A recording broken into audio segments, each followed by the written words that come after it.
off the flu. Contagious.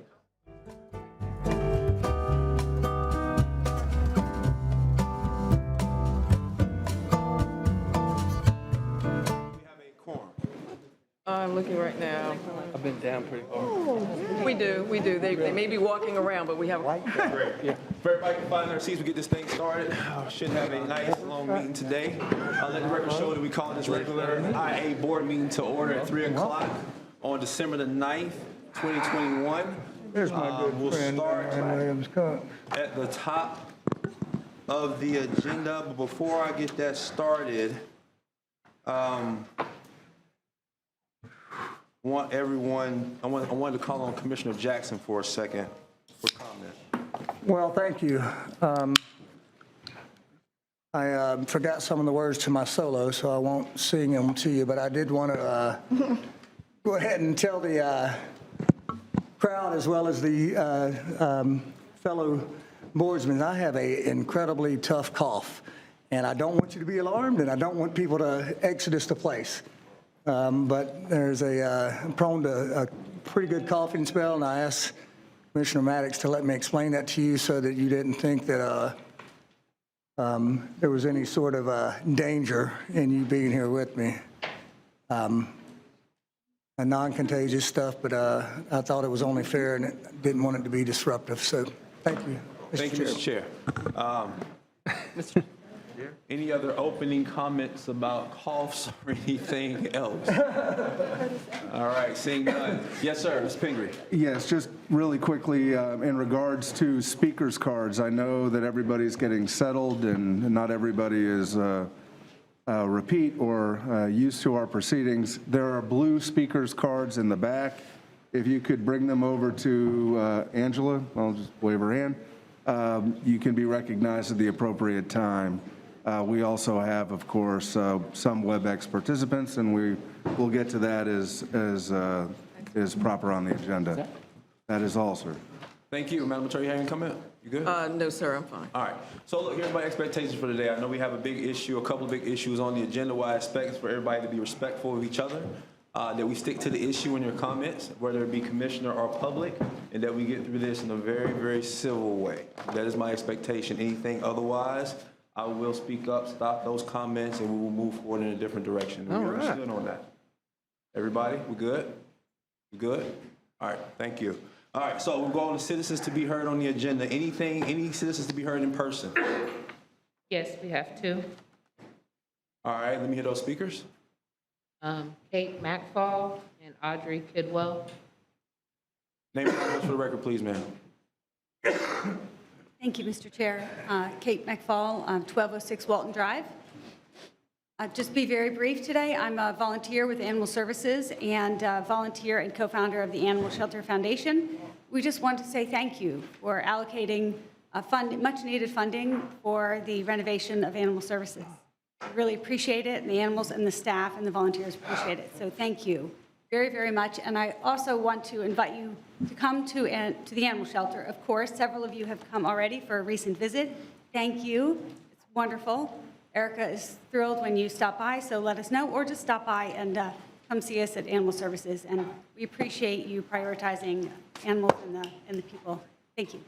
Thank you, ma'am. Next speaker, name and address for record. You have three minutes, ma'am. My name is Audrey Kidwell, and I'm at 8291 Balmoral Drive. I am a member of the Animal Shelter Citizens Advisory Board, and like my fellow colleague, I want to just say thank you all for prioritizing the budget for the renovations for the animal shelter and the animal services. So thank you. Thank you, ma'am. Do we have any virtual speakers to be heard? Yes, we have two, Mr. Stanley Sims and Stephen Broadway. Thank you, ma'am. Mr. Sims, name and address for the record. You have 3 minutes. Thank you, ma'am. Mr. Sims, name and address for the record. You have 3 minutes. Thank you, ma'am. Mr. Sims, name and address for the record. Hold on, Mr. Sims. We can barely hear you. Can you hear me? Okay, we can hear you now. Yes, sir.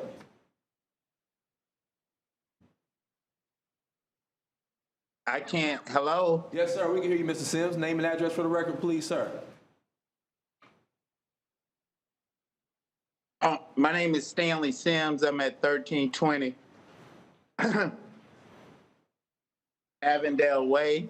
I am participating in this meeting by Zoom, not by cooperation. but by an illegal injunction that I feel that is inhibiting my right to freedom of speech. My issue of concern, on September the 27th, this board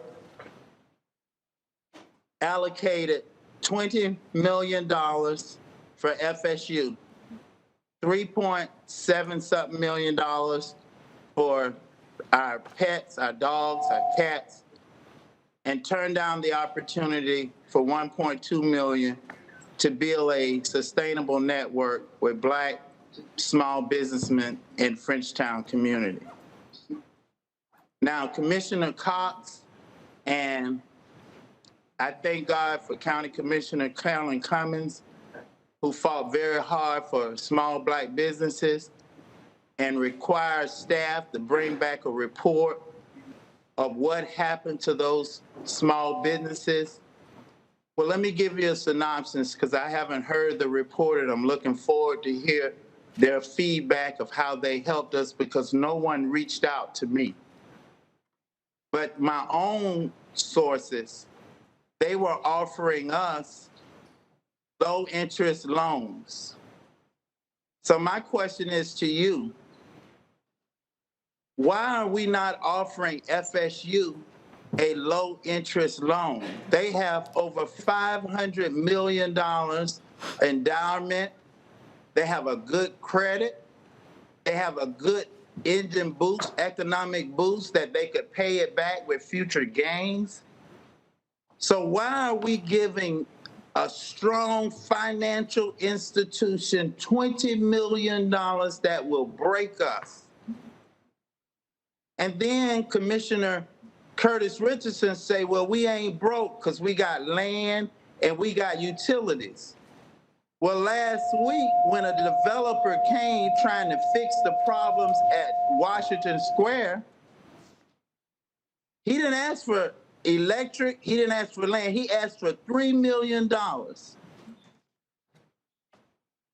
These are the kind of economic oppression ways that you put on communities of color, small businesses, white and Black, when you break the bank to help a strong financial institution.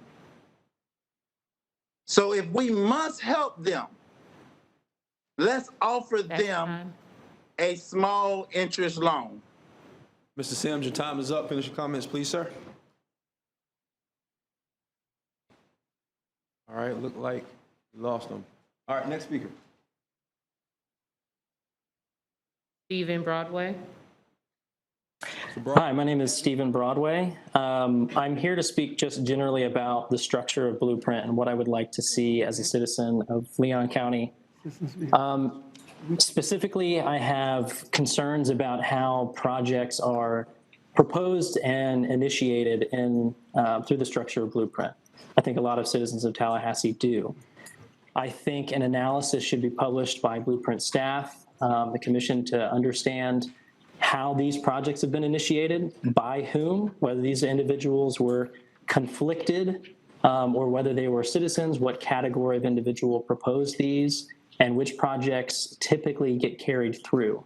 I think that's really important for public transparency, for accountability of Blueprint dollars and these taxpayer dollars that seem to be willy-nilly thrown at FSU without really good, robust analysis and citizen input. Thank you. Thank you, sir. All right, any more virtual speakers? No. Thank you. We have been provided comment via email in advance. So those have been given to us via email. We'll move the agenda to the next item. Mr. Pingree? Yes, as is your policy, you have receipt and file presentation informational items. We do actually, though, have one very brief presentation, which I'm going to ask Director Calder to give to you on the Bannerman Road Northeast Connector project. Alden? Thanks. Yeah, I'm happy to kick these presentations off with an update on the Northeast Connector Corridor project. As shown on the graphic on the screen, the project will improve 4 miles of roadway and construct over 9 miles of trails and sidewalks. Improvements to Bannerman Road are included from Quail Common Drive all the way to Meridian Road. It also includes the construction of 3 of our Greenways master plan projects: the Meridian Greenway, the extension of the Orchard Pond Trail, and the Bannerman Trail, which is represented by the multi-use trail that will be conducted all the way along Bannerman Road. Additionally, this project includes a couple of neighborhood sidewalk network projects. Over the past year and a half, much of this technical analysis has been presented to this board.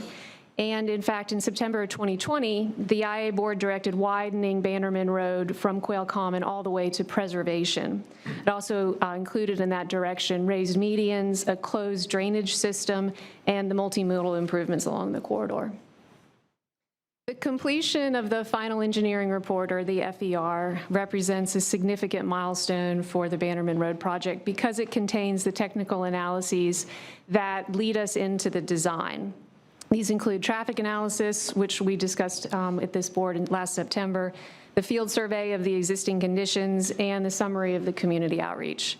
The presentation of the FER to the IA board was noted in prior agenda items, and we're pleased to present it to you today.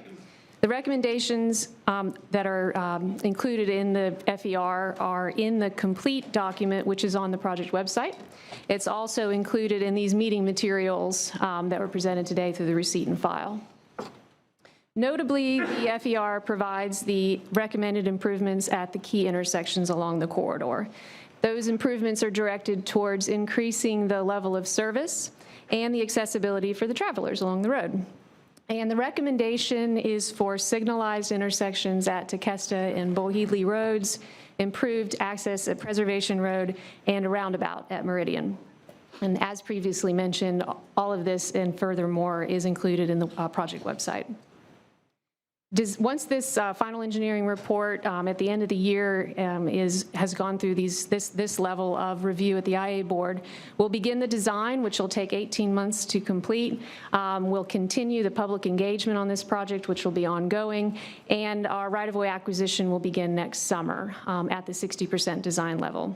And then late 2023-24, we'll be able to begin the construction for this important corridor project. Thank you. Thank you, ma'am. Any questions or comments on the presentation? Yes, sir. Commissioner Welch. Thank you, Mr. Chair. I just wanted to say thank you to staff on moving this item down the road. As you know, out in my part of town, we cannot wait for Bannerman Road to be widened. We continue to see tremendous growth out there in home building and as well as commercial development. So we are looking forward to this getting on down the road, and want to thank you guys for the thorough effort you've put into it, and also the effort we will continue to put into it to make sure that we get citizen involvement, engagement as we move into the design phase. So thank you, Autumn and staff. Thank you, sir. Any other comment?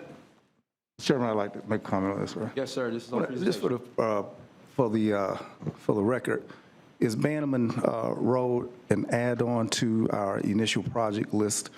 Is it an original that was on the train when it first left the station? Was it not scheduled for something like 2033, 34, and we fast forwarded by maybe like 17, 18 years? Could you just help me understand that? The Bannerman Road project is on the list of Blueprint 2020 sales tax projects. It was advanced by the IA board in 2018 with the implementation plan that included the bonding strategy. What is its status in relation to the 2018 recommendation? It is on schedule, consistent with the 2018 recommendation. And it would therefore be completed in what year as opposed to starting in 2033 or 2034? The construction, I see what you're saying. The construction will start in late 2023-24 as the schedule is laid out now, and that construction will probably take 2 to 3 years to complete. All right, I just want to note for the record that this is a project which had long been on the list for 2033-34, but this body has moved it forward. And this is also geographic fast forward for a very northern part of our community. It's this kind of quick and rapid response to Southside projects that we just don't get at this board. And this is a precedent which I think is established today, which we ought to look at some other projects in the south side to fast forward. Thank you, Autumn. Thank you, sir. Any other comment on presentation? All right, seeing none, we'll move now to consent. Is there any consent items pulled? No, sir. Is there a motion to approve consent? Second. Motion to approve consent has been made by our mayor, seconded by Commissioner Richard, you're vice chair, right? Mayor Pro Tem. Mayor Pro Tem, I'm sorry, Mayor Pro Tem. All those in favor of the motion on the floor indicate by saying aye. Aye. Any opposed? Motion passes without objection. We'll move now to general business, item number 6. Yes, sir. Mr. Chairman, Commissioners, item number 6 is a request for approval of purchase and sale of the 1309 Alabama Street. It includes a status report on private sector engagement. Staff's recommendation is for options 1 and 2. Funding is available, and we do have a brief presentation if you would like that. However, I'll defer to you, Mr. Chairman. Thank you, sir. I got in queue, I got Commissioner Williams-Cox, and I have Commissioner Minor. Any other speakers? Commissioner Dozier. Commissioner Williams-Cox. Thank you, Mr. Chair. I know that Mr. Pingree has a presentation, and it's up to you to decide whether you want to see it or not. But I raised my hand to make the motion to accept option number 1. We have done lots Motion of... made for options 1 and 2, which is staff recommendation, seconded by Commissioner Richardson. Commissioner Williams-Cox, you have the floor. Okay, we've done lots of work on this Alabama Street project to try to cure a food desert in the 32304 zip code. And this looks like a very viable option, and I was glad to be a part of leading us in this direction.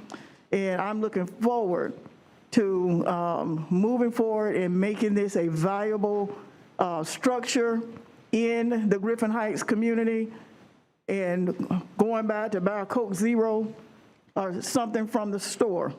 So thank you, colleagues, and everyone who had a part in this to make sure that this worked. Meantime, back at the ranch, the city has allotted $6.4 million for the Neighborhood First Plan, and I'm looking forward to leveraging those dollars to help make sure that this store in this community is successful, because they are most deserving of having a grocery store nearby to take care of their food needs. Thank you. Thank you. Before we move on, most important part, any speakers on item 6? Yes, we have 2. All right, let's get the speakers, and then we'll remain in queue with Commissioner Minor and Commissioner Dozier. First, we have Rodney Landers, followed by Kayla Norris Barber. Name and address when you get there, sir, for the record. 3 minutes. Good afternoon. I'm Rodney Landers, 50-year resident of 674 West 4th Avenue, which is in 32304. So I feel very confident being able to talk about this issue of 1309 Alabama Street. I'm proud to thank all of you who've been involved in getting this off of the ground. We've had a lot of donut and coffee meetings, and it has resulted in us being here today to be able to move all of this forward. I would only come to speak to add a ditto to the mayor's position when this was first funded, to say that it's great to have this store funded, but at the same time, unless monies are allowed to remain in a community and they come in like and fly right back out, then it doesn't do any good for the time.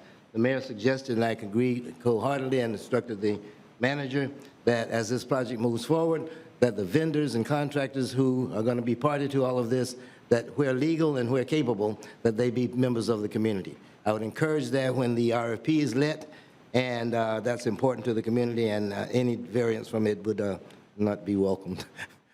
Thank you very much. Thank you. Thank you, sir. Next speaker. Name and address for the record, please. You have 3 minutes. Kayla Norris Barber, 527 West Brevard Street. I am the president of the Griffin Heights Neighborhood Association, and this project in our Neighborhood First Plan is one of our top priorities. it's important that we have food, place for folks to shop in that neighborhood. Right now, none exists. So this project is very important to us.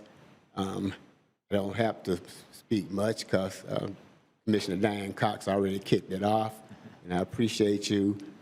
We just encourage you and request that you approve the item before you today. Thank you. Thanks, sir. All right, we'll get right back in queue with the speakers. Commissioner Meyer and Commissioner Dozier, or any other speakers at this point? Commissioner Richardson and Commissioner Cummings. So Commissioner Meyer? Thank you, Mr. Chairman. Mr. Barber, I'm glad that I spoke after you because I wanted to highlight an initiative that the county, the city, and Second Harvest are working directly related to what your request has been on behalf of the Neighborhood Association. At the last county commission meeting, I think the city's been very much involved with this too, the city commission. We approved a project jointly working with the City of Tallahassee and Second Harvest, where we take a look at the top 10 most food insecure neighborhood block groups in the county. This is a very high or low level of granularity. It allows us to zoom in on actual neighborhoods and apartment complexes and identify the areas of our county that need the most help. And if you look at this map right here, the deep purple is a census tract block group that is actually tied for number 4 on the it's tied for the 4th most food insecure block group, or in other words, neighborhood in the entire county. And so I wanted to highlight this map because this Alabama Street property is just south of that block group. We have a food desert there, and the fact that we were working with the neighbors of Griffin Heights to identify what we can do to conquer those barriers is a very good thing. So I don't want to belabor the point. This is a very good agenda item. This is exactly the kind of stuff that we're here to do, is to help neighbors, working with neighbors, tear down those barriers to access to healthy food. And so this is a great opportunity for us to move forward on this. Really looking forward to this example, but then also the other areas that the city and the county are working on to take the other 9 most food insecure block groups in the county and then trying to identify the barriers, working with the neighbors to identify the barriers to food access, and then working with the neighbors to conquer those barriers. And then we can track over time, over the years, how we're making progress in Griffin Heights and in other areas around the county to finally make progress, real tangible progress on improving access to healthy food for people. Thank you all very much, Mr. Chairman. Thank you very much. Thank you, sir. Commissioner Dozier? Thank you, Mr. Chair. I appreciate this item and all of the hard work by staff, but I also want to compliment the city, the Neighborhood First program, and I'm glad the county got that agenda item at our last meeting, and we'll be working closely together.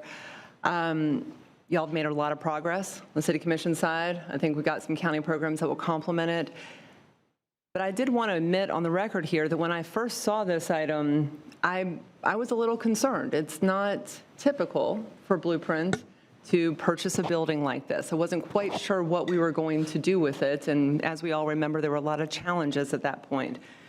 So I really am happy with where it landed. I look forward to hearing, what the city does in programming the building, and I appreciate, Commissioner Minor, your focus on the food desert as well as everyone within the Neighborhood First and those within Griffin Heights as well. That is a really critical issue. So this is one of those creative projects that we have an opportunity to fund with our economic development dollars. It might be, a little different, but that's one of the ways that we can spend these dollars. And Mr. Chair, I know that we're going to get into this issue more later, but I think it is significant that this item gives us the number of the remaining dollars we've got with OEV, which is $892,000. So if this motion is approved, we've got $722,000 left for the coming years. So we need to be really careful. I'm going to support this motion, but we don't have much money left if other projects move forward. So I'm glad we're here with this. Again, appreciate all the work, and that's it, Mr. Chair. Thank you. Thank you. I'm sorry, Mayor Pro Tem Richardson. Thank you, Mr. Chairman. I will be brief. I wanted to give additional commendations to Mr. Rodney Landers. Rodney didn't get a chance to speak very long, but he was the catalyst for this happening. He and I talked, I guess we had met at a church service one morning over in Griffin Heights, and we started talking about the possibilities for that building, and that's where it all started, and Rodney has persevered over the years.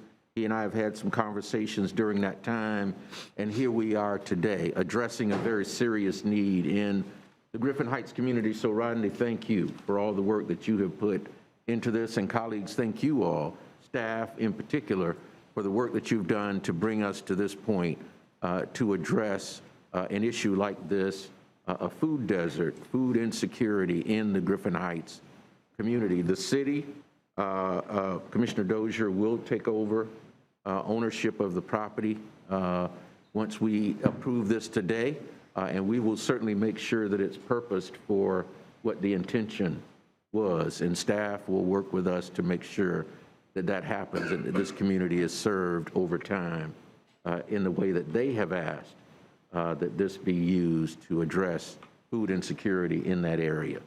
So again, thank you, Rodney, for your work. Thank you, staff, for all that you've done, and thank you, colleagues, for approving this item today so that we can move forward. Thank you, Mr. Chairman. Thank you, sir. Commissioner Cummings? Thank you, Mr. Chair. Can you hear me? I didn't want to miss the opportunity to just say, Mr. Chair, how pleased I am with this particular initiative, and I certainly support it. I have worked on the periphery of the Griffin Heights community for over 30 years now. I feel I have a personal stake in it, and I just want to commend Mr. Landers and President Barber, Mr. Pettigrew, and the entire staff for coming together, the city, and Blueprint for coming together, recognizing a need and addressing a need in this matter. This is what partnership and working together is all about. We've known that there is food desert in that area. I've seen the renderings. I'm not sure if that will be the final product or not, but I'm very impressed with it. So I would just like to commend all those involved, and I know the citizens of Griffin Heights and the surrounding communities will greatly benefit from this particular project that I wholeheartedly support, Mr. Chair. Thank you. Thank you, Commissioner Cummings. I believe this was a community-led or thought of project that came to us that was brought to us and made motions and seconds. And there was some challenges in the beginning, but we worked together to get to this point. I think we'll have a unanimous approval of us moving forward. And that's what it's all about. I too trust the city to do the right thing. They're going to make sure that this thing is kicked off the right way, and that will no longer be as much of a food desert in the area. I trust that to the Mayor Pro Tem, the Mayor Pro Tem, and the city board, and look forward to more things like this. This is a special moment for us. So I'm really proud of the work that we're doing right here, right now. Commissioner Williams-Cox, did you have one more comment? Or are you good? Yes, I wanted to make sure that my motion included option 1 and 2. Yes, ma'am. That's staff recommendation. Okay. All those in favor of the motion on the floor indicate by saying aye. Aye. Any opposed? Motion carries without objection. We'll go on to item number 7, acceptance of the fairground market study feasibility. Mr. Pingree. Thank you very much, Mr. Chairman, Commissioners. Before you in item number 7 is the culmination of a substantial study for the fairgrounds, its current use, what is potential at the site. I do note we have a brief presentation should you want that. I would like to recognize HDR Engineering, who's present, who completed the study. But we're bringing forward to you today a master plan to continue the analysis for what could be at the fairground site within existing budget. Again, we're here to answer any questions, or if you'd like a brief presentation, we can do that. I'll tell you what, I'll look around the board and see how everybody feels about the presentation. Mr. Chairman, I move this staff recommendation. Staff recommendation has been moved by Commissioner Proctor, seconded by, Chairman Proctor, seconded by Mayor Pro Tem Richardson. I do have some nods around the table. If we could have a brief presentation, then we'll go to the speakers on the item. How many speakers do we have on the item? No speakers on the item. So after the presentation, we'll go straight to the vote. Mr. Pingree? Yeah, I'm pleased to turn it over to Director Calder, who led this effort with her team, for just, again, a brief presentation about the good work that's been done. Thank you. Thank you. Yes, it's my pleasure to present this item today. And just to recap where this IA board, the distance we've traveled since this IA board provided full project funding for the Fairgrounds Improvements Project in 2020, that actually advanced that project into our 5-year plan. There's also a motion to include a evaluation of relocation of the fairgrounds. So today we'll present the updated market analysis and that relocation evaluation.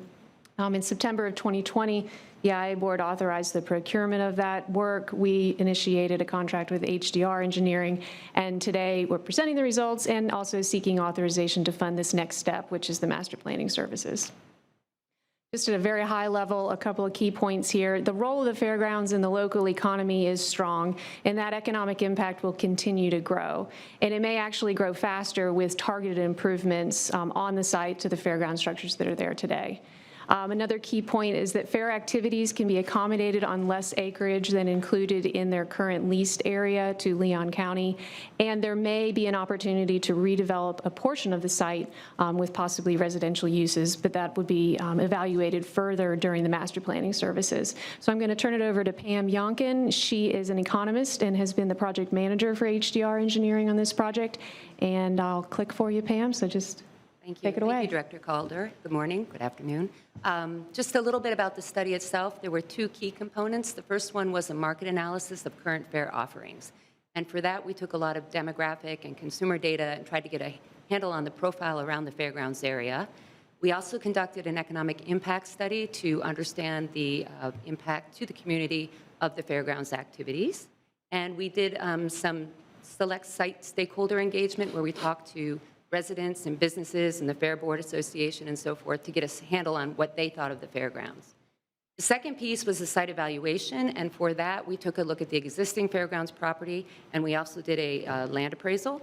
And we considered the highest and best uses and started thinking about that, and then identified potential on-the-market sites for relocation. Just to give you a little bit of a summary on the economic impact work we did, fairgrounds visitors, and that includes the fair itself plus the other events that are held at the fairgrounds, they generally spend around $38 million annually. Overall, the fairgrounds economic impact totals about $79 million, and that includes the direct, so that actual spending plus the multiplier impacts associated with those additional rounds of spending. We expect that the fairgrounds' role and its economic impact would continue to grow because the Tallahassee area and Leon County are growing, both in terms of population and employment. As part of the engagement effort, we met with residents and businesses and fair association staff and board back in the summer.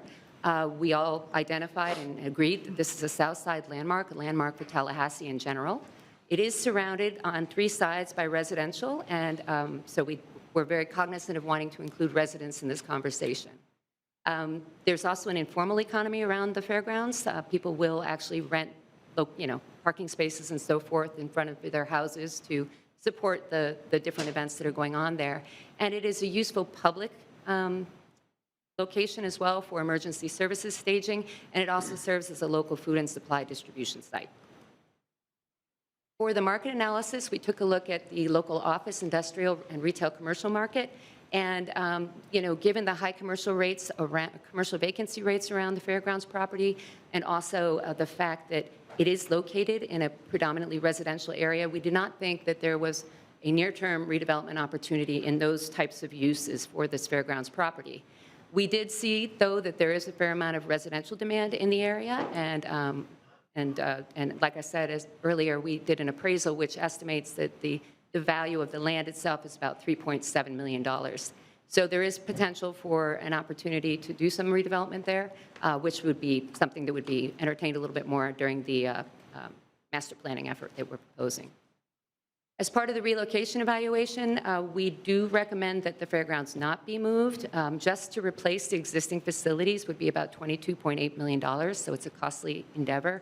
And that does not include things like access and utilities and other costs that would be required to actually make that happen. We did an analysis based on what was available in the market at the time of the study of 6 different sites to potentially develop as part of this analysis.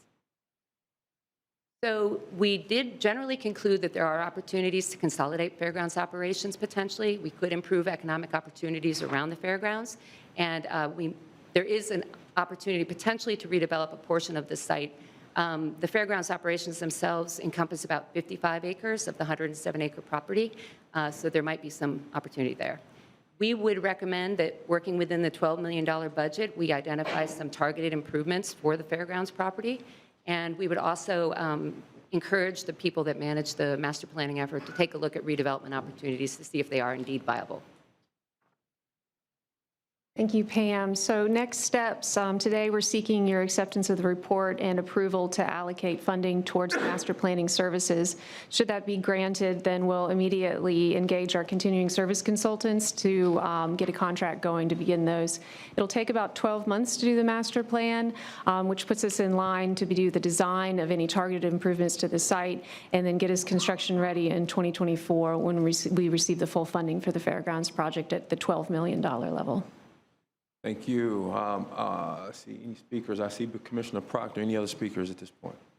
Commissioner Richardson, Mayor Pro Tem Richardson, and Commissioner Dozier. Let's see, Commissioner Proctor, if you don't mind, may I make a couple comments? Proctor, Commissioner Richardson, Mayor Pro Tem, and Commissioner Dozier. First of all, I want to say this is an amazing feat for us. We've been, ever since I've been a county commissioner, one thing we talked about was the fairground and how we could repurpose that. Commissioner Proctor has long been a champion for that. It's exciting to hear 55 acres of 107 is what they need. I mean, that gives us approximately over 60, no, a little less than 60 acres that we could possibly do something with. I make no qualms about how I feel about the opportunity for us to have a sports complex with fields and things of that nature in Leon County. I think with Cox Stadium being there in close proximity, I think it would be a perfect opportunity not to use all of it, but for some of it, for us to explore in that master plan, maybe combining the two projects to see how we can work that out. But I do lend a lot of the credit for years and years of fighting for this to Commissioner Proctor, and look forward to hearing what comes back from staff. But Commissioner Proctor, I hope that in the process of this, that the District 1 folks, as well as Leon County, would at least think about the idea of some kind of fields for sports and things like that in the area. Commissioner Proctor, I lend it to you for your comment. Thank you, Mr. Chairman. Commissioners, I spoke with Dean Rotner Wright, Dean of FAMU's Architect School and Development and stuff like that this week. Dean Wright indicated Florida University's readiness to work conjunctively with our consultants and those things. Some years ago, a plan was devised, and when a lady named Wendy Gray was our planning director.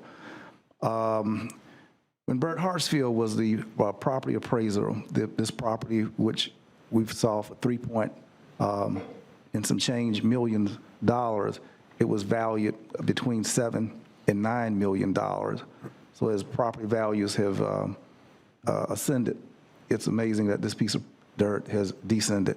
I would like for you all to look at previous values, which were as high as $9 million. In addition to this, I think it's very, very clear that we have worked with Florida State, and we've required, I can't remember the project, but we've asked that Florida State Planning Department work with some consultant that we had some months ago, and I can't remember the project, but they joined. I think that we should have FAMU there working because they have been involved with the previous effort. And then, Autumn, what I was saying to you earlier, the effort for the Bannerman projects and all of that, the speed with which they have occurred. Commissioner Richardson, this may be the second penny that this project it made the list the penny ago, went nowhere. It's up for the second round of a penny. You only get so many times to go up for the Hall of Fame before they just tell you, no, we don't want you. Bannerman has come out of nowhere and just gone straight up and is going to take off in 2023. These are the kinds of daggers that I see and that feels with respect to what we can do when we make our minds up. And I believe that but for its geographic location, has it been stymied and just stifled for so long. A facility public with no indoor toilets is outrageous. And for years, as you noted, Mr. Chairman, it has existed that way, and we've been very comfortable. But for the side of town it's located, there is no comparable facility that this body has allowed to exist at all. And in particular, given the high demand from everything from gun shows to fairs, but everybody who goes out there are subject to multiple years in the past experience when it comes to most basic. Chairman, I'm happy today that we're moving forward. I want to thank this commission. Sometimes it takes the evolution for change to occur. And with the involvement of members at this particular table, and you should know that Commissioner Richardson from the Giddy Up has been a part of that blueprint process that has tried to keep this project on the list and has fought to keep that project on the list for voters who improved it. So I would be remiss not to recognize Commissioner Richardson for standing in the gap when there's been complete silence at this table. Let us move nobly, quickly, swiftly, with all deliberate speed to make this happen quickly. Thank you, Mr. Chairman. Thank you, Commissioner Proctor. Commissioner Richardson, and then Commissioner Dozier. Thank you, Mr. Chairman. I guess this is going to sound like a love fest between Commissioner Proctor and myself this afternoon, because I want to give him a whole lot of the credit for keeping this ball moving down the field over the years. And as he mentioned, I have been involved with Blueprint since the very beginning. We didn't get the funding in the first 20 years, but when it became the Sales Tax Committee, and I had the opportunity to lead that committee with Steve Evans as our chairman, Henry Martin and I, after conversations with Commissioner Proctor, championed the funding for the fairgrounds and that to be included in the sales tax projects that would be funded by Blueprint. And that is what has brought us to where we are today. I am happy to see that we are moving forward. We have advance funded the fair, I think it was due to be funded autumn somewhere way down the road. Yeah, after 2030. Yeah, so it has been advance funded, Commissioner Proctor, and will be included in the bond issue. And I'm sure after that point, things will move as rapidly as possible to bring it to conclusion. But I'm happy to see that that is happening for the south side of town. It's one of 18 projects that will be designated for the south side of Tallahassee of the 31 Blueprint projects that were approved by the voters in 2014. And I'm happy to see that happen. And it will continue to have my strong and unwavering support. And thank you all, this board, for what you have done to support this project going forward. Thank you, Mr. Chairman. Thank you, Commissioner Richardson. Commissioner Dozier. Thank you, Mr. Chair. I'm always listening for the word of the day, and Commissioner Proctor almost always has it, right? So giddy up, I think, is where we are right now. That was pretty good. And not to repeat the comments, Commissioner Richardson, that you and Commissioner Proctor have made, but you both have been focused on this for a very long time, and I do appreciate it. Coming into the county commission, Commissioner Max, when you and I started there, I mean, there was this idea of moving the fairgrounds down to Woodville and, or closer to Woodville Highway, and we had worked with, the county had worked with the U.S. Forest Service on a land swap. That was not, that didn't move forward, and we did some market feasibility studies. They're in our item. And it was a real challenge. I'll say for me, I really was excited to think about something different at the fairgrounds, but just how to solve this problem was, we didn't have the money, and as we see, it's going to cost over $22 million to move the fairgrounds, so there was just a lot of issues. So the effort to get it into the referendum for the 2020 tax was essential. To advance it, I think, is a huge win for all of us, definitely for the South Side, but for all of us in the community. And this is an analysis that we haven't seen before, and I really appreciate that really digging into the property and the existing structures. I don't know if anyone else was surprised, but I was kind of blown away. Over 200,000 visitors a year and 79 million in economic impact. I mean, that is substantial. And to think about what could happen even if we repurpose some of the property, but if we improve those facilities and get really creative on what else we could add into that space, I'm really looking forward to this. I think it will be a gem. And it's in the right location. So I know there's been some who, would still like to redevelop the entire property. Want to appreciate, former Commissioner Ratcliffe for his comments in today's paper on that. We have looked at that. I mean, that was the original thought, but I think we are in the right posture, and it can be even better than what we have today. Just one last, so that was my comments I had in my notes, Mr. Chair, and one last comment, just Commissioner Proctor, on your suggestion about FAMU, and yes, I think you're referencing FSU's Department of Urban and Regional Planning and our work on the comp plan. Is that correct? Yeah, Ben's nodding. Okay, so I remember that correctly. I think it would be interesting to engage students in some of the public dialogue. They might be able to get very creative. They might be the ones using the property more, whether it's sports fields, but other things.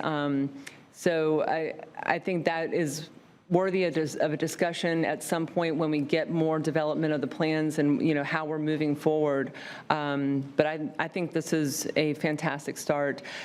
And lastly, I did get a text from someone on the North Florida Fair board. They met this morning, and I just kind of checked in with her, and she said the board was incredibly enthusiastic. So just wanted to share that comment, Mr. Chair, and I'm really pleased to hear that from the board. Thank you.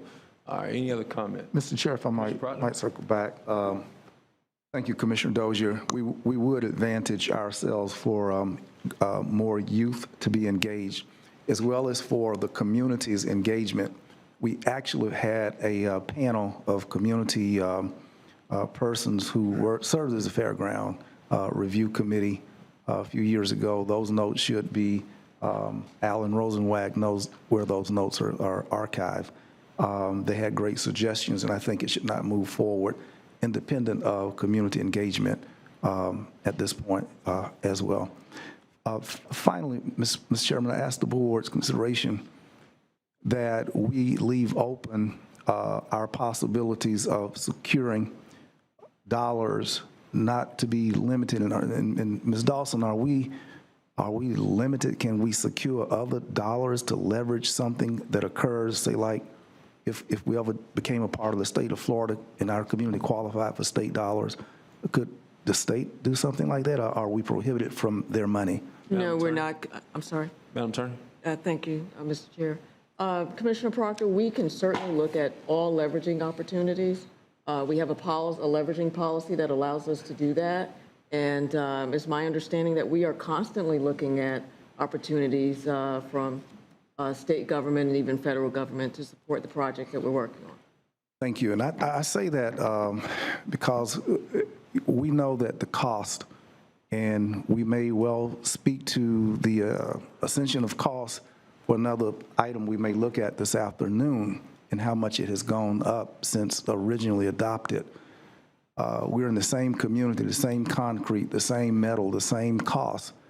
And I would think that if one project has been impacted with cost considerations, in the same community, $12 million is going to be inadequate to do what initially $12 million could do.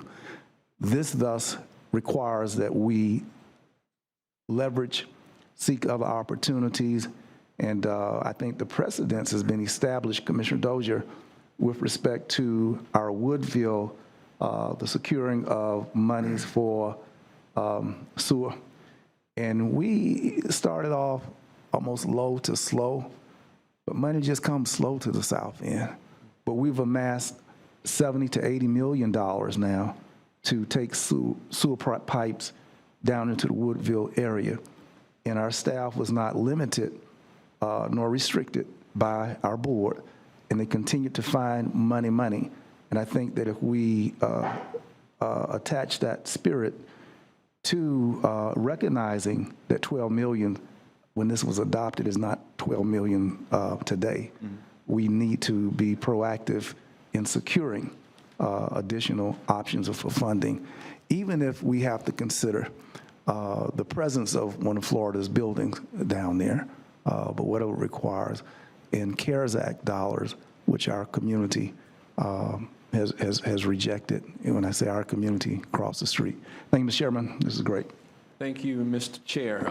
So, Ben, I started my comments with talking about the 52 some odd acres that could be repurposed. Is that, can you talk a little bit about that? Sure. So there's 107 acres for the property itself that's being leased. 55-ish, for bigger events like the fair and so forth, there is overflow, so it's a little bit more than that, is used for fairground operations, so the actual fair and that sort of event. There is another 31 acres, if you do the math, right? But we don't know the condition of those acres. We don't know if there's wetlands involved. That would be something that would be addressed and considered during the master planning. So when I made the comment in pertaining to looking at the possibility of some of that 31 acres being maybe combined with Cox Stadium acreage to see if there could be a combination there of a sports complex of such, I wouldn't dare want to use all of it because I think that's not the highest and best use of all of it, but some of it. Is that something that can be evaluated within the master plan? And if so, would that be something that the board would have to give direction to look at, or that's just, how would that work? Well, the direction for the master plan is to look at the entirety of the 107 acres, building upon this study to see, okay, where would the 55 acres that they need best be utilized? And therefore, what could the other acreage be utilized for, and to report that back to you. And we'll look at every available and logical use in doing that.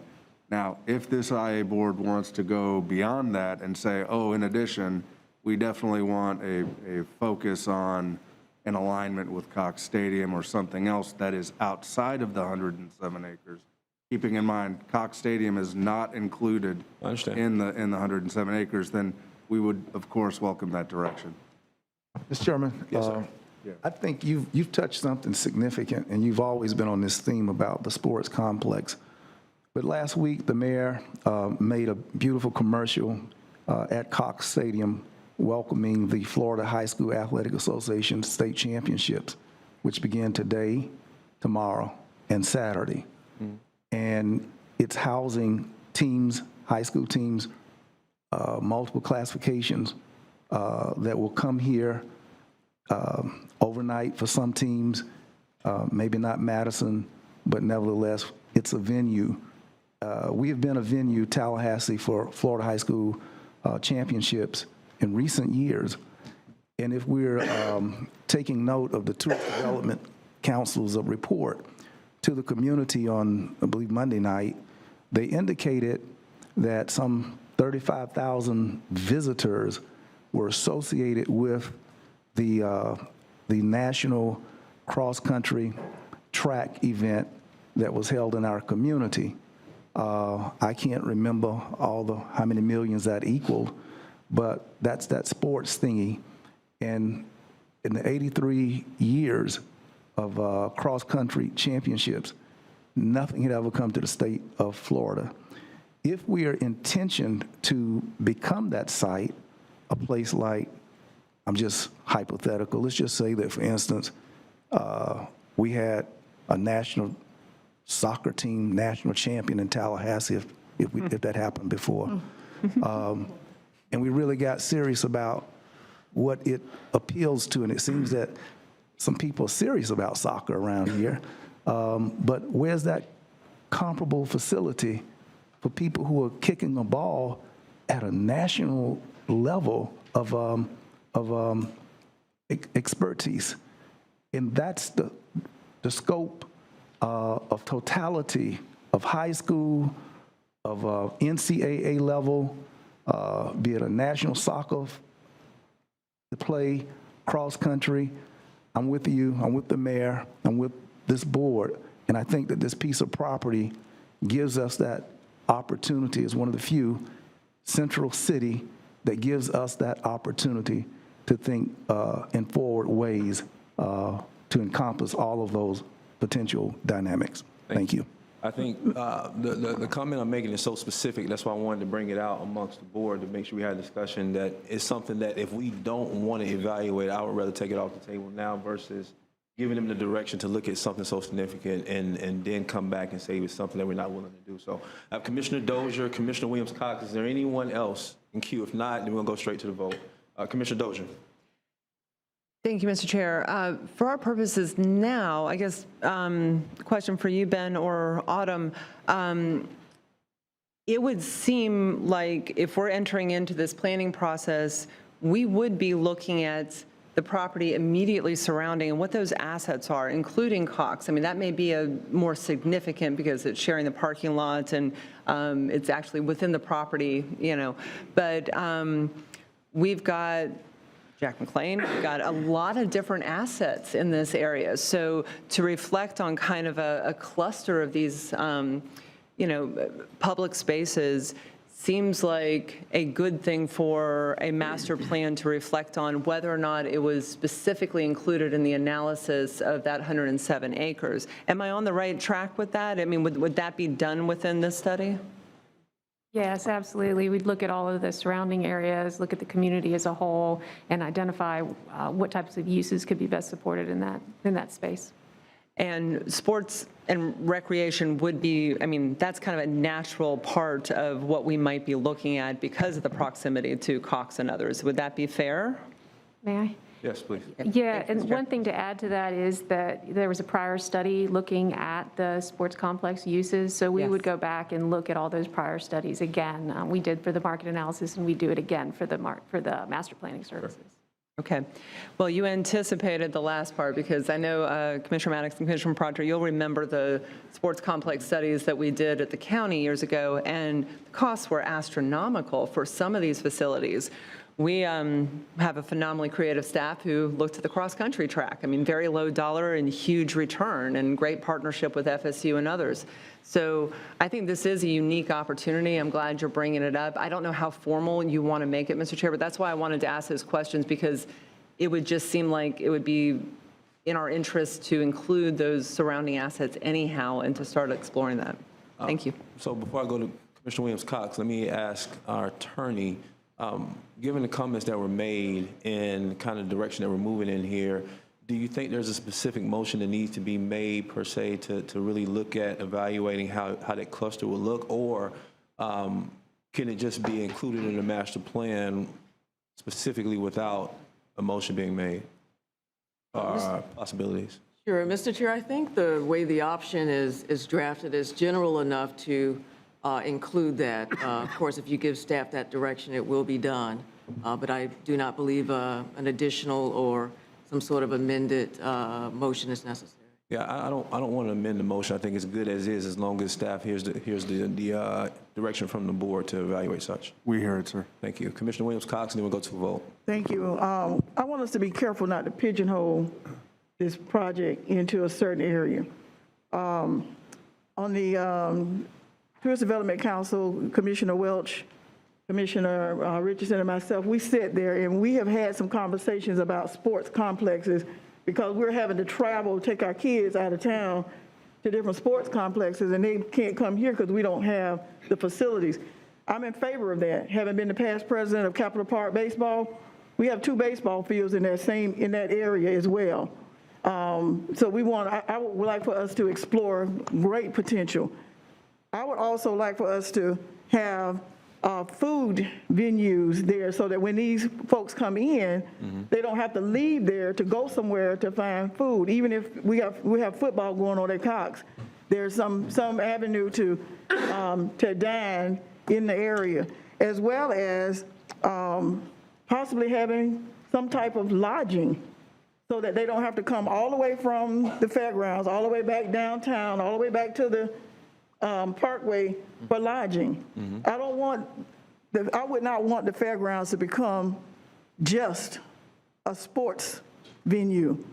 It has potential for a whole lot more, so I don't want to pigeonhole the master planning towards sports, include it, but also think about restaurants, think about hotels, and if there is still available land, think about housing.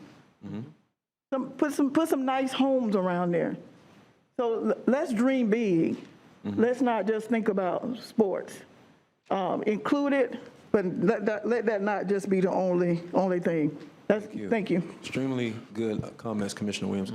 Mr. Mayor Pro Tem, and then we'll go straight to the vote. Mr. Chairman, as Chairman of County Commission, one of my colleagues desired to speak, I believe Commissioner Cummings, and if you could recognize her, I would appreciate it, sir. Thank you. Commissioner Cummings. Thank you, Commissioner Pratt. Commissioner Cummings, and then Commissioner, Mayor Pro Tem. Thank you, Mr. Chair. No, I just echo the sentiments of my fellow commissioners. I think this initiative will be great for that particular area, primarily the South Side. And I like the innovative comments of Commissioner Williams-Cox. I think we do have to think a lot broader. We have to think holistically.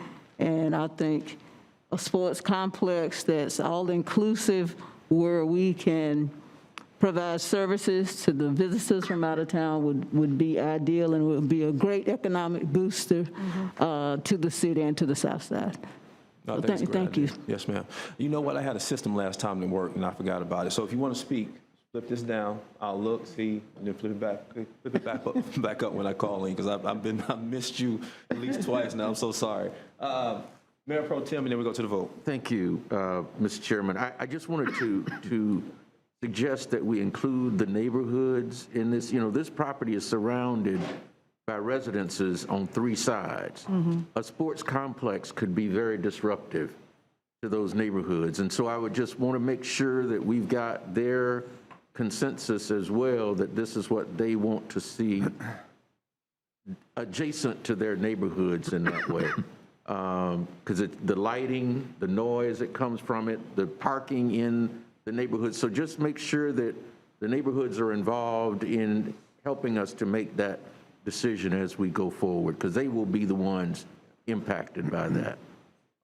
All great comments. If we could include all these comments and thoughts into master planning and thoughts and moving forward. Motion on the floor is for staff recommendation made by Chairman Proctor, seconded by the Mayor Pro Tem Richardson. All those in favor indicate by saying aye. Aye. Any opposed? Motion carries 12-0. We'll move now to item number 8. Okay, thank you, Mr. Chairman. Just the briefest of introductions, knowing that I do have a also relatively brief presentation. If you want that, I acknowledge there are many people here to speak. Very quickly and simply on this item, this builds specifically on not just the 2018 implementation plan that you've been involving in your budget approvals ever since 2018, but it builds specifically from your budget approval at the last meeting, which calls for a bond in fiscal year 2022. 9 projects are covered. There are 4 separate actions that are required to commence, as is indicated in the title, commence the process to obtain bond funding. We can go into further detail later if you want a presentation. Pardon me, happy to do that. But these are the required 4 steps to proceed with that list and to have that bond ready for issuance at your very next IA meeting.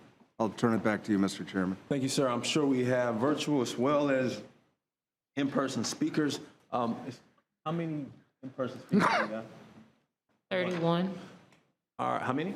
31. 31. All right. So, and then how many virtual speakers do we have? 4. 4. So we have a total of 35 speakers so far. What I would ask is that you be very, very, very close to your 3 minutes. I will be very strict on your 3 minutes. If you want to waive in support or waive against, either way, you're more than welcome to do such. If there's a representative for a group that wants to speak, they can do that. But everybody will have the opportunity to speak for 3 minutes if they want to take their full 3 minutes. We'll go, the way this will go, we'll go to citizen in-person comment, then we'll go to virtual comment, then we'll come to our commissioners. And if the commissioners want a brief presentation after comment, I will be more than willing to do that. I have a mind because I would think everybody would like the opportunity to speak. We have all elected at our respective areas, vice chairman and mayors and mayor pro tems. I will start with those folks first and then go down the line from there. And I'll probably go in terms of seniority, nothing against you young folks that are up here. But I would assume that you guys will be okay with that. That's all right. Is there any objection to the order in which I'm speaking of here? Whether it be specifically in the order of speaking. Mr. Chairman, why don't we just recognize commissioners as they enter the queue, just like we normally do? I mean, that's the standard procedure. Why don't we just do that?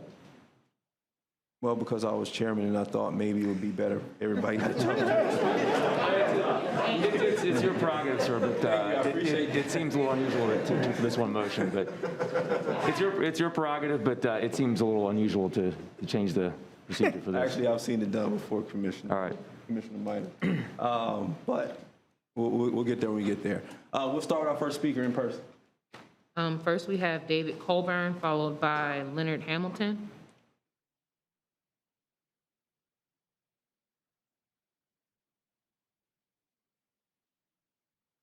Thank you for the time to speak, Mr. Chairman. Name and address. My name's David Coburn, 3427 Derbyshire Court. I thought about bringing the soccer team down. But they're all heavily into exams or they're already traveling, so that didn't happen. I wanted to talk about a couple of funding issues with you today. I know as politicians you are constantly raising money. That's one of the necessary evils in your business. But I wonder sometimes, I'm not sure if any of you have ever had to raise money for toilets or urinals, for electrical replacements and lighting, for water lines and sewer lines, to replace rusted rebar or corroded rebar, for handrails. Frankly, those aren't the kinds of things that donors dream of putting their names on. They don't want to say to their buddies, yeah, that restroom up on the second level has my name on it. I guess we could offer to put donors' names on the handrails, sort of like we do with the pews in church. But my point is that if any of you are good at raising money for those kinds of things, then I've got a job for you, because it is virtually impossible to do that. And I think most of you understand that. People are happy to give money to put their names on shiny new buildings, but replacement lighting and plumbing just don't light them up. We're required, as you know, to honor donor intent. That means that we cannot move money donated for one project to this project. The other problem we have, as many of you know, particularly those who have been around for a while, is that funds appropriated to us by the state cannot be used for athletics. That is prohibited by state statute. So on the one hand, it's almost impossible to raise money for a project like this, and on the other hand, we're not allowed to use state funds to fund it. And I assure you that both FAMU and TCC are well aware of both of those problems, which is why they, like FSU, have come to you for help. The other thing I want to point out to you is we do consider ourselves your partners. We work with you every chance we get. When the Tucker Center became a serious financial issue for you, you came to us for help, and we stepped up. When you needed funding for an incubator here, you came to us for help, and we stepped up. When your staff wanted help last year to host the state high school football championships, you came to us for help. We stepped up. Now, you want to build an innovation lab at the research park. You've come to us for help, and we're stepping up. These are just a few examples of the things we're doing. So, again, thank you. We appreciate your support in the past, and we ask for your continued support on this project. Thank you. Thank you. Next speaker. Leonard Hamilton, followed by Susan Ferrito.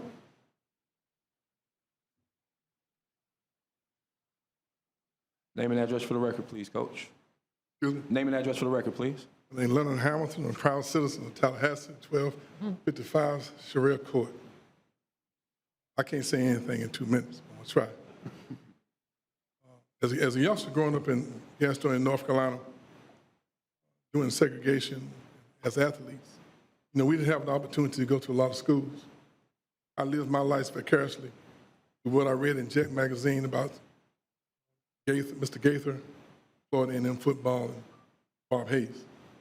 And as I went through getting a degree and associated Tallahassee with success Mr. Gaither was having. As I moved through my career and got into coaching, when Bobby Bowden took over at Florida State in I think it was 76, you know, it was Tallahassee and it was FSU and it was success. And I saw both of them as one together. And I see that now, that we all, as Florida State's FSU and FSU is Tallahassee. Tallahassee is FSU, FSU is Tallahassee, vice versa. I think we're all in this together. When I was sitting out a year, every job in the country tried to contact me, but the job that I was most interested in was Tallahassee because of Tallahassee and the success that Coach Bowden has had. But when I found out that we had a new basketball practice facilities, I became very, very interested. Same thing, there's a correlation between the success our basketball team has had as of late and the fact that we were able to get into the Civic Center. There's also a correlation with FAMU, the fact that they have a nice basketball facility over there, and it all works together. We all are in this together. And I'd like to emphasize the fact that we have about 700, close to 700 athletes at Florida State. A lot of their scholarship money is funded as a result of the success of the football program. And with the exception of the finances that we bring, we are both revenue-driven sports. I want to encourage you to consider the athletes that have gone to school, they graduated, the students' experience that we've had. And I look around and see the businesses that have had difficulty as a result of COVID, and the money has been lost because of the weekends not being as consistent as it has been over the years, the last couple of years. And I think there's an impact. And I think that you will get a return with this continued support. So I ask you, I plead with you to look at the big picture. I think over a period of time, it'll all come back to us, but we're all in this together. And I want to encourage you to continue to keep supporting us. Not only has the game day experience, but the overall support and the success that the athletes have had and how they represent Florida State. And in closing, whenever I get on a plane and I see people that have an FSU emblem, they're always talking about Tallahassee. They always talk about Florida State. And they always talk about Tallahassee. They always talk about Florida State. And I hope that you understand we're trying to represent this community the best we can. Time. I'm a proud citizen of Tallahassee. Thank you very much. Thank you, Coach. Next speaker.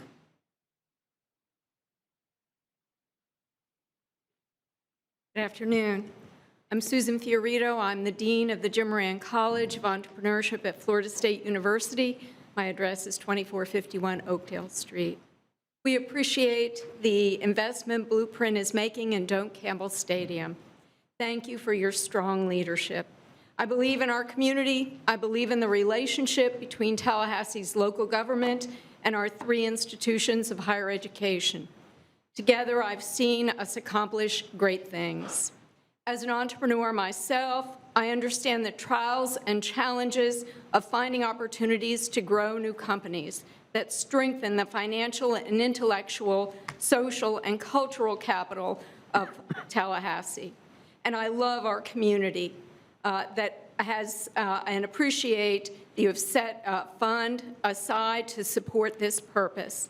I believe the investment in Doak Campbell Stadium will only further this objective. Sports tourism is a proven economic generator. Football weekends bring tens of thousands of fans to our beautiful and historic city and stadium. The crowds brought in by these events create captive audiences for local entrepreneurs and small businesses, generating opportunities for these businesses to grow client bases, networks, and sales, and much, much more.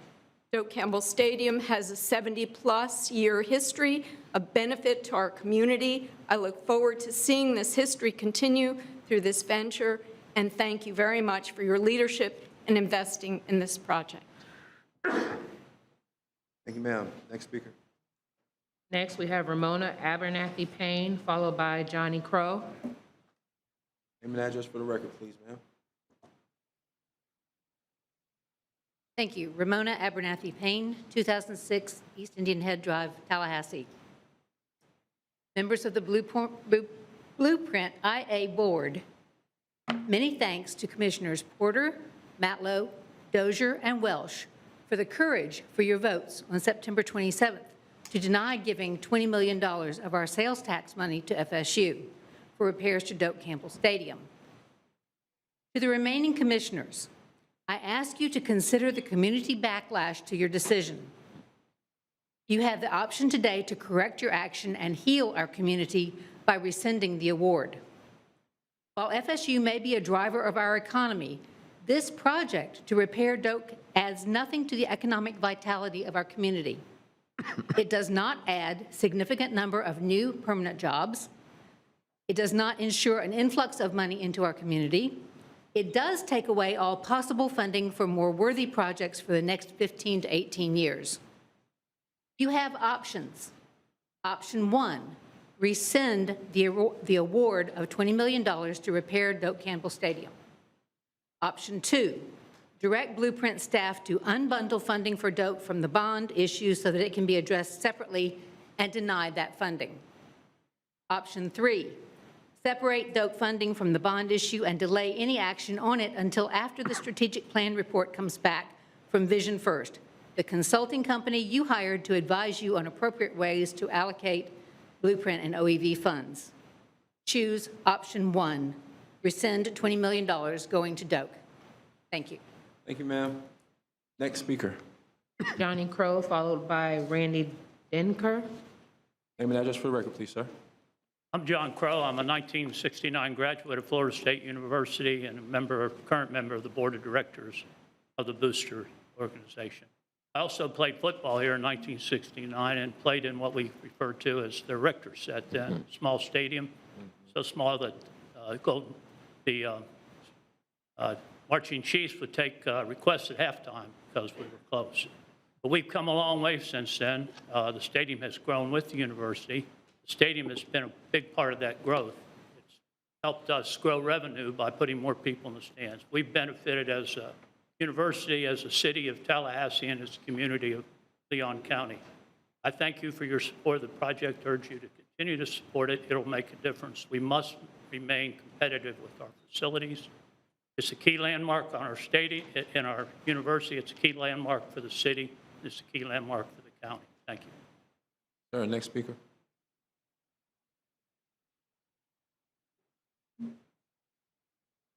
Randy Denker, 552 East Georgia Street. For me, this issue isn't really about whether or not we like FSU or not. We do. It's not about whether or not we've helped other schools, which we have. It's not even about whether or not these repairs to Doak Campbell Stadium are necessary. I suspect they are. What this really comes down to for me is, can FSU afford to pay for this itself without our help? And I think the answer is yes. And if that's the case, then it's really shameful to deplete the entire OEV budget for the next decade or more, when there's so much in our community that we could be doing with this money. Now, the other thing that really concerns me is that we don't really even have a guarantee that the jobs created by this are going to go to Tallahassee companies and Tallahassee workers. And the reason I say that is that the jobs will have to be bid out through the RFP process. And state law requires generally that the low bidder gets the job. So if a bidder from Jacksonville or Orlando is the low bidder, they come in, they get the job, and the $20 million doesn't even stay in our community.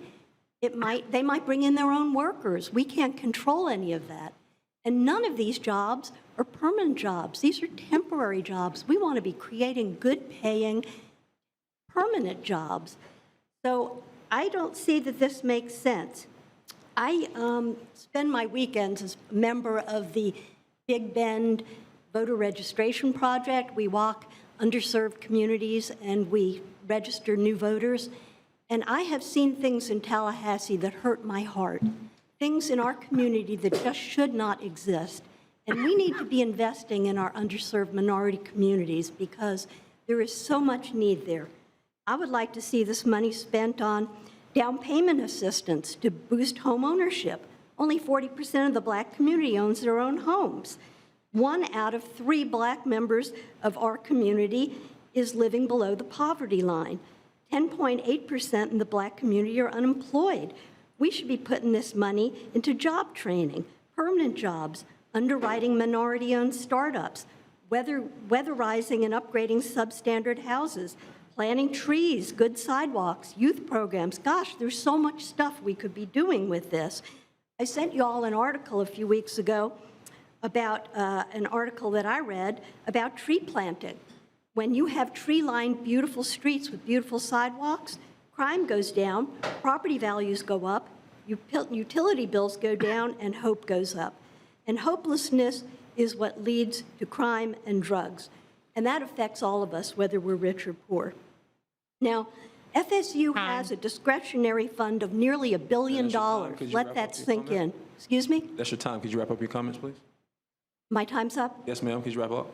Okay, well, in that case, I just want to say the NAACP is squarely against this, and I stand proudly with them. Thank you, ma'am. Next speaker. Bob Ratcliffe, followed by Tiffany Hill. Commissioner Ratcliffe, name and address for the record, please, sir. Mr. Chairman, I don't think the Yes, Bob NAACP Ratcliffe, takes, home address, Mr. Ratcliffe, excuse me, as a matter of note, it's very personal that I lift this up. The NAACP does not take political positions. It's against their 501c3 status. So I think that that's a misnomer. And for the record, the NAACP has not taken a political position on any political issue, sir. I just want to say that. That's very important. Let the record show as such. Thank you, Commissioner Protner. Thank you. Bob Ratcliffe, home address 502D Hillcrest Street. I brought this with me in case it didn't get onto your monitors, but it has. This is the fairground, which is very relevant to what I'm speaking about. The football, I oppose this $20 million for FSU football program. It would subsidize and bail out a program that has marked by spending indiscipline. In its most recent report to the NAACP, FSU football reported a $26 million loss. $26 million loss. Part of that goes to the $19 million spent on severance for Coach Taggart and his associates. Now, the Seminole Boosters has assets of $162 million.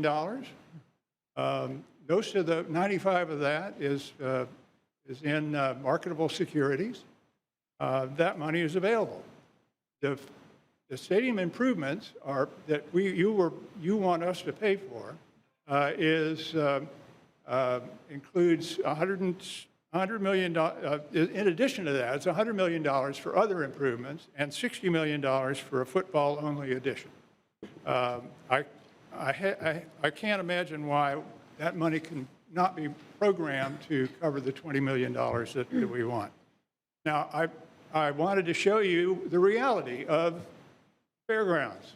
Look at all that vacant land, except when the fair is in session, and most of that is taken up by parking in the midway. 55 acres, 2 miles from the state capitol, is prime developable land, and it is many large cities have managed to relocate their fairgrounds, including most recently Alachua County. They just this fall opened up a brand new fairgrounds in Newberry. They moved it out of the city because they concluded that there were much better uses for that land. And I was interested by the engineer's report about the feasibility, and the fact is that, yes, it is developable, and we can do it if we think big. Now, remember the comp plan? Remember the Southern strategy? I do, because I was in office when we adopted the Southern strategy. What's the first goal of the Southern strategy? Housing. Housing. This is what we can do with this land if we put our minds to it. It won't be cheap, I know that, but it will be a lot more able to pay for it if we keep the $20 million in our budget. Finally, I want to tell you, I want to wrap this up by mentioning that in the last 3 years, I have been going door to door in Tallahassee's poorest neighborhoods, registering voters. We've registered a total of about 1,500 in the last 3 years. What the number one reason I hear from people who don't want to register and vote is it doesn't matter. Nobody listens to us. This is your opportunity to listen. Time. And I'm finished. Thank you very much. Thank you, sir. Next speaker. Tiffany Hill, followed by Mike Goldstein. Good afternoon. I'm Tiffany Hill, 1401 Lola Drive. I'm a retired Army veteran. I am a Seminole fan, and I became a Seminole fan when they donated a bus to us as low-income kids that had to walk to Hartsville Elementary when they took our buses away. But however, Doak Campbell was built in 1971. They claim that it has safety issues. I don't know what those issues are. Mechanical issues, maintenance issues. I don't know what those are either. But right now, I think we need to look at a bigger problem in our community, and that is on the south side, South City, Orange Avenue Apartments. Let's not focus on an athletic department right now when we have people that are in South City, Orange Avenue Apartments, still trying to find a place to stay. So that is an issue. You have housing around for scattered units with the Housing Authority, and that $20 million, you can upgrade those houses, have the Housing Authority to reevaluate if those people are overhoused, because some of them have been in there forever and a day. So we can move people from the Orange Avenue location to those newly renovated houses that are scattered units by the Housing Authority, and then do something with the people that are in there. See, that's a bigger problem. We're not looking at that. That was a misrepresentation by the Housing Authority because they didn't tell you about the scattered units that are subsidized housing.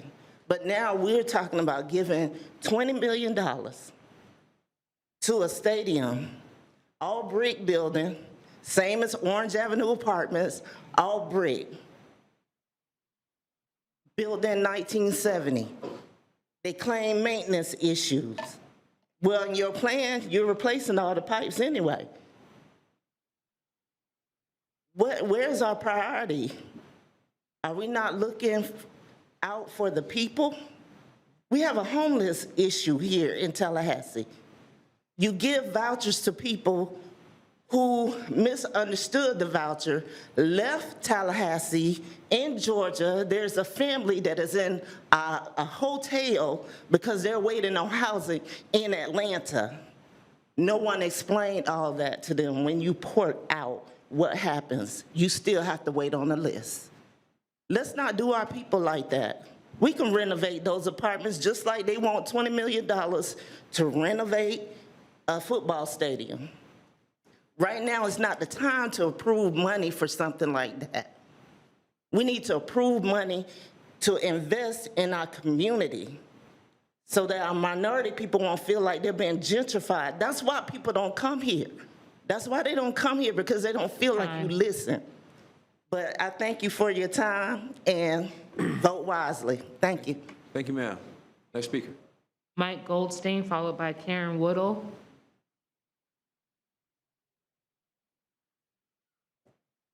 Mike Goldstein, 217 West 2nd Avenue. May note, because I ramble a lot, so if I keep it, that might help me with the timing today. First off, Dr. Coburn, congrats on retirement. I saw the news, Michael Alford's new AD, so congrats on that, guys. I saw that earlier today, so that's a good thing we got going on. Is this going to stadium as a whole? Because that's what we don't really have I haven't heard a plan on that going from all of the 3 months since May. We have not had a plan on the stadium as a whole. That means the film school, hospitality, social work. Where's the talk for that? Because if this is going to help the stadium, let's bring events with the whole stadium schools there, not just football or athletics, because that's going to bring people, that's going to help recruit film students, hospitality majors, and folks like that who don't always think about sports when they think Tallahassee and FSU. Because trust me, we all love FSU and Tallahassee as a synergetic thing that we heard earlier, but there's more to it than football and sports in this town that helps drive economic development year-round, not just 3 months of the year. We heard from Susan earlier, I don't know if she left the room or not, but how does entrepreneurship from this help the future entrepreneurs think of what that's going to do long-term for them? If we come in here to hear about I'm not sure the better word to say this, but assistance from the government to help them fuel their dreams, how is that going to inspire future entrepreneurs to want to set up shop in Tallahassee? Athletics, we've said Gene Cox quite a few times today. Why did it take COVID to bring the state championships for high schools to the stadium when that should be maybe a year-round, every year thing, not just fairgrounds when we don't want to host it or can't host it at the Doak Campbell? That should have been a precedent set from COVID to have the high school kids see their future spot on the Doak Campbell field to help inspire them to want to play at FSU, right? I would think that makes sense to have a every year event at Doak Campbell to encourage these high school kids to want to set foot on that field and get the excitement they get when they come out for those games. Long term, why are we waiting until now to talk about events in that area when we have the resources there? The film school could show thesis films on the field instead of at, Commissioner Proctor, you said on the news last time at the town hall that it's a Doak Campbell Performing Arts Center. I've never heard that in my life living here, of a comparison of a football field as a performing arts center, but I guess that's what we think sometimes of the arts and sports, culture, and politics all in one. But that's what I'm saying, like, how is that relevant? Because we have Ruby Diamond Auditorium, which is fantastic. We use the Civic Center for concerts. Doak After Dark is once we get those going again, but I'm just trying to understand. And then the focus on football. I own a small business. I rep FSU every day, but like, I love the school, and I know I got to wrap this up in a minute, but 7 days of the year, if that, for economic development to help for us, the small business folks in the room, to how's that going to sustain a whole year? Student athletes, we talked about that a little bit. Without those scholarships, they're basically near in poverty. So take away their benefits and scholarships, they're starving on the streets. These athletes of all types, all the sports that we host here, all these athletes. Nick, you were run, right? Cherry, you're a student athlete back in the day. We heard from one earlier. They are literally almost on starving level. I know, I got to wrap up. And then I think that's all I got. Just if we do pass this today, it's going to feel like Willy Wonka at the end of the original one with that gobstopper. We get nothing at that point, so thank you. Thank you, sir. Next speaker. Karen Woodle, followed by Mark Hillis.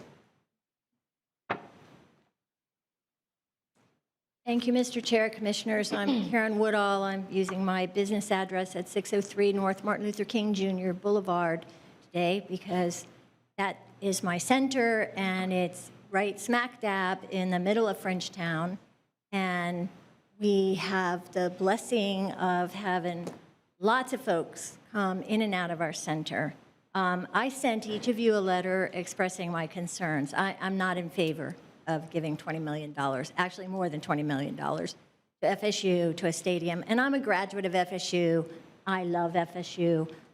It's not about that. Thank you for your vote on item number 6. You took an innovative approach that combines an economic development grant with both support for physical infrastructure and human infrastructure. And that's really what we need to do from here on out in this community. You've already heard from a number of people, we have serious issues here. And FSU is an institution that does have the wherewithal to raise money. You know, I think all of us who do work in the community have to raise money for different things. And this is about choices, and it's about priorities. We have a serious, serious homeless issue in this community. I know you've taken steps to do things, but stuff has to be done immediately. We've got people sleeping. I have people sleeping on my sidewalks. I have people who've been on waiting lists for 7, going on 8 months, trying to get into some kind of transitional housing, which I'm pretty sure doesn't really exist in this community very much. I'm not talking about the Kearney Center and a shelter. We just don't have enough transitional housing or low-income affordable housing. I know you're working on that. But I would urge you to reconsider your support of this item because there are greater priorities, and the message that's sent to the people who are struggling isn't very good. I'd also submit that it's not a good look for this community to have homeless people all over the place. It's a big, urgent community, and we got to get creative about it. So thank you. Thank you, ma'am. Next speaker. Mark Hillis, followed by Nan Hillis.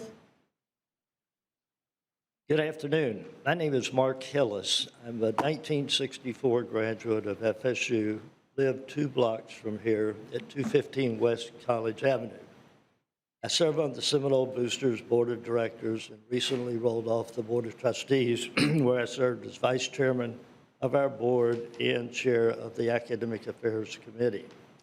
I attended the last meeting when the board, the council approved the grant of $20 million. I hope that you will do that again. FSU has 370,000 living graduates. We have countless supporters, millions of fans and friends. We hope that you will support us as you have our sister institutions of higher learning, Tallahassee Community College and Florida A&M University. Thank you. Thank you, sir. Next speaker. Nan Hillis, followed by Dave Irvin. My name is Nan Hillis. I live with that guy at 215 West College Avenue. I am a 1976 graduate of FSU, and I serve on the foundation board for Florida State University. And I'm intimately involved with the challenges of fundraising for facility, specifically for maintaining facilities that, as Mr. Coburn said, eloquently, nobody wants to put their name on a doorknob, nobody wants to put their name on a toilet, etc. The information that I have is that FSU, this facility brings in excess of $50 million a year. And I forgot to tell you, I'm also a retired banker, so I do the financial piece. We need to maintain our ability to attract visitors. We need to maintain our ability to generate that $50 million just direct money and the subsequent tax dollars that are generated by the businesses that benefit from those visitors. It is the single largest facility for these kind of events, and we need to make sure that we have it in good condition so that we don't have a significant ask at some point in time in the future because it's getting ready to be condemned. Obviously, I strongly support continuing to keep our facilities in excellent condition because deferred maintenance causes all kinds of other issues. I ask you to support the financial strength of our community and the incremental tax dollars that are generated from the use of this facility and maintain its structure and the projects that can be built with additional tax dollars, with additional visitors being able to use the facility. Thank you. Thank you, ma'am. Next speaker. Dave Irvin, followed by Damon Victor. Good afternoon. My name is Dave Irvin. I live at 1408 Denholm Drive, and I'm also honored to serve as the Florida State Associate Vice President for Facilities. First, I want to thank you and Blueprint for your strong leadership and your support for our entire community, but also thank you and show our appreciation for your support and willingness to partner with us on the DOAK project. After you approved in September, my facilities team immediately went forward looking at what we needed to do next and engaged engineering firms for $133,000 to begin the next phases, to begin the studies that we needed to do. We worked with James Johnson, who's joined me here today. He's our FSU procurement facility specialist, and we now are ready to proceed. In fact, the invitation to negotiate for the construction procurement has been posted, and it will be up till January 13th. We hope that, and encourage folks to take a look at that. We hope that we get very active participation. I'd like to note one thing this afternoon, and many of folks have already mentioned items I would have said. So in the interest of time, I just want to note one thing. As part of that procurement, and as part of what our goals are at Florida State, we have a very strong diversity and inclusion program for businesses. And in conjunction with James, we hope our goal is to grow that program. That would certainly be part of what we would do in this project.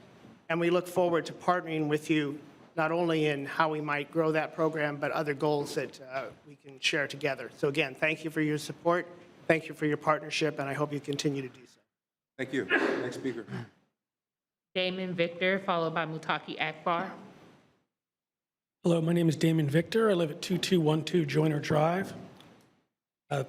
This incident, this decision, it really ended up firing up a lot of people, obviously, myself included.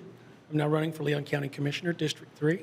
And not because of this one issue, it's because of what it represents and how it affects things down the line into our community and deep into time.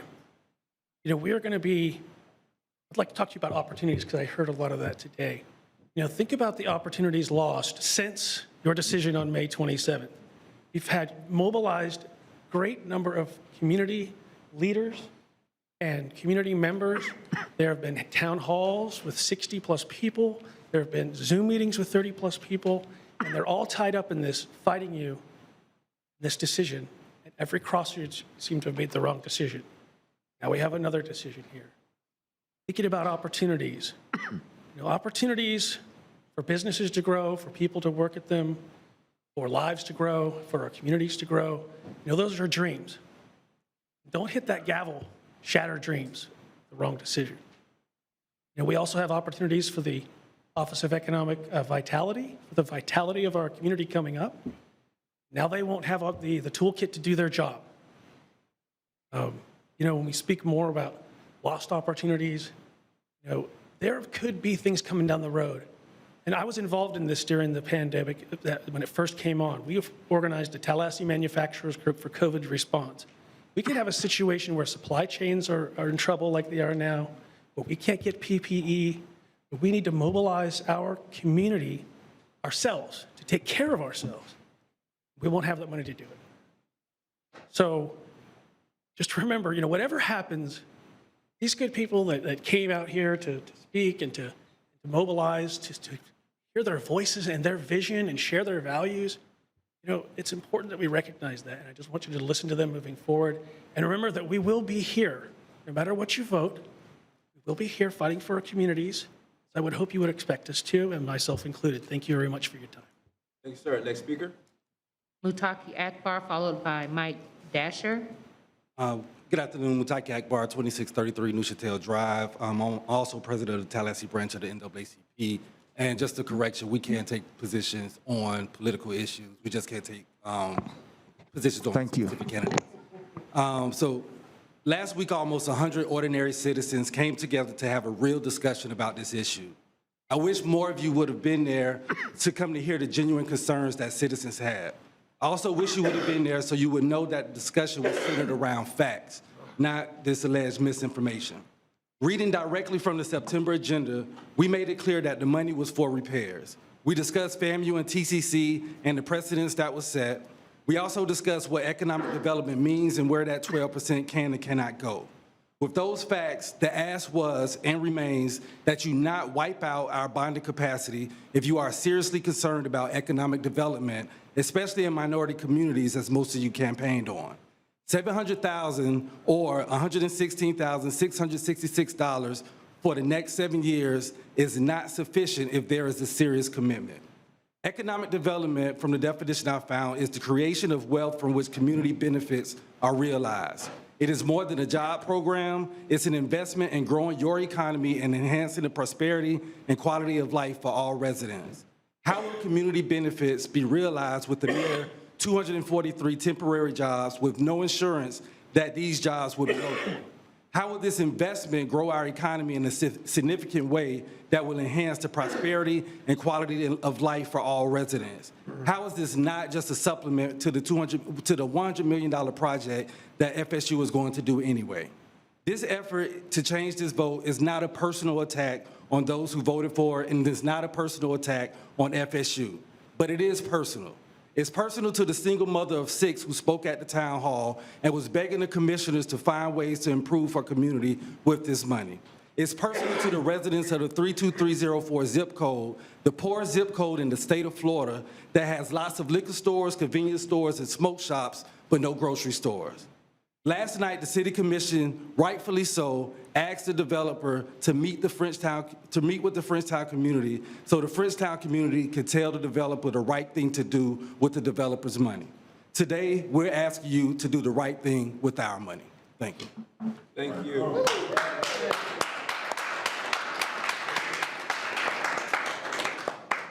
For the record, let the record reflect as the president of the NAACP has stated that NAACP can, in fact, take a stance on this issue. Mr. President, would you like to repeat that stance, or are you satisfied? Obviously, the NAACP's position is that there should be a no vote on the money Thank you, sir. Let the record reflect such. Thank you, sir. Mr. Chairman, I apologize for making that statement, and since I've been sitting here and made that statement, it's been indicated to me that our NAACP is a 501c4 and not C3, so they can. Thank you. Thank you, Commissioner Proctor, for your apology. Next speaker. Mike Dasher, followed by Robert Blackledge. Mike Dasher, 3500 Rosemont Ridge Road. Thank you for supporting this investment in our community so far. As a longtime citizen of Leon County, I fully support the investment into Doak Campbell Stadium. It is important to understand the need for this investment into Doak Campbell Stadium. It will allow for critical repairs to an aging 71-year-old stadium, which was built in 1950. This investment will allow the largest economic engine in Tallahassee to continue benefiting our community for decades into the future. It is also important to understand that Seminole Boosters is currently undergoing a fundraising campaign from private donors to further enhance seating options in Doak Campbell Stadium.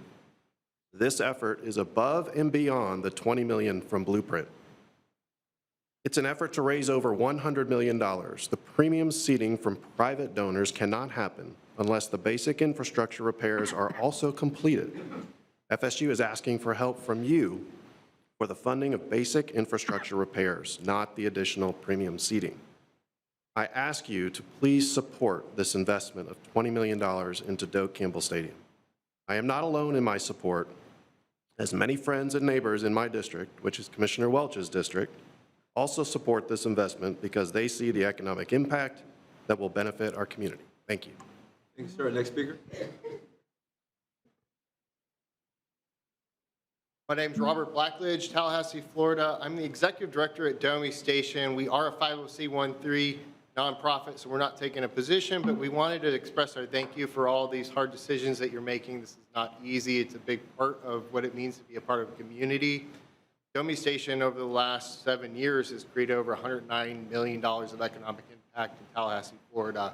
That is largely due to the support of the community. It would not exist without that support. So as we come together as a community, we thank you for the hard work that you all put into making decisions for us and where we support our community. Thank you. Thanks, sir. Next speaker. Linda McClowitz, followed by Bill Davis.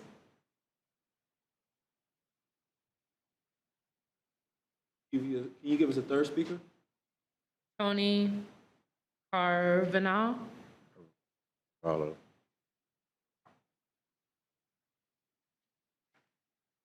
Thank you. I wasn't called before, so I didn't know to be up here waiting in the box.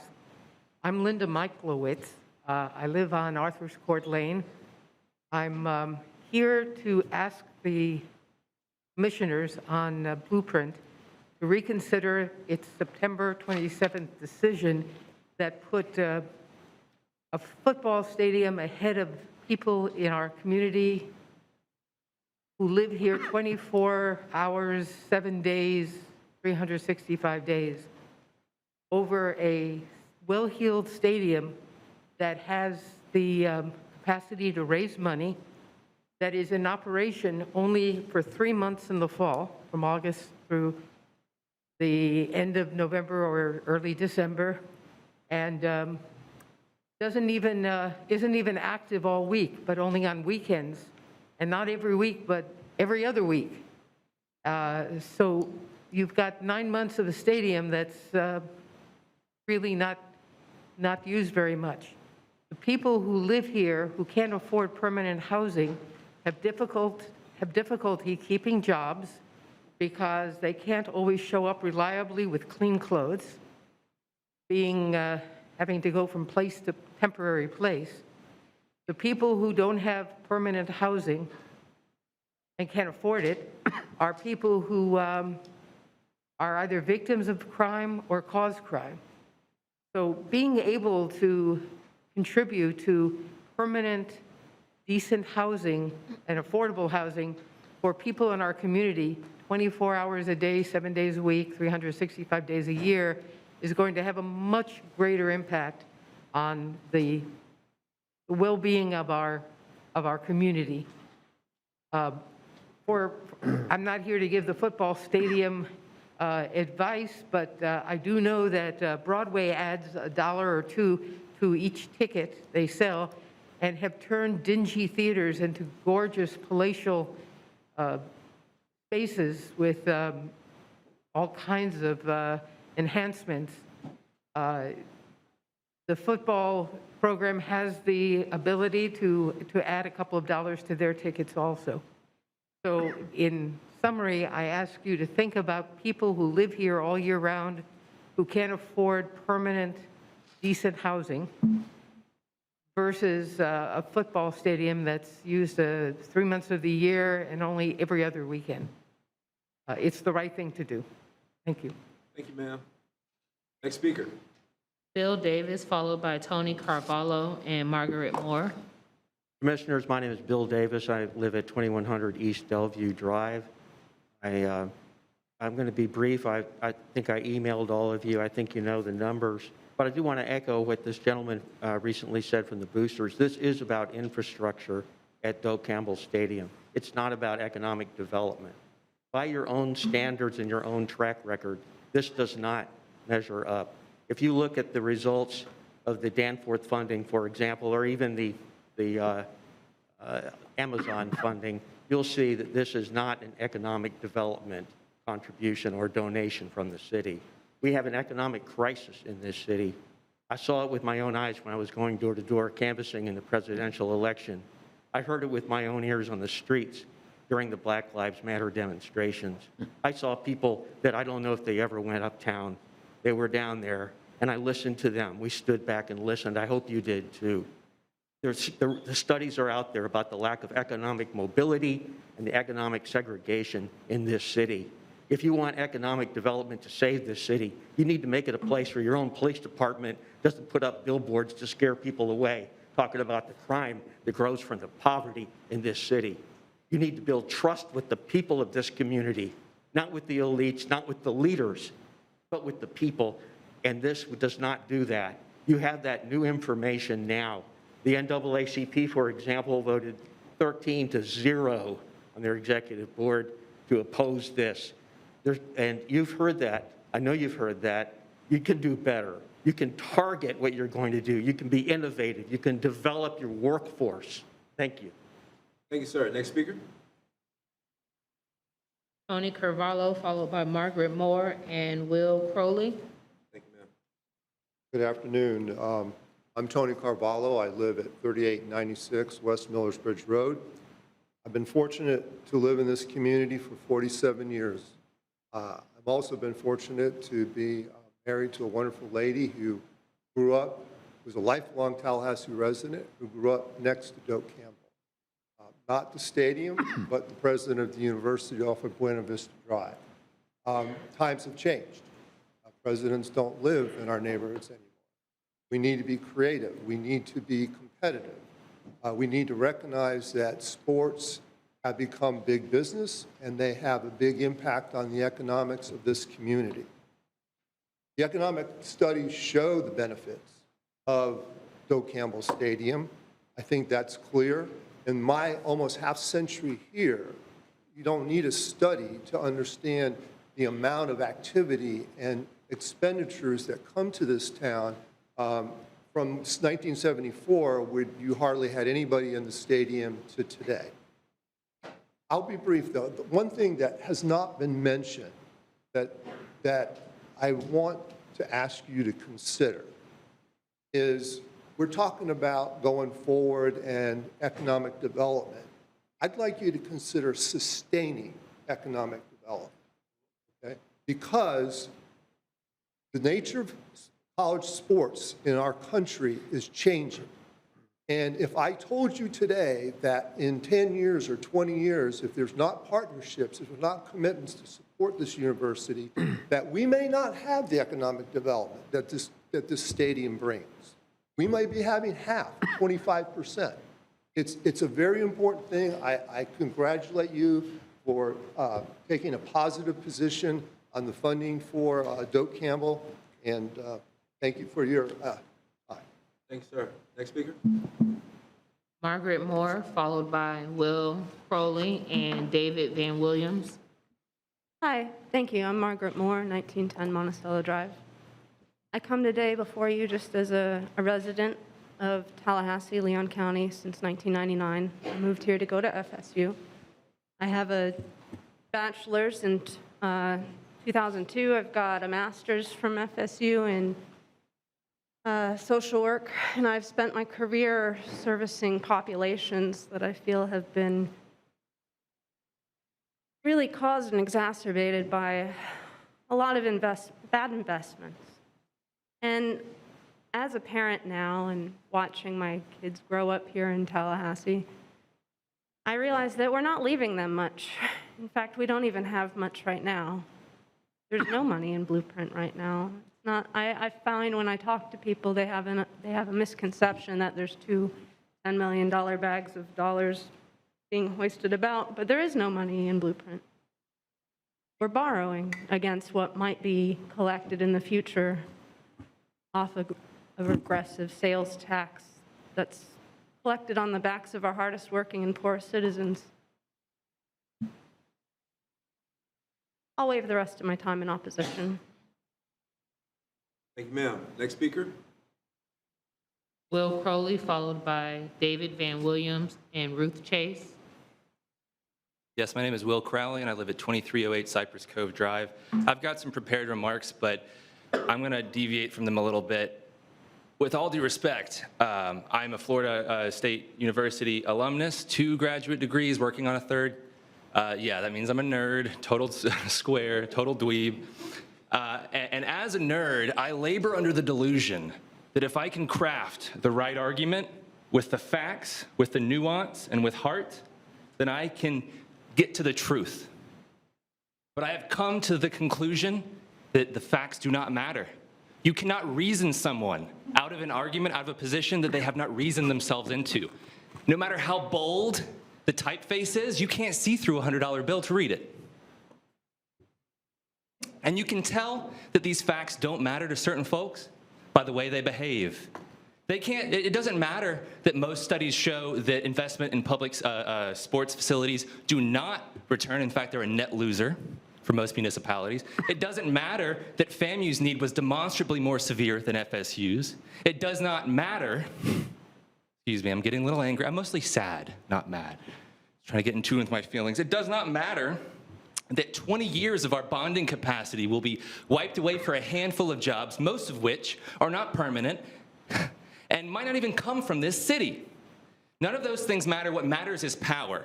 And you can tell that power is what matters because when they defend their positions, they're saying, oh, you either support FSU or you don't. That's a lie. It's divisive, it's hateful, and has no place in this chamber.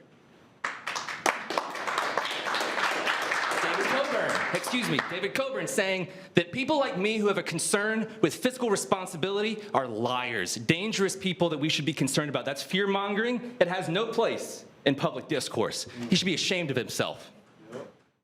This is not about facts, it is about power. The theory of power we're seeing on display is that wealth and status is where power lies. That's why they fall over themselves to service power and those who have it. The theory of power I subscribe to, and that I hope you do too, is that power does not lie in powerful, wealthy institutions. It lies in the everyday people who work and live in this city and make it what it is. Folks who will never sit in that stadium because they can't afford to get into the game. Are you kidding me? And for my last point, yes, FSU is a huge economic driver, but we are not giving out rewards for being an economic driver. We are funding a project. Someone mentioned the FSU's procurement process. I bet FSU's procurement process does not look at just one opportunity to buy something from. I bet you there's a competitive bidding process for a reason. I came from the ASCU school at FSU, and I learned about evaluating alternative policies. That's a basic foundation, best practice for municipal finance. Where are our alternatives? What are we evaluating this against? Thank you, sir. Next speaker. David Van Williams, followed by Ruth Chase and Benjamin Harboy. Thank you. David Van Williams, 2001 Warwick Street in the Providence neighborhood. I too want to venture a little bit off of what I had prepared because as the leaders of FSU came up and spoke, they never really addressed the issue of poverty. And I wonder, did they ever really think about it? I can practically see the FSU stadium from where I live in the Providence neighborhood. So in some areas of Providence, it's like a third world country, the way that the poverty exists. It's really bad. And so whoever haven't been out there to really take a closer look, you know, because everybody's so busy, they don't really pay attention to these things, but there's a lot of big issues going on. I'm a veteran. I came back to Tallahassee in October 2019, and right before the pandemic. And before I could really get myself reestablished and acclimated, the COVID-19 lockdown took place, okay? I applied for Leon County CARES funding to stay in the apartment that I had received because I was a homeless veteran. And so I was able to get into an apartment. And so I applied for the Leon County CARES funding and I got approved. But believe it or not, the landlord decided that he didn't want to answer all the questions that the Leon County CARES had for him. So because of that, he decided to evict me anyway, okay? And I had already been approved. And so now I have an eviction on my record and utility bills that were also covered, but nobody really is paying no attention. I want to say that I wrote a letter on November the 12th, and it was right after Veterans Day. I was fortunate to see the Veterans Day parade for the first time, and I also was there at the Veterans Memorial when the ceremony took place, and I'm a very proud American. And I want to let the Blueprint Committee know that you're actually hurting us, and you don't even realize it. You're hurting us. You're hurting the citizens here in Tallahassee that do not have certain means. You're hurting us, and you don't even realize it.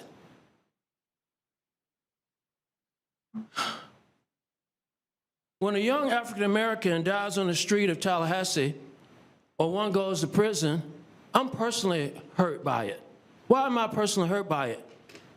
I'm a master carpenter. I helped build the Georgia Dome football stadium. You want to talk stadiums, okay?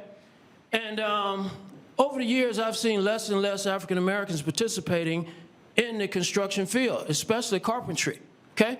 Most people don't know it. They know carpenters build houses, but they don't know that carpenters build buildings. We build stadiums, those concrete structures. You got to have carpenters to come in there and form those, make those forms so that that concrete can be poured, okay? Elevator shafts, all of that, columns, walls, all of that. And I'm gonna close out with this. And I appreciate y'all being patient with me. You're hurting us. I'm a veteran and a proud American. I founded a nonprofit called Community Carpentry USA. We teach basic carpentry and workforce development. I'm active in my Providence Neighborhood Association in Tallahassee. I'm a registered voter, and I'm a master carpenter. And I want to close with this. We're asking the FSU Board of Trustees to repeal their request for the $20 million to make renovations to Doak Campbell Stadium, to Blueprint, Leon County Commissioners, and City of Tallahassee Commissioners on the Intergovernmental Committee. We are supporters of FSU football all the way. Sir, last sentence. This last sentence. We remember the late Honorable Bobby Bowden.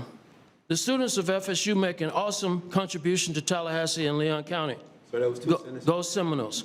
Can the board raise these funds in a different way? We know you are already raising money. Can you find a way to support the citizens of Tallahassee and Leon County at this time? Thank you, sir. Thank you, sir. Next speaker. Ruth Chase, followed by Benjamin Harboy and Lester Hutt. Ruth Chase, 9540 Oak Hollow Trail.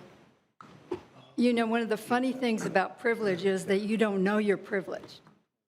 When you're white, you're born white, it takes a long time to realize that in itself sets you so far above any person of color. And I'm really devastated that FSU doesn't have the kind of boosters that will put their names on toilets. I'm really hurt by that. But I've actually called on houses that have no windows, no doors, no air conditioning. I mean, the comparison, the nerve of the boosters to come up here and talk to us about putting names on toilets and handrails. I'm going to give the boosters some free advice at no charge. You can raise this money yourselves if you gold plate the toilets, the handrails, and the knobs.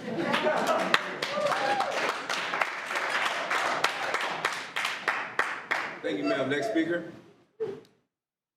Benjamin Harboy, followed by Lester Hutt and Mike Brady.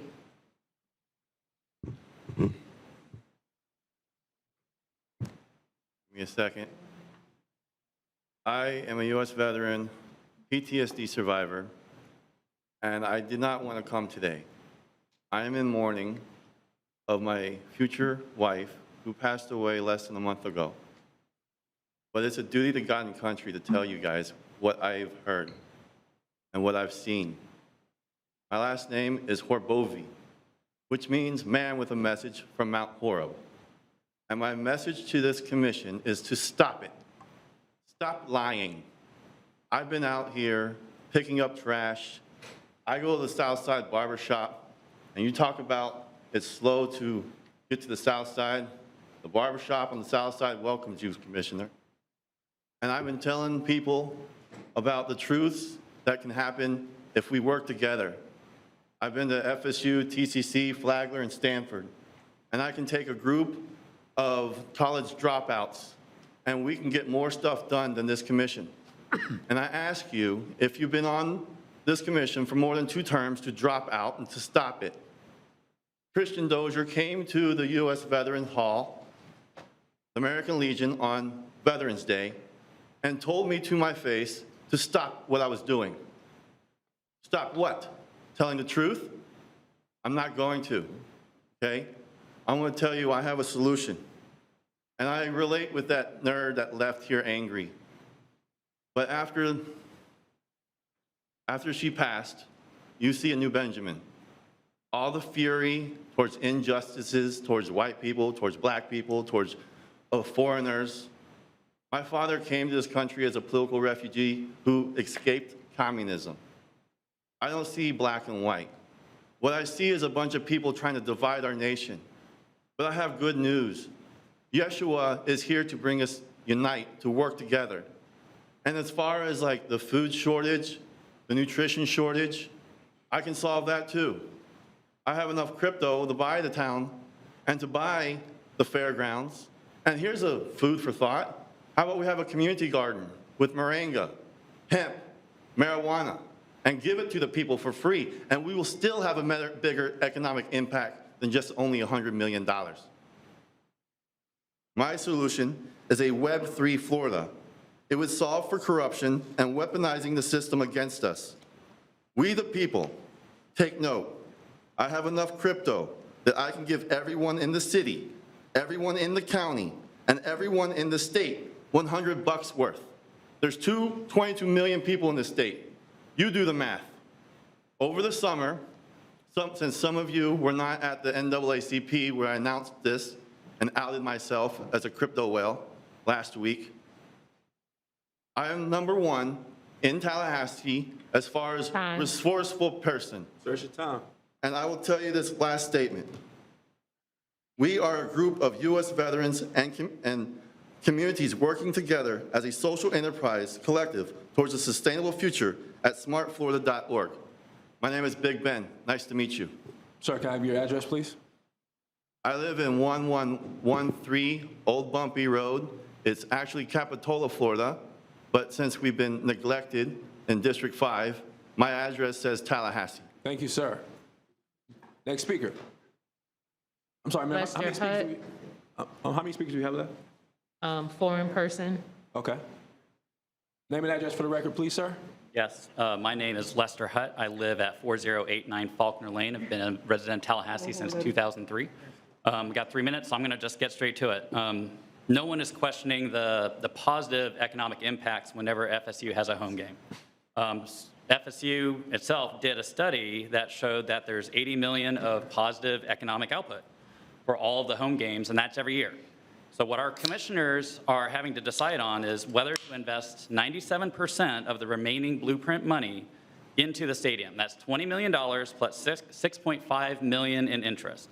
If this gets approved, that means that there's very little money left, only $700,000 for the next, 7 to 8 years for any economic development projects.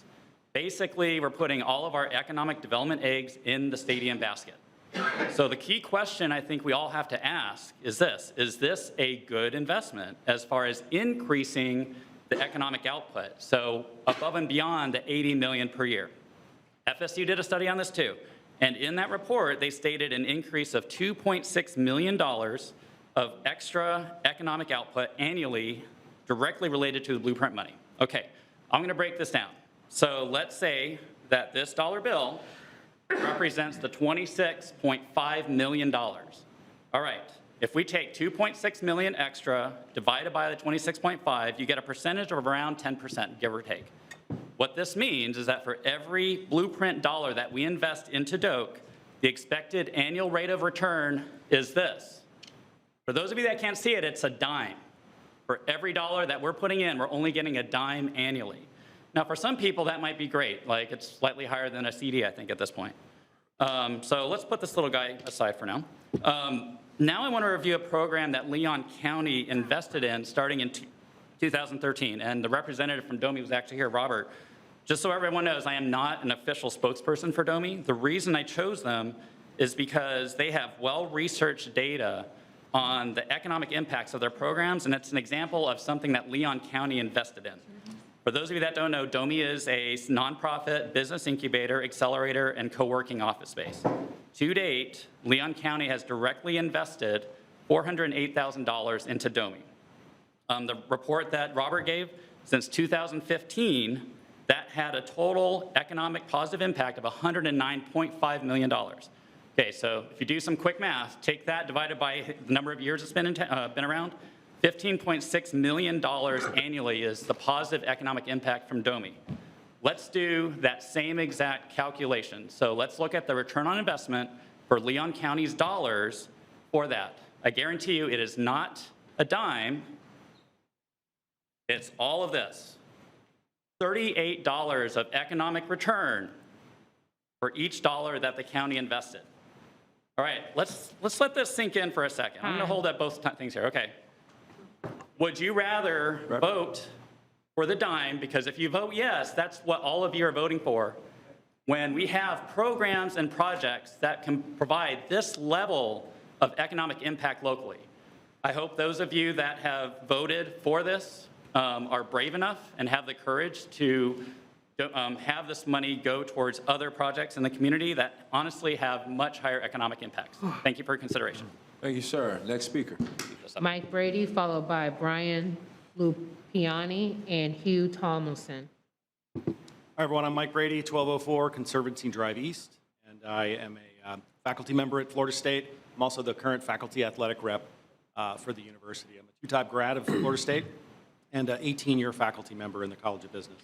I realize it's late in the day, and I've taught long enough to know that I want to keep my comments very short and concise and leave you with a very poignant point, which is that I'm here to speak in favor of the Doak Campbell Stadium project, obviously, and a lot of points have been raised, and some good ones, both in this discussion and previous discussions as well, and I want to add one from a faculty member's perspective. One thing that hasn't come up enough in my view, and I mean in this room and elsewhere, is, and I really feel it's terribly important too, is that FSU has been an excellent steward of the funding that we've received from the state and the city. You may know that FSU is one of the most efficient universities in the country and has been for some time now. And as an FSU grad multiple times, as well as my wife, I think we should make more of that. That's a big deal. It would be a really big deal if we were an inefficient university. We would be called down here, rightly so, and we'd have to answer questions about why we're so inefficient. but we're not. We're an incredibly efficient university. And we're also one of the best values in the country, not just the state, one of the best values in the country. And so what all this means is, and from a business perspective, is that they both speak to FSU's ability to make every penny count. That's important. I mention this because, as a business professor, as a longtime Tallahassee resident and taxpayer, this should matter more than it does. Yet I don't hear that mentioned as often as I should. I'll leave you with this. I know it's a lot of money. Everyone knows it's a lot of money, but please know that the funding is needed. It's important to FSU, it's important to the city, and most of all, it'll be stretched as far as every dollar will go. FSU has an impressive track record of taking its funding very seriously, and I think it's important to recognize that point, appreciate it, and have it factored into the decision-making process. Thank you. Thank you. Next speaker. Brian Lupiani, followed by Hugh Tomlinson, and then we have 2 online speakers. Thank you, Commissioners. Brian Lupiani, 607 McDaniel Street, that's within the city limits. Most important thing first, I just want to say I agree with all of the, everything that's been said opposing this use of blueprint money. I just wanted to get that through in case I get tongue-tied with the rest of this. The real thing is, the real issue is, there are 2 questions here. One is whether or not it's appropriate for the local governments to provide money to Florida State for stadium repairs, let's say. The other one is whether or not, if that's the case, if it is okay for the locals to do that, and I think most people here probably would not agree with that, but even if it's okay to do that, the other question is it okay to use blueprint money? And the answer to that is unavoidably, it's no. This was nowhere in the scope of anything that was sold to people when we voted to extend the blueprint tax. There was nothing in there about athletic facilities, nothing in there about helping FSU with the stadium. There was something vague there that could have gone to a convention center, but when everybody realized that that was not really a good use of money, FSU, in my humble opinion, looked for another way to get something, and especially since FAMU had gotten something, FSU had to get it too. I don't want to be disrespectful or anything, and I think for the most part what has been said about FSU being a good steward of money is true, but on the other hand, if you're such a good steward of money, why do you need repairs for basic things at the stadium? The stadium was just refurbished, or at least had some things redone within the last few years, and now suddenly it's not in ADA compliance, it's not safe, all this stuff. Okay, that point made. The other thing I want to know along those lines, and I really don't know this, I might not like the answer that comes back if it's true, and I don't expect anybody to know this, but has anybody looked into whether or not this has been done in other communities? How many local governments have been asked to subsidize stadium repairs for a state university? I don't think I've ever heard of that before. Maybe it happens all the time. But this is just completely out of the blue. And one more thing I'll say real quick, try not to go over. Again, no disrespect meant to Mr. Coburn, but he asked about how hard it is to raise money for things like sewer repair, toilets, infrastructure. Well, it is hard to do that, but that's what Blueprint is for. But it's not for private entities or well-heeled entities like FSU to improve the infrastructure in the community. There was one quick thing. Yes, sir. Last night I heard a woman speaking to the city commission talking about a nearly 500,000-gallon sewage spill. That's the sort of thing that this $20 million ought to go to help with, or some money from Blueprint, not to a stadium. I'm very sorry. I'm a big FSU fan, but this is just... Thank you, sir. Hugh Tomlinson, Is he the final in-person speaker? in person, yes. Okay. Name and address for the record, please, sir. Hugh Tomlinson, the best for last, I guess, here. Hugh Tomlinson, 1187 Ron's Point Drive, East Tallahassee, Florida. Thank you for allowing me to speak. Thank you for being here. I wasn't going to speak today because I'm also serve on the Citizens Advisory Committee for Blueprint, but I decided I get a right to do that as well. I do want to warn or inform everyone in the room that if you have something private in your lap, whether it's your phone or your notes, and you don't want someone to see it and take pictures and post it on Twitter, you might want to turn it over because someone's in this room taking pictures, evading people's privacy, tacky and distasteful, and I hope this commission would also find that that crosses the line. So just be aware of that. But I want to say about the misconceptions, so many misconceptions about Blueprint. There's a lot of people that came up with ideas about how money can be spent and other things, but this Blueprint money is just not simply available for every project, every need, and every crisis in our community. So there's information that needs to be really relayed in that regards. In terms of raising the money, I know that most of you are public officials, and I bet that the hardest thing that you do is raise money, and I'm guarantee that. I'm a major gift fundraiser for Florida State Athletics, and I can tell you it is very difficult to raise dollars for even, as he says, the shiny things and important things. And even if we found a donor that would like to give money to help Florida State Athletics, monies that go to these things that we're talking about, the infrastructure, or monies that can't go toward the physical, emotional, and life support that we do for student athletes, or affording the championship resources that bring more economic impact to Tallahassee. So I also want to just say that with these improvements that Florida State needs to do to their university, to the stadium, it is going to make tens of thousands of Tallahassee's patrons who come and visit everyone in Tallahassee safer, more comfortable, and keep coming back and providing those economic dollars to our community. So I thank you for your support. We appreciate it, and our community would be better for it. Thank you, sir. So we have how many? Two. Two, okay. Go on. First, we have John Cutler, followed by Stephen Broadway. Good afternoon. My name is John Coulter, 404 Shepherd Street. All right. Can y'all hear me Name that okay? just for the record, please. Oh, was that an affirmation? Hello? Sorry, sir, can't hear you. Hello, hello? A little bit louder. Can y'all hear me? A little bit louder. All right, I'll try to speak up. I'm just currently shouting in my house.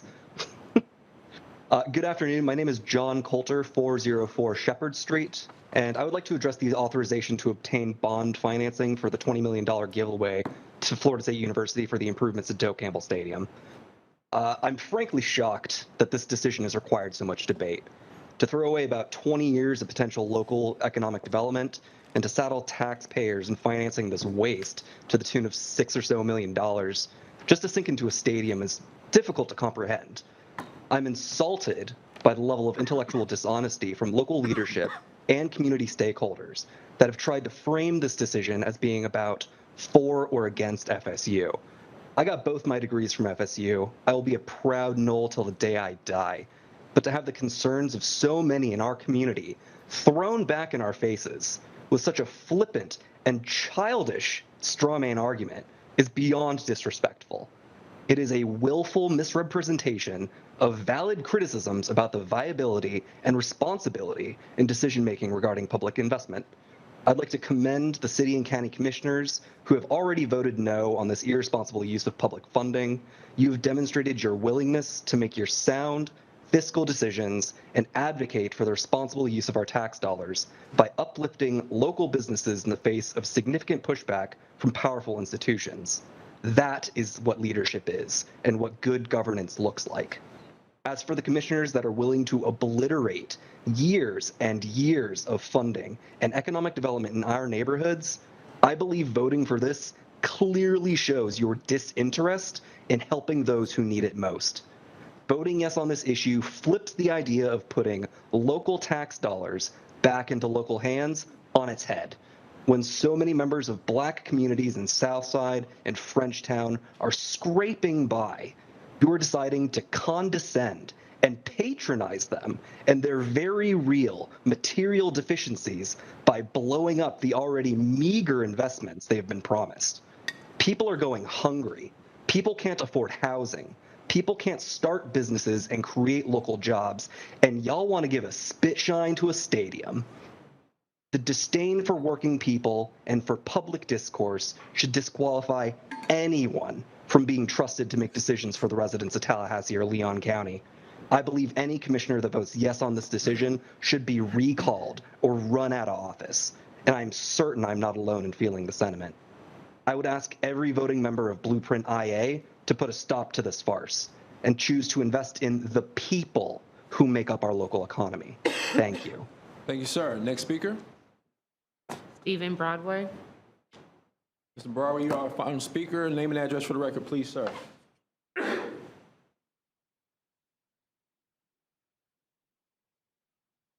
Hi, I'm Stephen Broadway. I live at 1901 Gibbs Drive. I had a myriad of things that I wanted to say about this particular item since I've been working with the Leon County Democratic Party to fight against this particular project since May.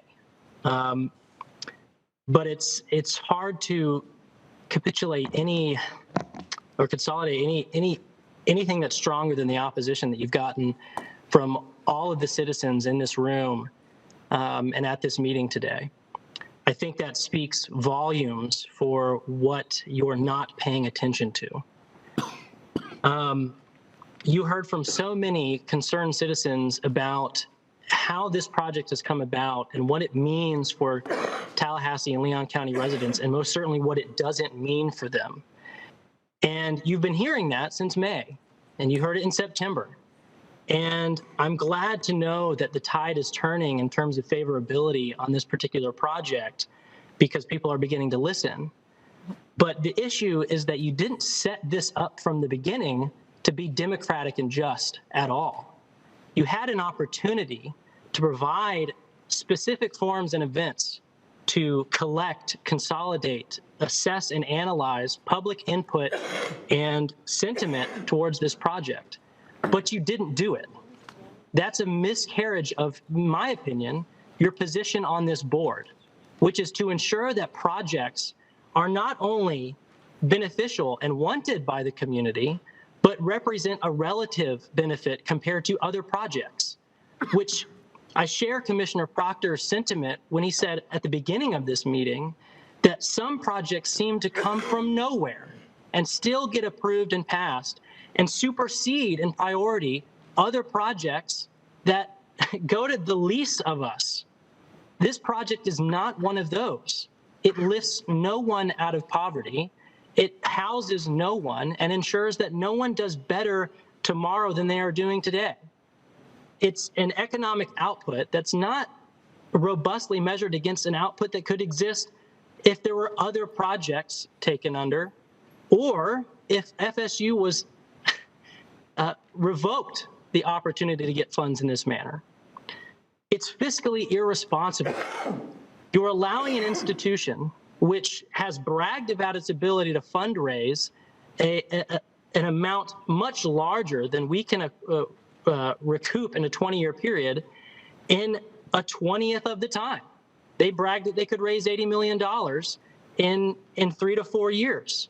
So why can't they just extend their fundraising efforts and time period by another 25% and raise the additional $20 million and save us $27 million and allow us to continue to lift people out of poverty? Sir, it's your time. It's not. That's all I have to say. Thank you. Thank you, sir. Any more speakers? No. Thank you. While we were speaking, I surveyed the table. The speaking order will go Mayor Daley, Commissioner Minor, Commissioner Matlow, Commissioner Dozier, Commissioner Welch, Commissioner Cummings, and then Commissioner Proctor. Mayor Daley, you have the floor. Okay, I'll get things going and make a motion for staff recommendation for options number 1, 2, 3, and 4. Second. Motion's been made by the mayor, seconded by Commissioner Jackson. Any more comments? No. Commissioner Minor. Thank you very much, Mr. Chairman. to be sure, Florida State is a vital partner with this community, and its future success is intertwined with our own. When FSU thrives, we thrive. And it is the #1 economic driver in this community. $1 billion a year, the entire university. And from the economic analysis that we saw in September, the stadium improvements, the infrastructure improvements, et cetera, will bring in $80 to $100 million a year. I believe all those things to be true. FSU is a partner of ours. We want them to be a partner of ours. We want and need the stadium to be upgraded so that we can bring the most of what we can to the football stadium. However, Leon County residents have made it clear that they want to see these limited economic development funds invested in other ways. Many that I've spoken with, and I've been spoken to many, have used the same arguments about these funds that I used in the September 27th meeting when I urged this body to consider a compromise with the stadium funding. The reasons that I hear from people are reasonable ones, the ones that I used. The opportunity cost is too high. By spending this money, we forego the chance for us to take advantage of other opportunities that might come our way. And let it be said, I mean, raising money is not easy. For anybody here that's raised money for a campaign, it's not easy. For someone that's raised money for a nonprofit, it's not easy. And I understand, I mean, FSU would not have an easy time raising $20 million. No one could. But the ability to raise $20 million is easier for FSU than it is for Blueprint, than it is for OEV. These arguments I've heard over this last, since the vote, before the vote in September, they've crescendoed, and I've really been listening to what people have been telling me. This money doesn't belong to us. It doesn't belong to FSU. It belongs to the taxpayers of Leon County. And the feedback that I have received has been overwhelmingly in opposition to the use of this money. And I've heard from people who love FSU, who have their entire family intertwined with FSU. They are huge Seminole fans. It's not about whether or not you support FSU or not. It's about whether or not this money is best used in this way. The ratio that I've heard, that people that have contacted me, is about 25-1, meaning that for every email, every contact I have for someone in the community, for every one that supports this project, I get 25 that are in opposition to it. 25.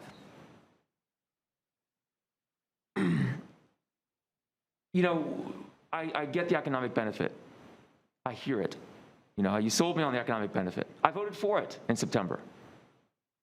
But at the end of the day, I work for 300,000 people in this county. And I'm here because they've entrusted me to make the best decision I can and to listen to them. So everyone here has their own vote. I get that. But I've really thought hard for myself about what we needed to go forward. And so what I'm doing is I'm offering a substitute motion to Mayor Daley's where we adopt options 1, 2, 3, and 4 on item number 8, but we remove the $20 million allocation as well as the financing amount from that bond issuance that would be scheduled for December 2021. Second that. When it comes to discussion items, I'm going to have another motion, but for now, that's my substitute motion, is to move forward with the Mayor Daley's motion, however, removing the funding for the FSU Stadium and the financing cost for that. And this is not about, thank you very much. This is, in no way should this be construed as us not wanting to be partners with FSU. We need that partnership. Tallahassee and FSU are intertwined. When FSU is successful, we are successful, and vice versa. And we can't ever forget that. But thank you for the motion, for the substitute motion being seconded. Look forward to discussion and debate. Thank you, Mr. Chairman. Thank you, sir. I had a substitute motion by Commissioner Minor. I believe I heard Commissioner Porter second and first. That's okay. Yeah. Point of order, Mr. Chair. I'm sorry. Point of order on that. In accordance with Robert's Rules of Order, newly revised, which this board follows, a substitute motion as that which Commissioner Minor has made would be considered an improper motion because that motion is in conflict with motions previously adopted and still in force that were adopted previously on September 27th. So on September 27th, the direction was to fund the Doak Campbell Stadium Economic Development Project at $20 million. In order to undo that, you would need either a motion to rescind or a motion to amend something previously adopted. You could not just do a substitute motion. So section 39, actually it's paragraph 5, section 39 of Robert's Rules would require one of the motions that I just mentioned. Otherwise, the substitute motion would be improper because it conflicts with a motion that was previously adopted by the board and still in force. You would have to deal with that previous motion. Madam Attorney, I understand that the city of Northern County are strict Robert's Rules of Orders. We have in prior times and both of our respective meetings honored substitute motions. My question to you is there any way that besides taking up the motion on the floor that Commissioner Minor could make his motion? If he wanted to make a motion to rescind or a motion to amend something previously adopted, he could do that if no other motion was pending. But the motion as presented conflicts with a prior action of this board that was previously adopted and is still in force. Okay. So you would have to basically undo that action that was taken September 27th in order to move forward with what Commissioner Minor is trying to do. So to be in right order, we would have to take up the motion on the floor and then, to be in right order, we have to take up the motion on the floor and then if that motion does not pass, then take up another motion? I'm sorry, I'm not following you. I'm sorry, ma'am. There's a motion on the floor already. There is a motion on the There's a floor. motion on the floor. That motion has to be taken up and voted on before any other action on any other project that's in that motion can take place because that is the motion on the floor. Yes, that's correct. Mr. Chair, may I ask a The question? substitute motion is improper. Yes, ma'am. All right. Is this on point? Because I have. Yes. I'm sorry, Yes, on point. So I just a clarifying question. So had Commissioner Minor's motion been made first, we could have taken it up, but because If it had been made first as a motion to rescind or a motion to amend something previously adopted. Okay. Any other questions? Mr. Chairman. Yes, sir. So basically what we're saying is that there's a procedural barrier here simply because I wasn't picked first. Under Robert's Rules, either of those two motions that I mentioned, motion to rescind or amend something previously adopted, can only be made when no other motion is pending. And a motion to rescind does not take precedence over a motion that's on the floor. In other words, there's a motion on the floor, and therefore I'm prohibited from having a motion to substitute. And I'm prohibited from having a motion to rescind since it doesn't take precedence over the current motion on the floor. You can't do a motion to rescind at this point because there's a pending motion on the floor. The motion that you did make is improper because of the prior act of the board that was adopted and still in force from the September 27th meeting. So basically, it's a procedural barrier that occurred because I simply wasn't allowed to go first. It's essentially what you're saying. No, yes or no? Well, it's Robert's Rules that basically says that there has to be no other pending motion. So if the mayor were to withdraw his motion, then you could proceed accordingly. So it's really not a matter of going first. It's just procedurally what's pending at the time before the body. Understood. Any other questions? Thank you, Mr. Chairman. Thank you. Any other questions on this subject? Commissioner Matlow, you have the floor anyway. Thank you, Mr. Chairman. My suggestion would be, Mr. Mayor, I think there is desire for some people to separate the Doak Campbell vote from the rest of the bonding issues. If you would be, in the spirit of collegiality, modify your motion to adopt everything except that, and then we could talk about that and dispose of it separately. No, I'm interested in an up or down on the vote on the table. Okay. We'll just let the record reflect that the mayor is interested in not letting us deliberate on this specific item individually. Commissioner Matlow. Yes, sir. Made Your a staff comments. recommendation. Mitch. Okay. On the subject. Thank you. Yes, sir. On the subject, absolutely. So look, this motion contains a $20 million bond for Doak Campbell Stadium. And the purpose that we gave the taxpayers when they voted for a 12% economic development fund was for economic growth. We heard from a speaker earlier that maybe we need to look at just economic sustainability. That means no growth. If that was our desire, we should just return the money to the taxpayers and we could sustain their economic viability individually. So for SIP, we look at the stadium as a whole. I think we all support Florida State. I've been going to Florida State football games since I was 7 years old. I think that stadium looks tremendously different from what I remember. I remember the bathroom facilities that had what I would consider a trough at that time. And ever since I was a child, funding has been found and available to continue to renovate the stadium for its entire 71-year history.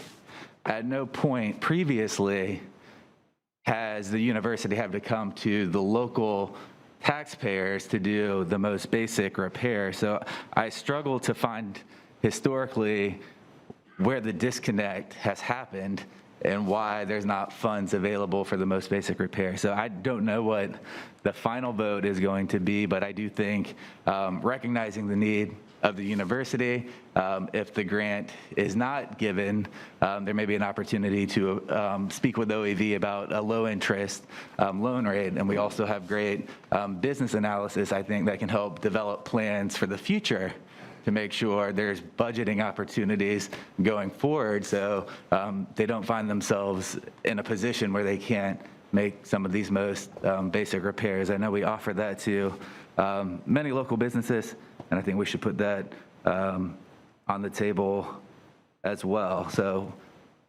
I can't support this motion for any of this if it's going to include that, because I think it's violating the public's trust for what they voted in, and it's leaving us with no money. And we talk about expanding sports facilities or anything we want to do at the fairgrounds. The sports mega complexes I've seen have cost north of $20 million. This is going to leave us with less than $1 million. We talk about investing in magnetics. We talk about investing in technology. We talk about investing in healthcare. We've never talked about investing in stadiums until a couple of months ago. And we only really gave the public 1 week's notice before we took that initial vote. So we're in a very unfortunate position today where we didn't give the public enough notice to weigh in. And I noticed the public input today and what I've received since that initial vote is tremendously different than the public input we received in that room. I think that speaks to letting the public know what's going on. I think that means if we ever make a $20 million decision, we give more than a week's notice. We schedule that over multiple meetings. That's just good government. That's the basic fundamentals of good government. We don't hide what we're trying to do. We don't rush what we're trying to do. We make hard decisions and we let them be vetted by the public. And then look, if we stand behind that decision in the end, that's our prerogative. But where we are today, I don't think the public will trust us to ever vote for a tax like this again if we move forward. Thank you, Mr. Chairman. Thanks, sir. Commissioner Dozier, followed by Commissioner Welch. Thank you, Mr. Chair. So I have said a lot about this subject in the past, and I don't have any questions on the material that we got in the agenda item, but I do have a few comments today.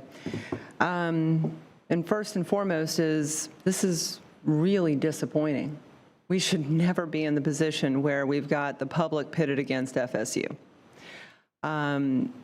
the overwhelming, and I think others have said this, opposition to this has also come with almost universal support for FSU. People acknowledged it today. They acknowledged it in the emails. It's just really disappointing that we were put in this position. And I think we need to do a gut check in the future about how this might have been framed to FSU. I don't blame FSU, but fundraising is hard, absolutely. I don't blame FSU for going after funding if they were told that this was a good idea, that OEV could afford it without undermining the very core of why we set aside 12% of our sales tax in a referendum for economic development. Shouldn't have told you it was a slam dunk. I mean, just the incredible opposition from this is a public process. This is public tax dollars. And so I really am disappointed because Director Coburn, I agree. FSU's been a fantastic partner. You mentioned the Incubator at Innovation Park. That is a phenomenal asset. FSU stepped up. And in fact, it will help FSU meet your goals as well. And President McCullough's goals and President Thrasher's. So we have incredible partnerships and we can get creative on these things. But this is, we're having two different conversations. I want to thank all the people who showed up today, and quite bluntly, I don't think we would have this dialogue. And I really appreciate what you just said, Commissioner Matlow, that the comments today and what we've heard in the emails are more direct. They're more embedded in what OEV should do, can do, the economic development, the jobs, than what we heard in September. People have their minds wrapped around this now, and I appreciate that you all have educated yourself. You've taken time, a tremendous amount of time on some people's part, to get this information out in the public. And that's been extraordinary. This is a partnership. You shouldn't have to work that hard, but even if all this information was here and we had 3 different meetings to discuss this before taking a final vote, the public still would have needed to be here to share their thoughts and on email and everything else. So thank you all for the time. I've just received over 200 emails, and almost all of them opposed in just the last couple weeks. So we have spent a lot of money. I'm sure it's over $1 million. I didn't do the math on this one, to establish the best economic development organization this community has ever had in the last 5 years. Our director just received an award this week. They spent incredible time. We have incredible talent to be prepared on day 1, 2 years ago, when the sales tax money started rolling in. And they got a lot of wins in the first 2 years. They spent nearly $10 million with our approval on a number of projects that are going to capture over 1,500 jobs. And uniquely, citing the Danfoss example, 70% of those jobs are for middle skill, 150% over average wage of this community. Those are good paying jobs, and you don't need a degree. And they've got a partnership with TCC for training. These are incredible opportunities, and it supports our community college. It supports magnetics and FSU. So there's a lot of ways that we support our higher ed institutions, our critical partners in this community, and create good jobs and get a substantial return on the investment. For Danfoss, $2.3 million. And we got 239 jobs coming. So OEV was prepared on day 1. They have executed in the last 2 years. And I don't believe for a moment that our phenomenal staff was preparing to be left with $722,000 for the next 7 years, period. That was it. They've spent close to $10 million with our approval in 2 years. They were not preparing for this. Our strategic plan next February, or this coming in February, as we heard from Gray Swope in September, it's going to reflect the assets that are on the table, and it's going to look dramatically different what our options are if we have $722,000 versus what we expected to be in this fund. As I said, I don't have questions about what's in the agenda, but I do have questions about what's not there. We've got 2 attachments with budget breakdown for the infrastructure side, 88% of the tax, 81% of this bond. There is not a single document, a single description of the OEV budget in our agenda. There's nothing. That's been the biggest sticking point since May. What does this do to the budget? And there's no information. This is extraordinary. This is not what I'm used to seeing from Blueprint or county. We may disagree on the merits of this project, but I think we can agree that we live and work in the sunshine and that we need to have that information available and not have to go to 3 different agenda items to piece it together as I have done, and others.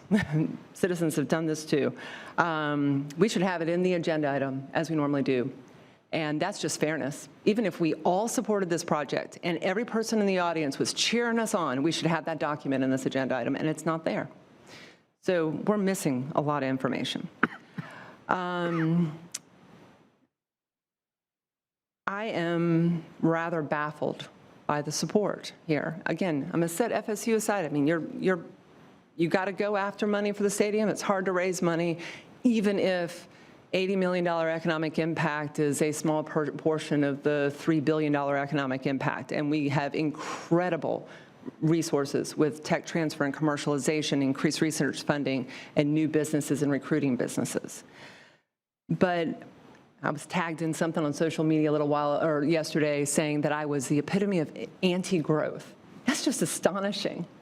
Anti-growth is putting all of our eggs in one basket with a projected 34 permanent jobs to be created. That is anti-growth.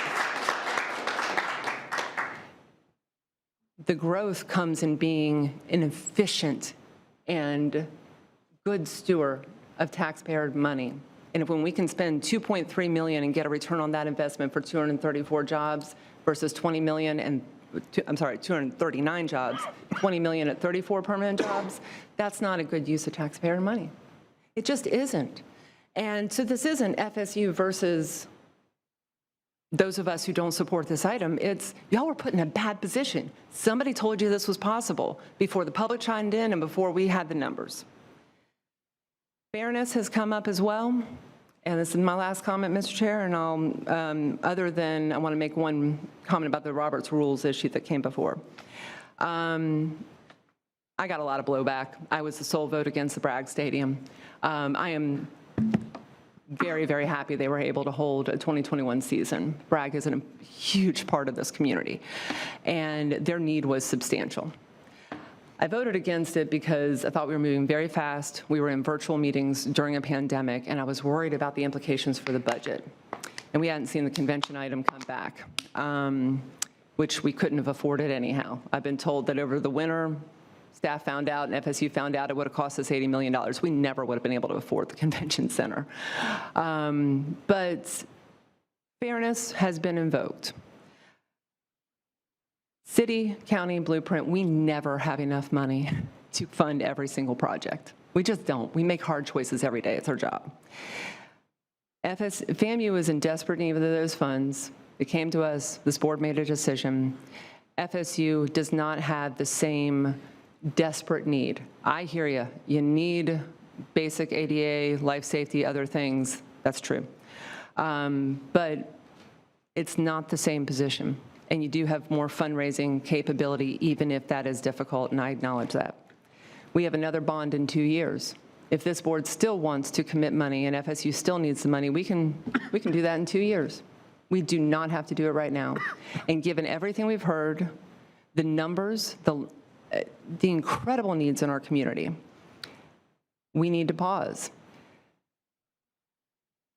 Because this money is not necessarily for housing. It's not necessarily for sidewalks, other things. But if someone has a good job, they can afford housing. They can afford to live their own lives, lift themselves up out of poverty. This is going to create customers. It's going to create customers for our construction industry and others, maybe new boosters. And that's what we promised the voters when we sold them on the idea of setting aside 12% for economic development. So I will not be able to support the motion on the table if it includes funding for DOKE. I did, as you all know, send an email to our counsel, to Attorney Dawson, last week, because I thought I even said it wrong. I thought it was motion to reconsider and it was motion to rescind. So thank you very much, ma'am, for your detailed response. And as you know, I've gone back through, actually, you'll appreciate this, Mr. Chair, I looked at it, read through the chapter there. So if the motion on the floor fails and we have a motion to rescind at this meeting, I will support that and I'll support the bond. If that doesn't happen, there is one provision in Chapter 35-7 that allows me, and I will do this right now, this is official, and ma'am, please check me if I get this wrong. I am stating my intent to offer a motion to reconsider at the February meeting. If we don't get that vote today, I will, Mr. Chair, be making that motion before we take up the bond at the February meeting. And I've talked to bond to people in bond world.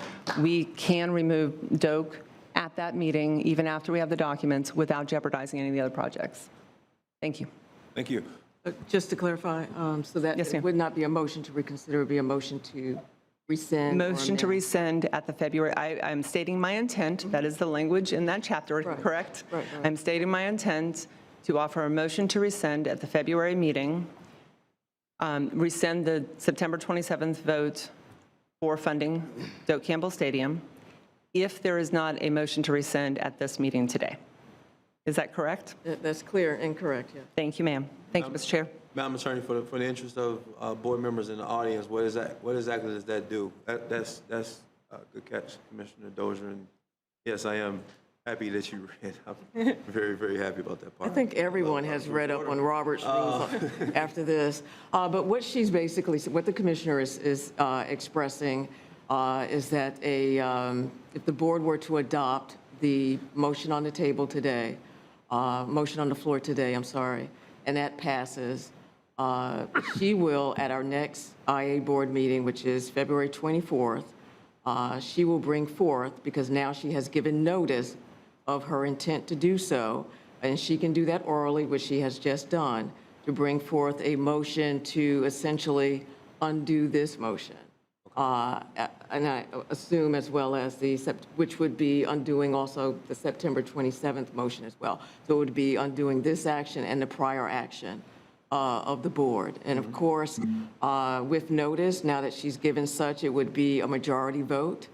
Normally, it would be a majority vote of the entire membership, if everyone was here, or 2/3 if one or more members were absent. But because she's given notice, under Robert's rules, it would be a majority vote in February if she chooses to bring forth that motion as she stated. And that it will not matter the order in which, so if somebody else makes a motion with staff recommendation, will not matter the order in which we went. Just for clarification, if she made a substitute motion to rescind, that motion would be valid in that arena, correct? The same rules that I expressed earlier applies, which is no other motion should be pending in order for her to give those, to do her motion. The only difference with what she's done today is she's provided advance notice so that the threshold for voting is less. It's just a majority. But still, at the February meeting, if she does a motion to amend something previously adopted or to rescind, there has to be no other motion pending when she does that. So, Mr. Chair, I respectfully ask you put me in queue first in February. Plan.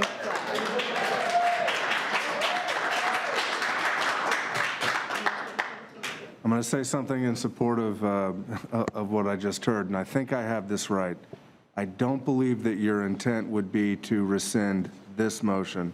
You still would want to do the budget amendment, authorize moving forward with the bond. It's just the ability, as I heard it, to remove DOE at the ultimate time of the bond and the vote from September. Is that correct? Mr. Chair? Yes. Yeah. Thank you for the clarification, Ben. I was going to come over and ask you about this, and not to belabor the point. Since this is the vote on the structure of the bond, should the mayor's motion pass today, that stands that you all go and you get the bond documents. We have another vote on those final bond documents. So I agree. I don't think we need to rescind the vote today, and I did not add the December 9th, this vote, into that intent statement. It will be a separate motion, a separate agenda item on the final bond documents. And at that point, and this is why I mentioned this, I have been informed by experts in the bond community that we could pull out the Doak Campbell funding in February without jeopardizing any of the other projects. We can still move forward with it. So yes, Ben, I would be making a motion to rescind the September 27th prior to taking up the motion or any discussion of the bond documents. Thank you. Thank you, Mr. Chair. All right. Yes. Commissioner Pratt, I have County- Commissioner Welch and Q, unless you have a point. Point of information following Commissioner Dozier. Madam County Attorney, are either of us authorized to interfere with the bond process or to call the bonding house? I mean, can I call them as well? Help me to understand. Can I do that? No. Well, at this point, it's just a matter of the amount that's bonded. It's not. Now, can I call the bond? Commissioner Dozier said she called the people and spoke to them. I need to know, am I within my right to do About that? someone that she knows personally. This is not the Yes. folks that Yes. we're dealing with. I talked to people who've worked on bond issuance forever. They're experts in the field. The first time you said you called the people who would be handling No. the bond. No, Okay. sir. But let me ask, as a point of information and righteousness, can the individual commissioners directly engage the bonding company once they're in the process of whatever they're doing? I would not recommend that at all because there may be a conflict of interest for you to do that. What we plan on doing, depending on the direction of the board, is we will work with our financial advisor, PFM, as well as bond counsel, as well as disclosure counsel, to put forth a competitive bond issuance, which means that there will be an RFP out there. Banks and large institutions who have the capacity to bond for this level, for this amount, will put in their proposals. They'll provide us with their best proposals in terms of what the cost of the issuance will be. And then we'll bring that back to you to say, this is the best deal that we got, and it was competitive. We put it out. We didn't just choose someone. We put it out, and it was competitively procured. However, if you were to contact any of those potential bidders, that could be a problem. So I would not recommend that you do that or try to do that. Mr. Chair, since the question was invoked, I will just say, for the record, this person works in the public sector, and the person who gave me that directed information works in the public sector and would never respond to an RFP like that. Yeah, so it's not someone who would have any conflict whatsoever. Mr. Chairman, you understand my sensitivities, and I've asked a question, I've received an answer. Thank you. Thank you. Commissioner Welch, followed by Commissioner Cummings, Commissioner Proctor, Commissioner Jackson, Commissioner Porter, Commissioner Cox, Williams Cox. Commissioner Welch. Thank you, Mr. Chair. I promise I will be brief. First, I just want to thank everyone who came out to speak tonight. That was a lot of folks spending a lot of their time. I know we've likely all received many emails and communications, and so I do want to say thank you to everyone for your interest in this topic. Just to save you the drama, I can't support the mayor's motion. I will reiterate my opposition from the previous meeting, but I do want to articulate a little bit better my thinking as it has evolved from that meeting in September. And I think it's unfortunate, and it needs to be said, that this process, this issue, has become really divisive, and I think that's unfortunate. I think, it's kind of been framed as supporting FSU or not, or rich FSU versus the rest of poor Tallahassee. And all of these characterizations I think are unfortunate, and I get that that's a part of politics. And for me, it's not personal, it's not political. My opposition to this item is purely policy-based.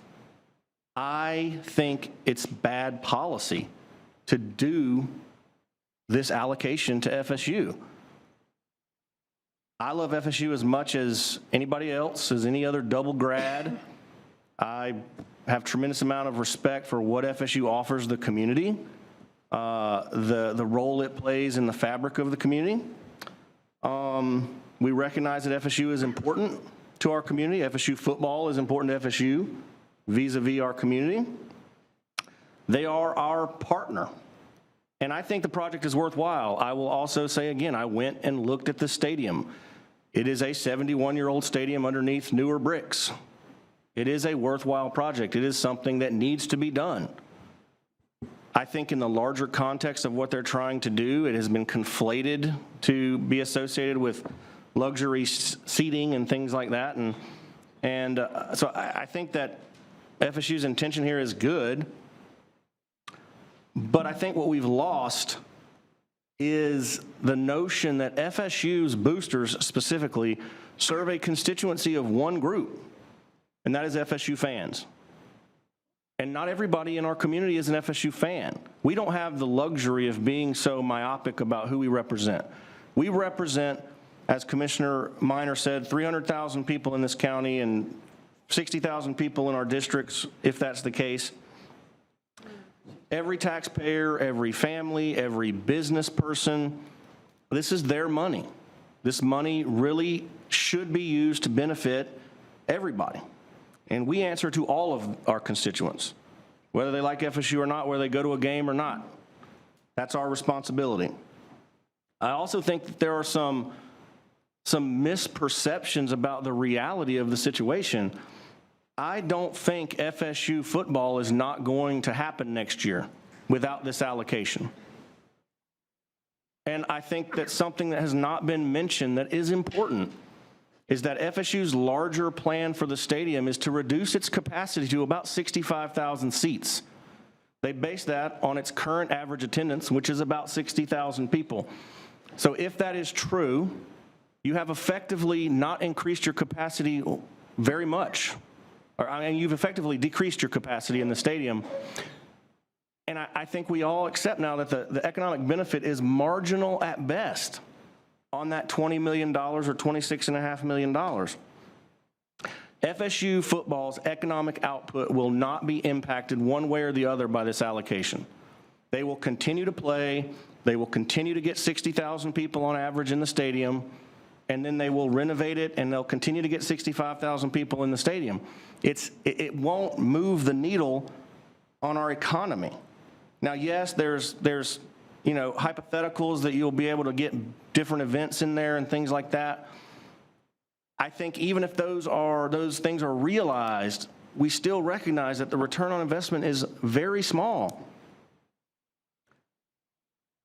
I am confident also that the stadium renovations that FSU wants to do will get done, whether we give them this $20 million or not.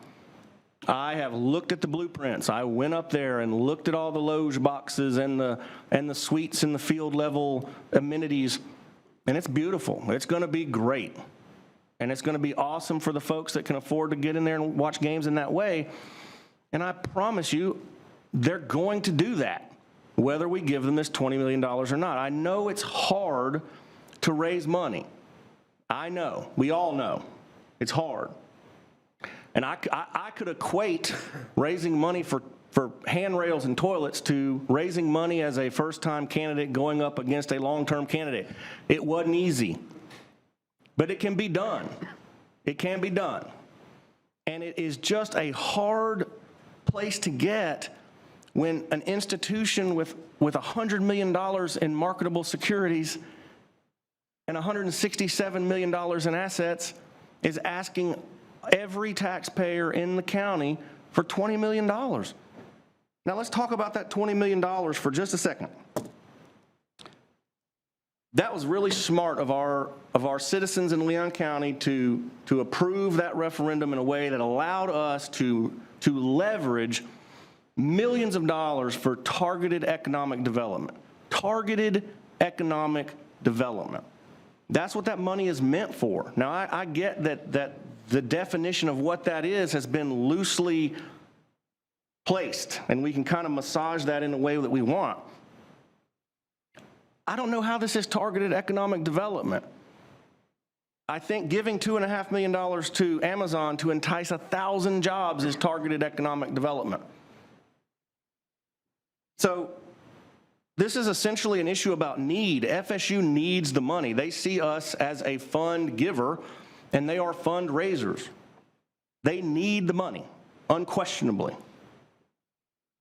But my concern is that their need does not justify the opportunity cost for our community. Because having $20 million in a targeted economic development fund, we will use that in the next 6 years, I promise.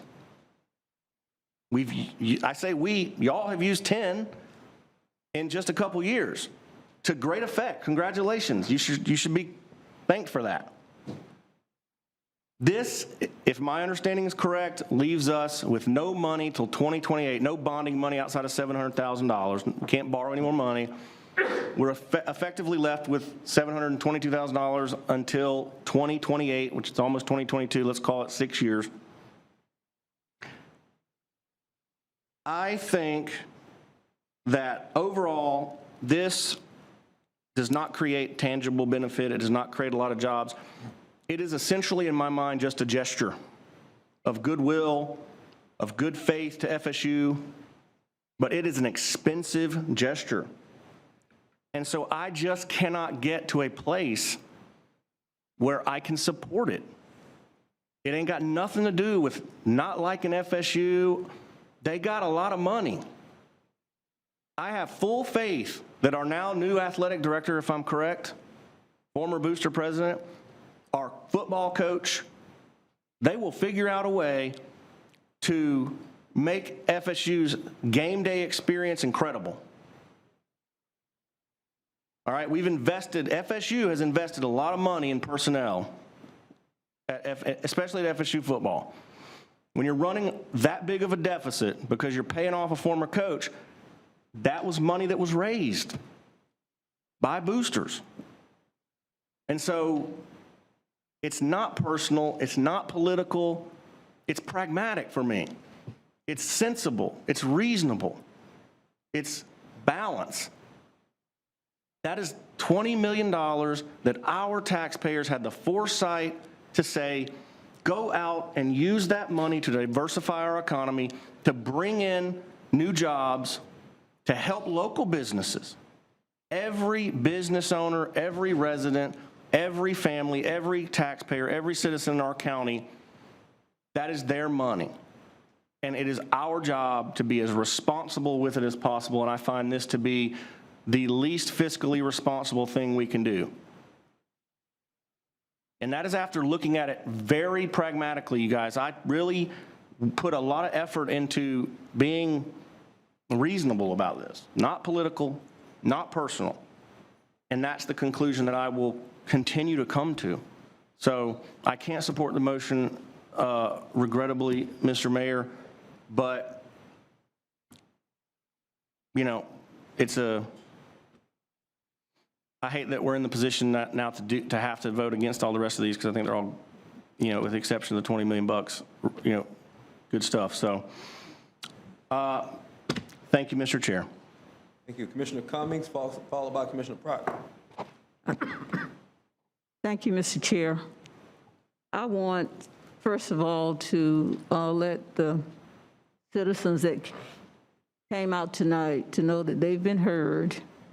I sat here and listened to the concerns, pros and cons. I tallied 11 in favor of the expenditure to FSU, 18 against, and 2 were sort of neutral, I believe, just expressing their concerns. I also appreciate the insight from my fellow commissioners here on the dais.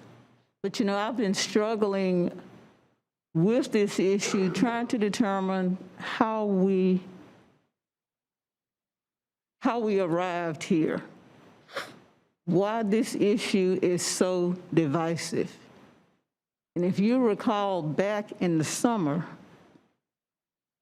when Mr. Stanley Sims proposed a non-competitive project for, I guess, economic impact in the Frenchtown community, we were concerned about the procedure for review of those non-competitive projects.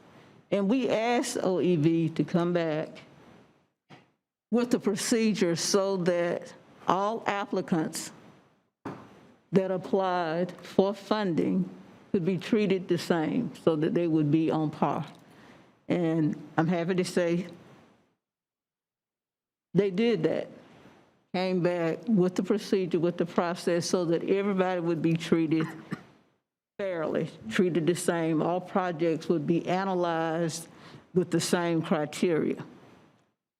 One of the things in going back, looking at that process, looking at those criteria, I didn't see where any of the applicants were required to demonstrate whether or not they had the ability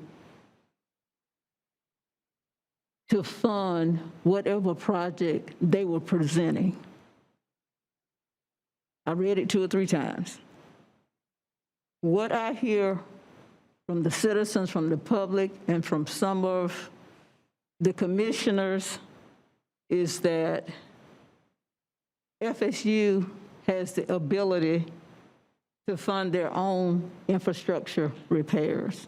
It should not be asking Blueprint for money.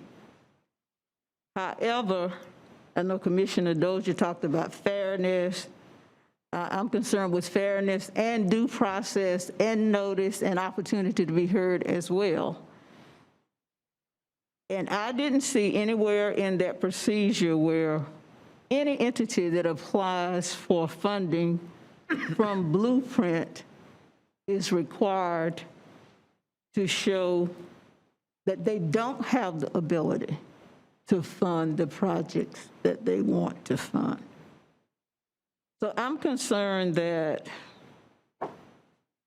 from a procedural and due process standpoint, we're looking at a criteria being applied in this instance that's not part of the process that we as a board adopted. We voted on it, we adopted it, but it's being used to scrutinize an applicant that perhaps was not previously on notice that criteria would be used. And I say that because I don't believe the applicant has had an opportunity to address what's been raised here at town hall meetings, what's been raised in the various emails that many of us have gotten, and phone calls that we have gotten about whether or not they have the ability to fund what they're asking Blueprint to fund. And I think if that's the criteria, if we're applying that ad hoc right now, that it needs to be consistent across the board with the applicants, with all of the applicants. I think that where we are now can really be a learning opportunity for this board, defining moment for this board. I believe that as a public body, we sit here, we represent the citizens, we represent the voices of the citizens, but we also, in my opinion, have an obligation for the public and the citizens to know our own process and our own procedure and our own criteria for analyzing proposals that come before this body. And I believe at this juncture, we are using a criteria heretofore not raised in the analysis. And I believe if we want to use that criteria, then we need to look at other applicants as well and just make sure that we are being fair to everybody, not just FSU because it's one of the great economic drivers here in Leon County, here in Tallahassee, but use that same procedure, that same criteria, that same analysis, and I don't believe we've done that in the past. I'm new, only been on the commission, on this body for a year. I appreciate Commissioner Richardson because he has the history, and I appreciate it when he gives us the history of this body and the purpose of the penny sales tax and what our job is to do with that money. We have to be responsible, in my opinion, to the public. We have to make sure we are maintaining not only the public trust, but we have to make sure that we're protecting the public's dollars. And in order to do that so that we are transparent, I believe our policies and procedures should be transparent and sought out as well. I know I'm talking too long. Take your time. Take your time. So that the public will know, the applicants will know that we're not just using subjective criteria, but I believe it has to be objective criteria. And in order for it to be objective criteria, it has to be part of our procedure, in my opinion. Now, Mayor Pro Tem Richardson might know whether or not this issue has come up before, whether or not we have to require the applicants to demonstrate that they don't have the ability to fund their own requests. If it hasn't come up before, I think it merits this body discussing it and reducing it to some type criteria in our entire procedure so that we will be on notice. Right now, I'm just struggling with the basic notions of notice, due process, fairness, opportunity to be heard. And I'm not sure if that has been accorded in this particular instance with this particular matter that's before the body right now, Mr. Chair. Thank you, ma'am. Commissioner Proctor, followed by Commissioner Jackson. Thank you, Mr. Chairman. I concur with Commissioner Cummings' comments from the legal perspective. And I too had in my notes, is there a criteria, is need a criteria for our support of a project? And what she's asking, if need is a criteria, has it been demonstrated and applied to every other project that we have, that the need thing? The issue of the foundation dollars being out there, and whether or not if you have $1 billion in monies which may or may not be restricted for whatever specific purposes, is that a factor that we are to weigh? And has everyone who has been a beneficiary been required to turn in their financials, such as those which have been spoken to about Florida State? And that's the due process, equal protection that she's lifting. Good point. But in addition to that, with the exception of Commissioner Richardson, who I would trust on this issue, just blindfolded and would have to read anything because of his specific intricate knowledge of over the years, Could you, Ms. Dawson, walk us, Attorney Dawson, you walk us and tell us where we are, how we got here tonight? I've heard so much, and to say that I've been at this table, I almost can't believe because there's been so much. We've been bombarded. Could you, Mr. Chairman, if you allow. I'm sitting in for the chair. Okay. Yes, of course. Ms. Pro Tem, Attorney Dawson, just to walk the community, give us the sense of the linear pathway of which we've arrived here today. Madam Attorney. Thank you. Commissioner Proctor, I think probably the best way to describe the process is the policy that we recently enacted that Commissioner Cummings referred to, and that is policy number 114. It's on our OEV website, and that is the policy that is titled Evaluation of Non-Competitive Economic Development Project Proposals. And part of that policy does contain what's called documentation of cost sharing or cost matching. So we do ask the applicants, and of course this was just adopted in September, but it formalizes the criteria that we have used, that OEV has used all along to consider these non-competitive economic development projects. So that procedure paragraph is already in the document. But just in terms of process, I think what's important to remember here is that all of these economic development proposals, once we receive direction from the IA board to review those proposals, the first thing that we look at is a legal review. Is it consistent with Chapter 212.055, which is the Florida statute dealing with how these economic development dollars and the blueprint infrastructure dollars are to be spent. So we look at that particular section of law, and it requires that funds for economic development projects be spent for a public purpose or for incentives that benefit the entire, that benefit the community, that improve the economic development within the community.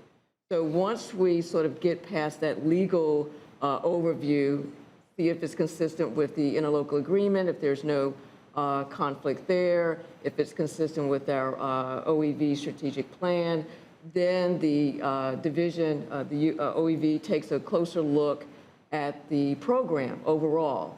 What is it doing in terms of the detail? Is it creating jobs? Is it sustaining jobs? Is it, what is it doing to benefit the local economy? We do an economic impact analysis that we order. That's an independent assessment. And then we look at various other issues and bring that to the board in an agenda item.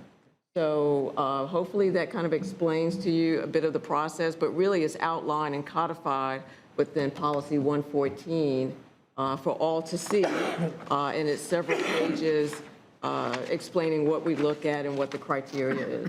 In terms of all of these projects, Ben, I mean, you all, could you tell us in terms of economic impact, in the category what we're looking at is economic development dollars, which is, in my understanding, is restricted to infrastructure stuff. Is that accurate? And then in terms of the economic impact, how does the Florida State project and their numbers rank in terms of these other 30 number of projects on page 15 here? Are they at the bottom of the list or in the middle or running with the pack? Well, I'll start with the law. All of our projects, as Attorney Dawson indicated, absolutely comport with state statute. In terms of the specifics for every application, a economic impact analysis is performed. I'll defer to our leader, Paredes, in terms of how it ranked in terms of an ROI compared to others. I want to know if FSU comports with the expectations and the rules with which we're restricted to abide by. Is there something out of bounds? How are they ranking in terms of their impact for the dollars we're putting in? No, and I just don't have the agenda material before me. It was in your September agenda. No, Commissioner, thank you. No, this project absolutely comports with with the goals and objectives, the law, et cetera. It has a return on investment. The economic analysis was performed. All of that information was outlined in the September item. I don't have that in front of me in terms of what the ROI is specific to that. You may recall, and I think this is probably where you may be going, every one of the various project requests that come before the board, that this IA board asked to have come before you, we do the analysis to see what is the return on investment for those economic development dollars. They've already crossed the de minimis thresholds. Now we can analyze, okay, this is the amount of the request, this is the benefit to the community, and this is the economic benefit to the community. I do know that all of that was laid out in the September material. The September material being when you made the decision as a board to support this project or not, and you voted at that time to support it. I just don't have that before me.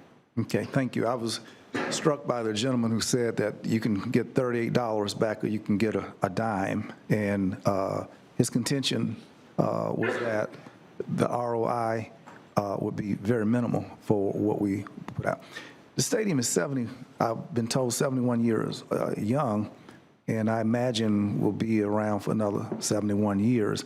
So at some point, you need the stadium, its infrastructure may need a little help. Mr. Chairman, Commissioners, if we're looking at this from an economic development matter and strictly from that, the numbers look good to me with what we were told, economic compartment, and this is under the two projects which were under the 12%. I can't think of and didn't see anything competing, rivaling the return on investment that was presented, and we are charged as the IA to use these monies in part to leverage the most bang and where we think it would. And certainly the numbers I saw was swollen in comparison to. Number of people have brought this issue and made it. One lady today I heard say that that whites are just born in privilege. And that's what one speaker said, and I noted that.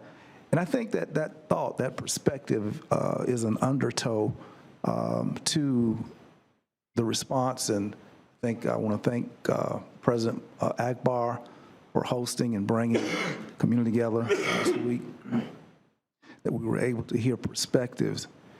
And there are those who actually consider what she said is valid in this community, that whites are, let me make sure that I'm accurate, whites are born in privilege.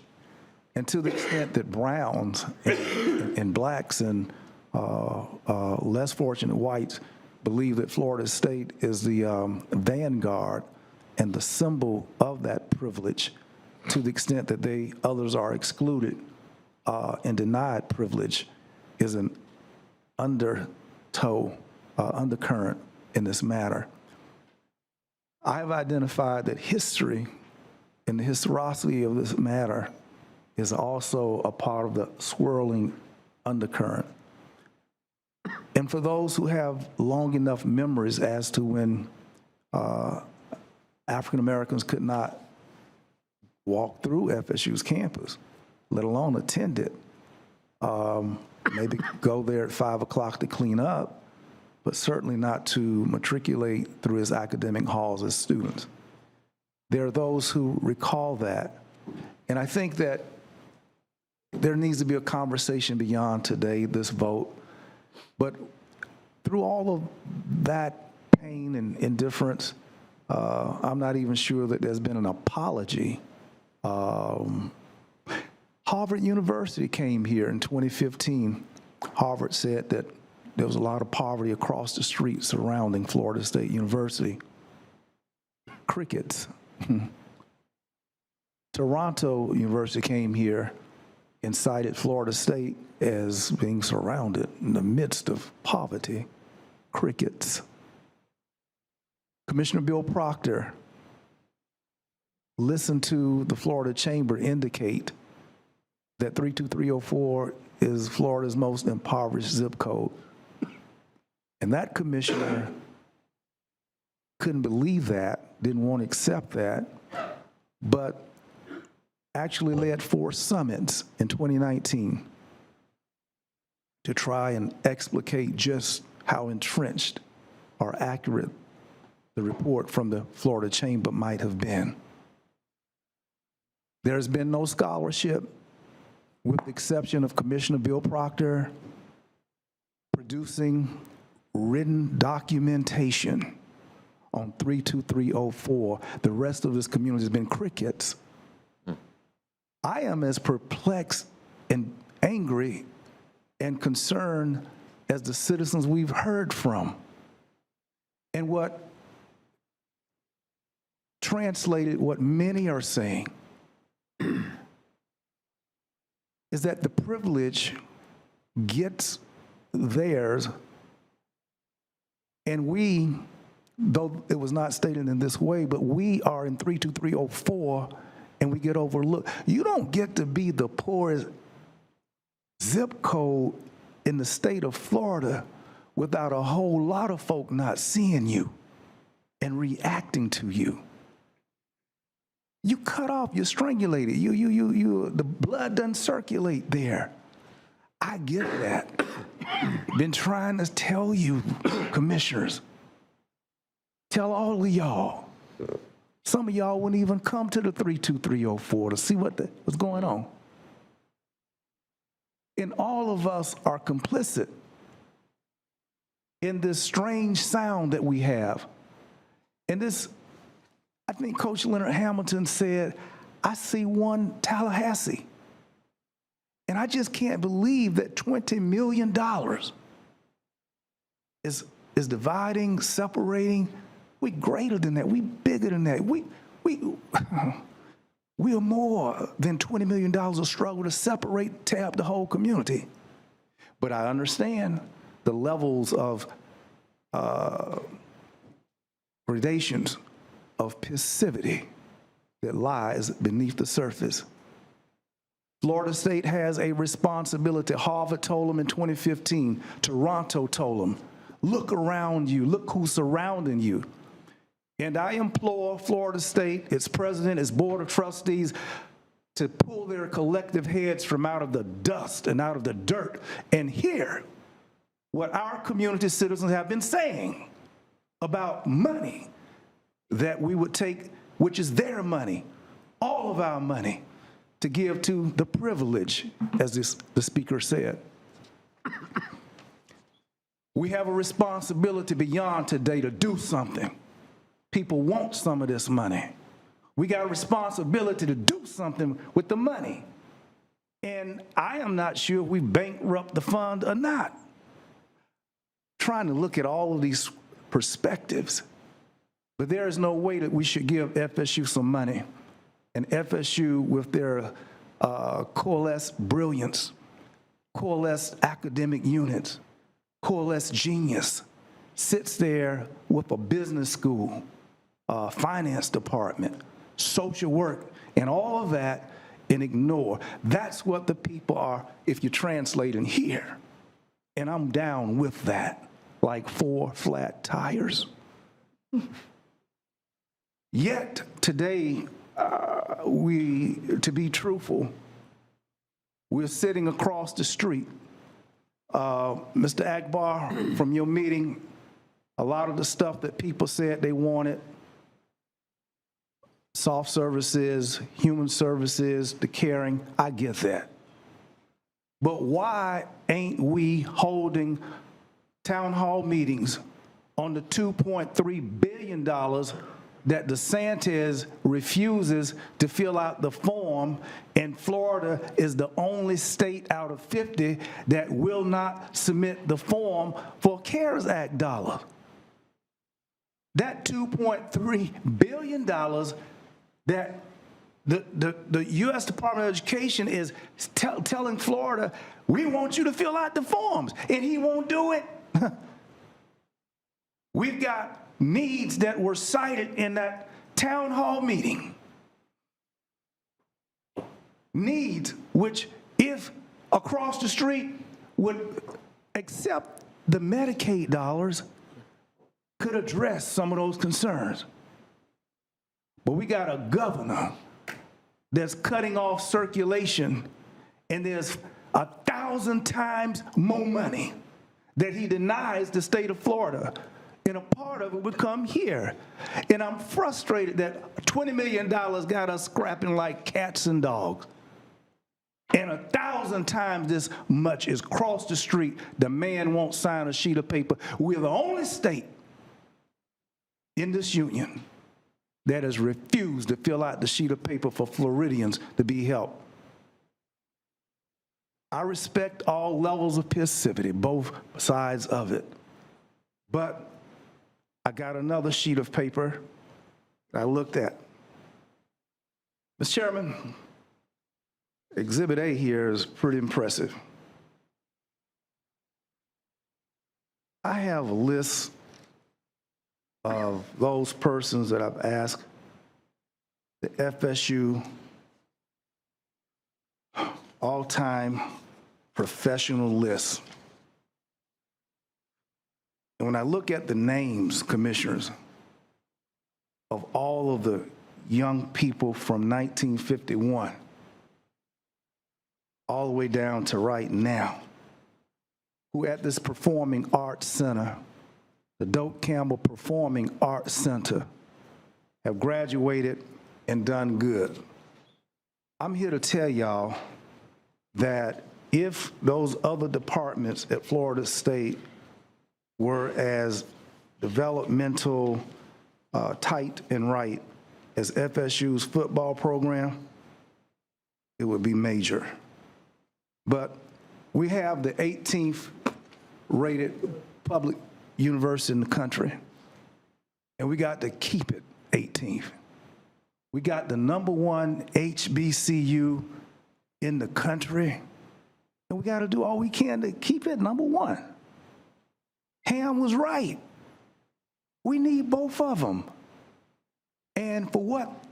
And those who have problems with my support of the stadium, I've said to you all before, I don't know another place in this nation that has produced more black millionaires than many who were captured on the NFL draft history and the FSU all-time professional list. Mr. Chairman, your name is even on here. You got all that money. No. All that money. I'll talk to you later about a small businessman loan. But we, friends, when you're looking at these years, 5 persons drafted, 4, 5, 6, 7, 10, years where 9 players were drafted, years where 9, 11, another year 11, 8. It's just amazing, remarkable. That is economic development. And there is no unit at Florida State University that's generating these kinds of millionaires. Pull their list up, show it to me. So, to those young people who come from 304s, not the one specific to Tallahassee, but generic, Florida State University's football program in the stadium, the Coliseum that the Gladiators play in, they want all the bells and whistles that modern capacity provides. And it's the 18th ranked school. I did an inquiry, Commissioner Dozier, on the $965 billion. I didn't call the bonding people, though. I have not checked in with them. But I did check in on the $965 million, rather. I was told that most of it is restricted, constricted, and limited to a very specific and special purpose of which that money can't be moved. I wanted to know if some money sitting over there. I went to try to find out if some was there. I want them to be responsible. But the money is restricted. That $965 million everybody keeps talking about. But nevertheless, historically, for the role for the kind of money Florida State presents, it's very important that we have state-of-the-art unit. And while this $20 million, we can't do the things, most of what I heard the other night, we couldn't talk at the meeting the other night, but from what I understand is a process, this started in 2014, and as a matter of color of title, this $20 million rolled through the 2014 and got a referendum vote, starting with that Madison Mile. Yeah, that Madison Mile, and we had $20 million set there, and this community voted $20 million. Subsequent to 2014, that $20 million didn't equal $20 million, just like the $12 million for the fairground ain't $12 million from then. Now I've heard numbers today that that $20 million facility would cost $80 million. So Florida A&M came to this room and asked us and told us we can't have, we're going to be shut down. We reacted. They were not on the wagon. They were not on the train. I don't know why they was not on the train in 2014, but Florida State was. But after Florida A&M University got $10 million, we agreed. Florida State came back to this room and asked, inasmuch as we can no longer attain an $80 million convention center, performing arts center, all of that, will you permit us to take the 20 that had already been earmarked, voted on by citizens in 2014, may we be allowed to transfer that money since it was designated to us in a referendum item? Fam, you got 10 million, precedent is established. May we thus take the 20 and use it for our stadium, and that has been the conversation subsequent. Ms. Dawson, if I got the wrong understanding of the linear course in history or where we are, how we got here today, please straighten me out. I was straightened out once tonight that the NAACP could endorse, I'm sorry, not endorse, but support, as was spoken to early. I'm prepared to be corrected if I'm not correct. Sir, I don't have anything to add. Okay, very good. I will affirm, though, and I have to say, so I think Susan gave the background in terms of the legality. You were touching on the backgrounds in terms of this project and its history, and Commissioner, I will not repeat it, but you summarized it extremely well. The nascence of it went all the way back to the Sales Tax Committee. It was one of 2 projects identified in the economic development portion. And you have summarized, there's been a number of items over the years, predominantly working towards the convention center. But that changed earlier this past year, and you summarized how that changed. And I believe the way you did is accurate. Yes, sir. Mr. Chairman, what I want to give public notice, as Commissioner Dozier has done earlier, is that for the February meeting, I will be making a motion in the interest of concerns and comments captured by the NAACP, the citizens who have come forward. I will be making a motion that we look at a new opportunity to incorporate, to hear, to plan, to establish, to build, construct, all of those words right there, and that we want to hear and to begin to process and construct opportunities consistent with public demand. That is what we have to do, that equity and parity for all, and not just to leave the perception that the white and privileged can get it, but the brown and black can't. So this has to be a continuing, inclusive discussion, not whose voice is heard in this. I want this to continue, and I want to get with parties to make sure that that list is a functional one, it complies, it comports with all of the righteous parameters with which projects can emerge from this table. So, commissioners, that is what I'm asking. That's what I'm going to be hopeful that you will support, that we begin to arrange a list of things when that money, as we're re-upping, that those projects have to be heard.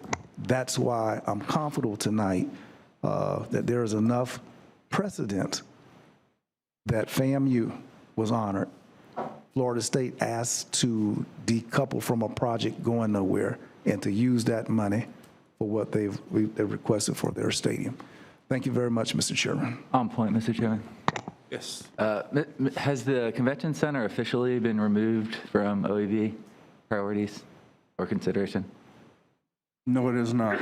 Okay, so we're talking about moving $20 million to the stadium. My recollection is we've never, the convention center project isn't officially dead or rejected by this board. So I believe if this board does move forward and the intent is to change the allocation from a convention center project to a stadium project, then that convention center project should be removed from future consideration. Thank you, Mr. Chair. Thank you. Commissioner Jackson, followed by Commissioner Porter, followed by Commissioner Williams-Cox, then Commissioner Dozier, Mayor Pro Tem Richards. Thank you, Mr. Chair. Yes, I'm the lucky one to follow Commissioner Proctor. He and I do share 32304. It is a joint representation of the residents and citizens there. And the stadium itself is located in 32304. I want to commend everyone that came out tonight to share their points of view and where they're at with this. I'm sure Commissioner Richardson can educate all of us in the only two listed original projects in the 2014 vote for the improvements at the Tallahassee Airport and a convention center for FSU, which is, in my opinion, morphed into a more useful expenditure of the funds for them. And I find it, because I have to travel that way each day that I'm back and forth, I have another role in my professional life where I serve the families and the children in 32304. And to have 1 out of every 2 third graders not reading at grade level in 32304 and 32310 is something I wake up to every single day. But I also know that their key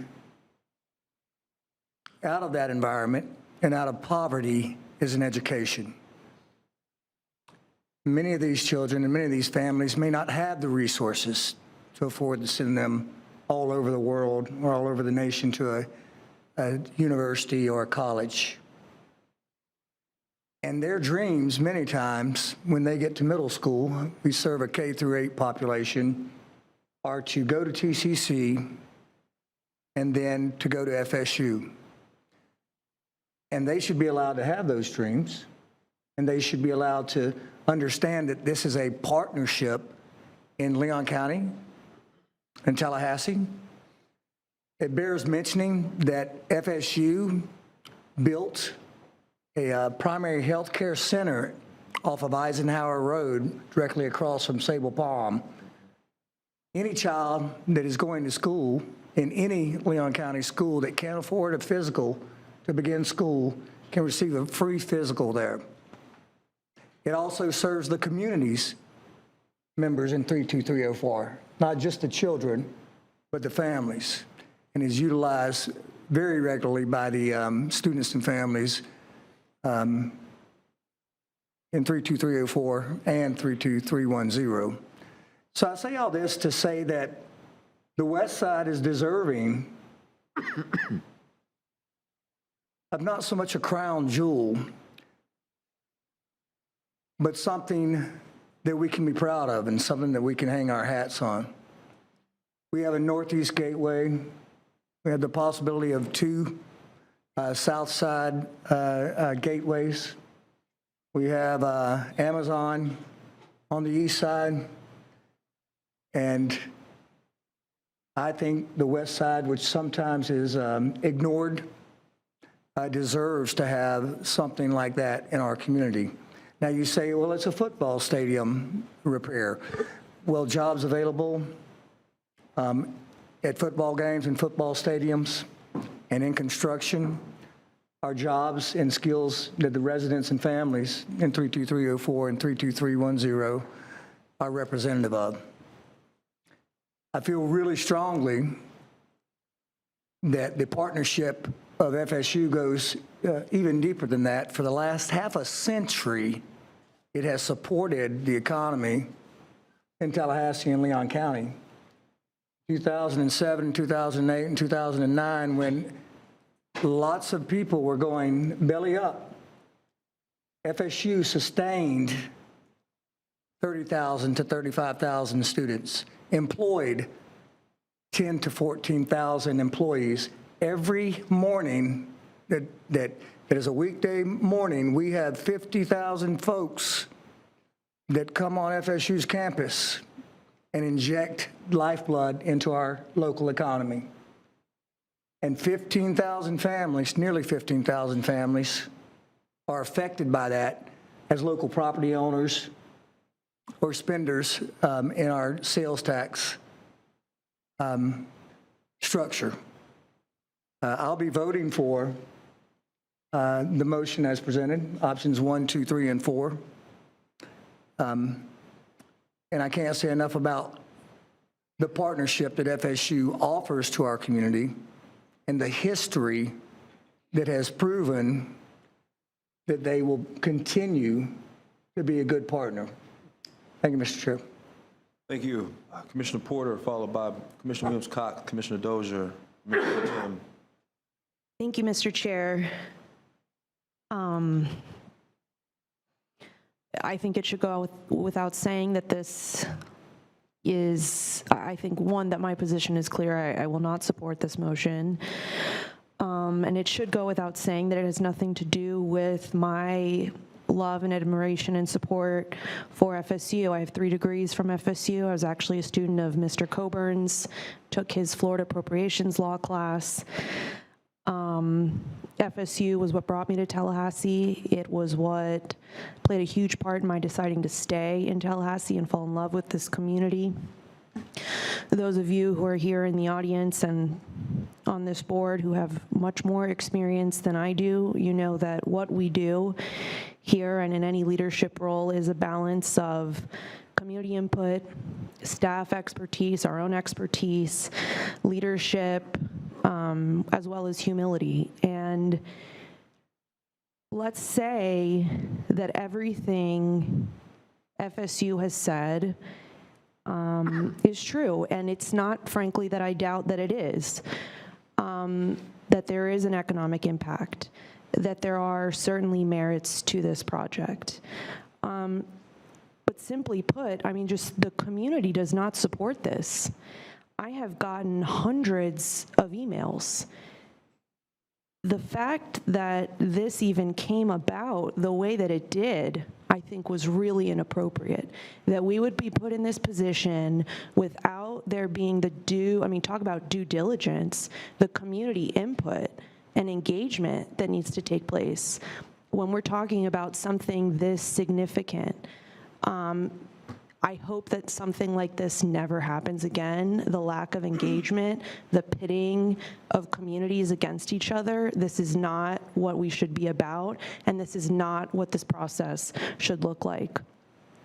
I have never seen a community come together quite like this. I know it's happened before, of course, many times, but in my tenure, this has been one of those issues that has really galvanized the community.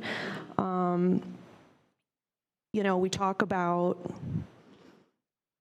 how hard it is, to raise money. And the hardest thing that I have to do as a politician is not raise money. It's sit in rooms like this for hours of public input, overwhelmingly in opposition, and to see us make the same mistakes over and over. That is the hardest part about being a politician and being in this role.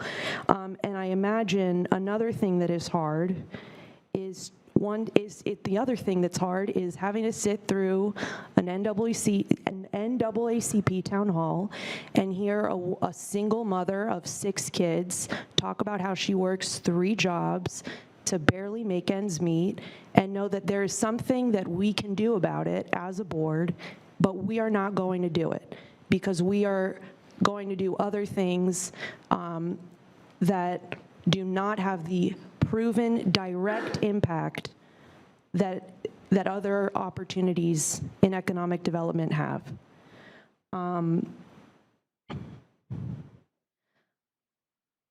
For those of you who have been engaged in this process, I hope that you, regardless of the outcome of this vote, now in February and moving on, I hope that you keep fighting, that you stay engaged, you keep voting, you keep running for office. I appreciate what you're doing. I speak for all of us. We all appreciate the community engagement. And I hope that you are not as discouraged as I am right now counting votes. So those are my comments. Thank you. Thank you. Commissioner Williams-Cox. Thank you, Mr. Chair. I have a question. For some reason, well, I understand Commissioner Dozier has already given notice what she's going to do at the next meeting. These other projects that are bound to this, what do they do between now and the next meeting? Because they need to have some direction on getting ready or doing whatever it is that they need to do. What happens to them? I'll just reference something that you found on your table in front of you, and this is a document that we created that speaks to the over $500 million worth of projects that you gave us the direction to move forward with. All of those are on a reasonable, but also an aggressive timeline toward construction. We talk about these projects at nearly every meeting, and many times throughout the year, and we just did it at the budget approval, the second final budget hearing. All of those projects, 31, they're all on their own individual timeline or Gantt chart, all of which is managed either by Director Paredes or Director Calder and their teams toward construction. A number of them, which is what you're talking about tonight in this motion, 9 projects to be specific, are advancing towards a 2022 bond. Why? Because they're closer to being ready for construction. And that was part of the implementation plan that we brought you back in 2018. Did not make sense to do all the projects at once in one bond because they all weren't going to be ready for construction that early. And we're staying on this target. In 2024, projects like Commissioner Proctor, the fairgrounds, which you also voted on, are going to be ready for activation. And the vote that you approved a little bit earlier this evening keeps you on that target. You accepted one report, you began a master planning process. There will be time after that is done to design the facilities, to work out whatever you must do or want to do with the Fair Association, so that when that bond is issued 2 years from now, it is ready for construction at that point in time. And that's a project that's also covered in this pamphlet. So for the 9 projects that you have before you, and all the other projects, they're all advancing with due diligence and speed through the planning and design process, toward being construction ready, so that we can activate those projects, be they infrastructure or economic development, so that the community can enjoy the benefit of those projects as quickly as they reasonably can. In the case of an economic development project, and they're all different, we talked about this, I think, at a prior meeting, they're not all the same. The Alabama Street project, for example, that's an economic development project. That's not going to have a huge return on investment like an Amazon. It will never receive those kinds of accolades.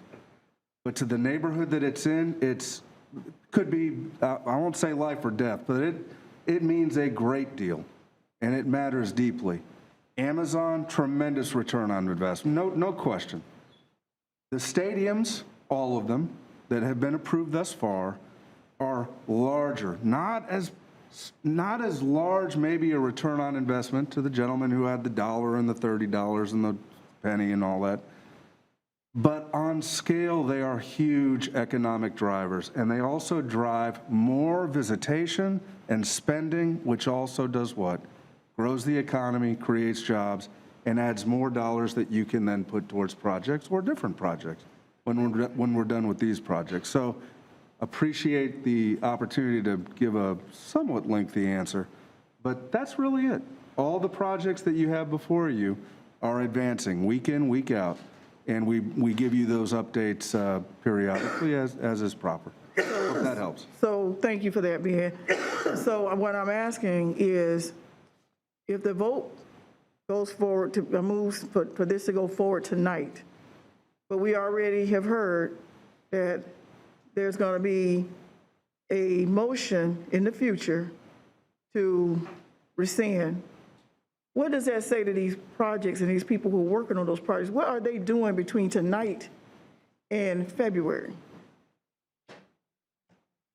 So I'll state something that we talk about periodically as well.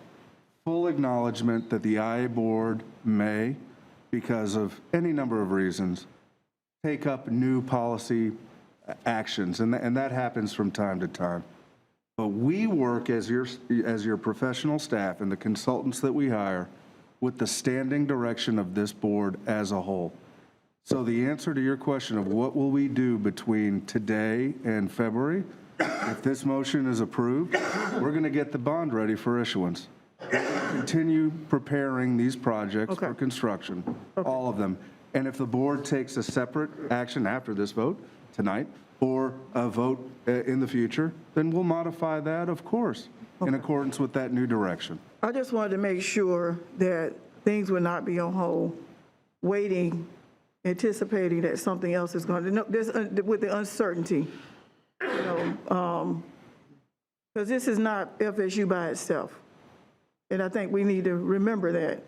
It's not just FSU. There are other projects in here, good projects, that need to have some certainty that they can go forward. On point, Mr. Chair. Did she finish? Sure.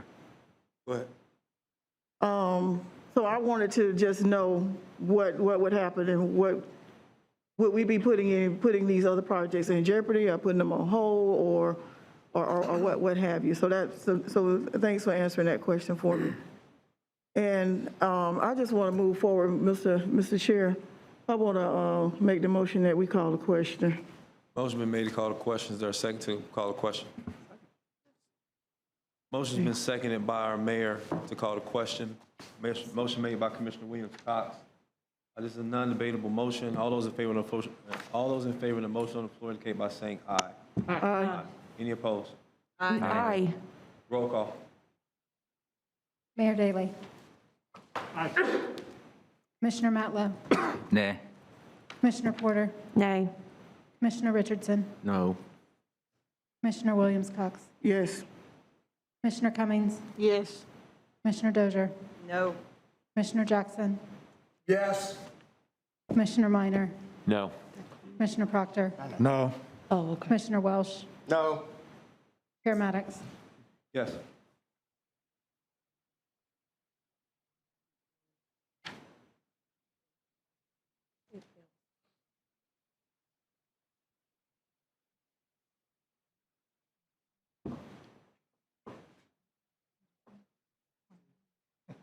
Heard it.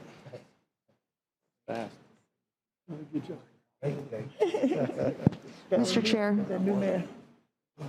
that was me, Mr. Chair. Okay. Why does she need to count? Order. I was just wondering if we were going to hear from Commissioner Mallow's on point. I'm sorry. Yes. Okay. If the motion fails, then I'll go to Commissioner Matlow on point. Then I'll go to Commissioner Dozier, then Commissioner Richardson. And we're done.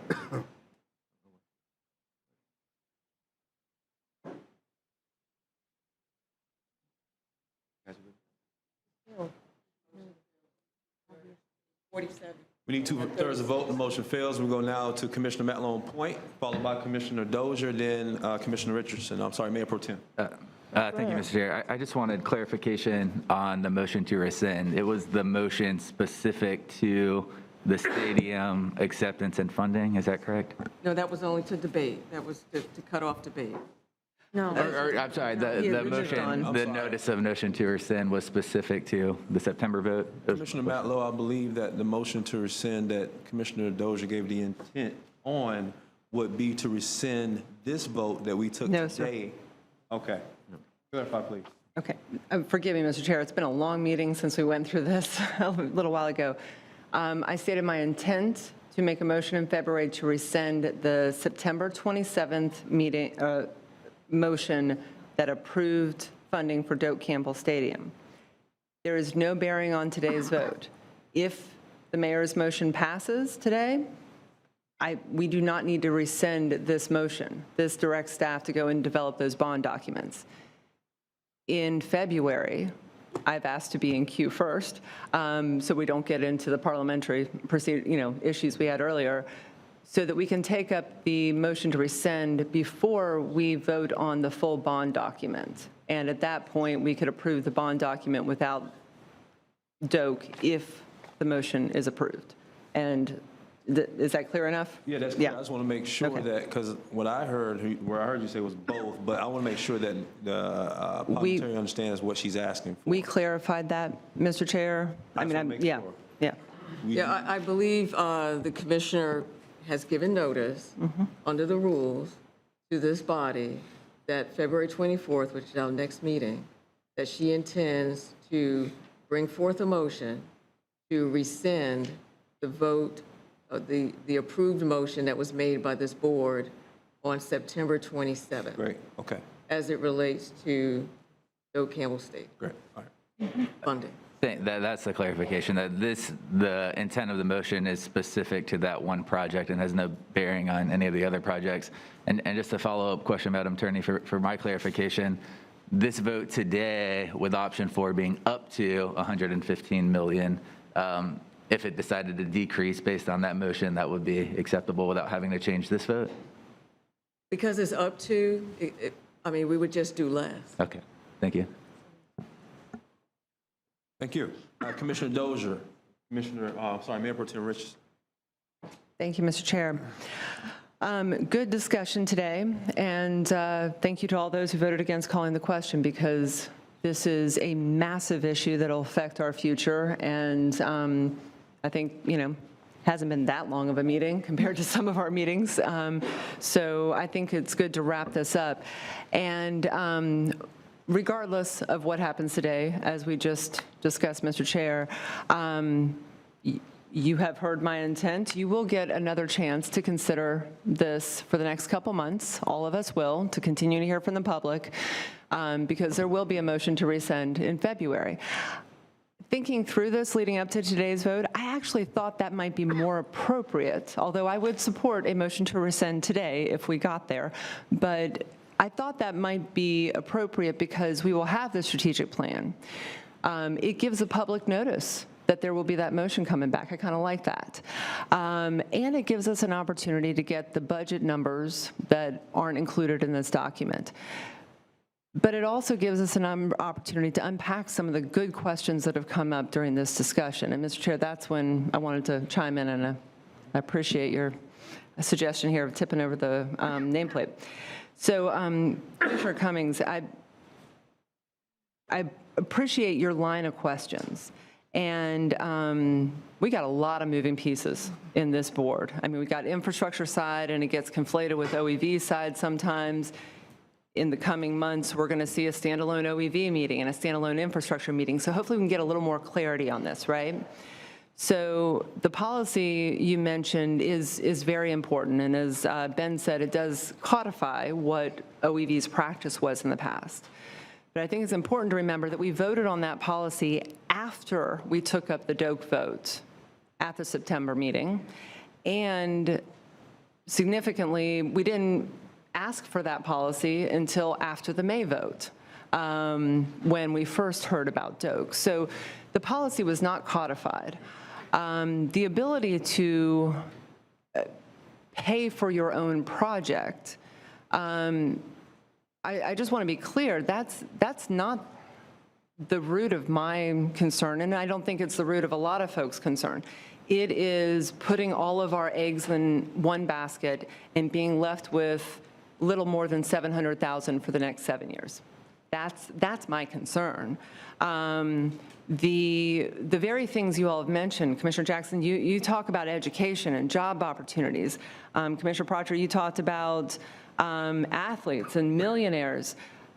There are lots of people who make a lot of money who didn't come out of athletics at FSU and FAMU. And we can look at the alumni list. I completely agree, and I appreciate the clarification from the FSU folks earlier. They have different pots of money. They have the same restrictions we do on what we can spend on this and that or whatever. So that is not the sole reason, in my opinion. In fact, it's just about that fairness question, that FAMU was really in dire need. They've always been not as well funded, to say the least, than FSU. That's true for all HBCUs across the nation, right? So that was just one piece, because it's a really critical argument from those who support. So I just wanted to address that. More importantly to me is the fact that this leaves us with no ability to get a good, solid return on this investment, to address the incredible issues, the critical issues that you've brought up, that everybody at this table has brought up today and in every meeting. That's it. So the policy does matter, and I appreciate you bringing that up. We needed that. And in fact, I would go so far as to say we need a lot more. The rules that apply to blueprint infrastructure, that we need a 2/3 majority to amend or add a project to that list. It's sacrosanct. That's what we did for Blueprint 2000 for 20 years, and that's what we're doing for Blueprint 2020. Until September 27, 2021, 5 years into OEV, we didn't have any codified rules, and I still don't think we really have rules to dictate that. So I would like to go a lot farther. I think you and I often, we like that procedure and everything, and I appreciate that. So thank you for drawing that out. The other part that is a little more concerning, and I chose not to mention this earlier, even though it has come up in different comments. I really take issue with how the history of this project has been described. And Ben, I got to go to one of the comments you made in response to Commissioner Proctor. That he captured the history, he summarized this well. And both you and Commissioner Proctor kind of implied that FSU came back and said, well, we can reallocate this placeholder for $20 million for FSU. If the convention center is not moving forward, then we can reallocate it over here. I encourage everybody in the next couple months to go and actually read the language that was adopted by City County Commission before the 2014 referendum. It says $20 million to consider a convention center in partnership with FSU. That number was picked out of thin air when Kim Rivers had a Imagine Tallahassee. There was a bunch of other things that were on that list. It is, we will consider a convention center. And there's a placeholder for $20 million. It was not an FSU project. It was not a placeholder for FSU.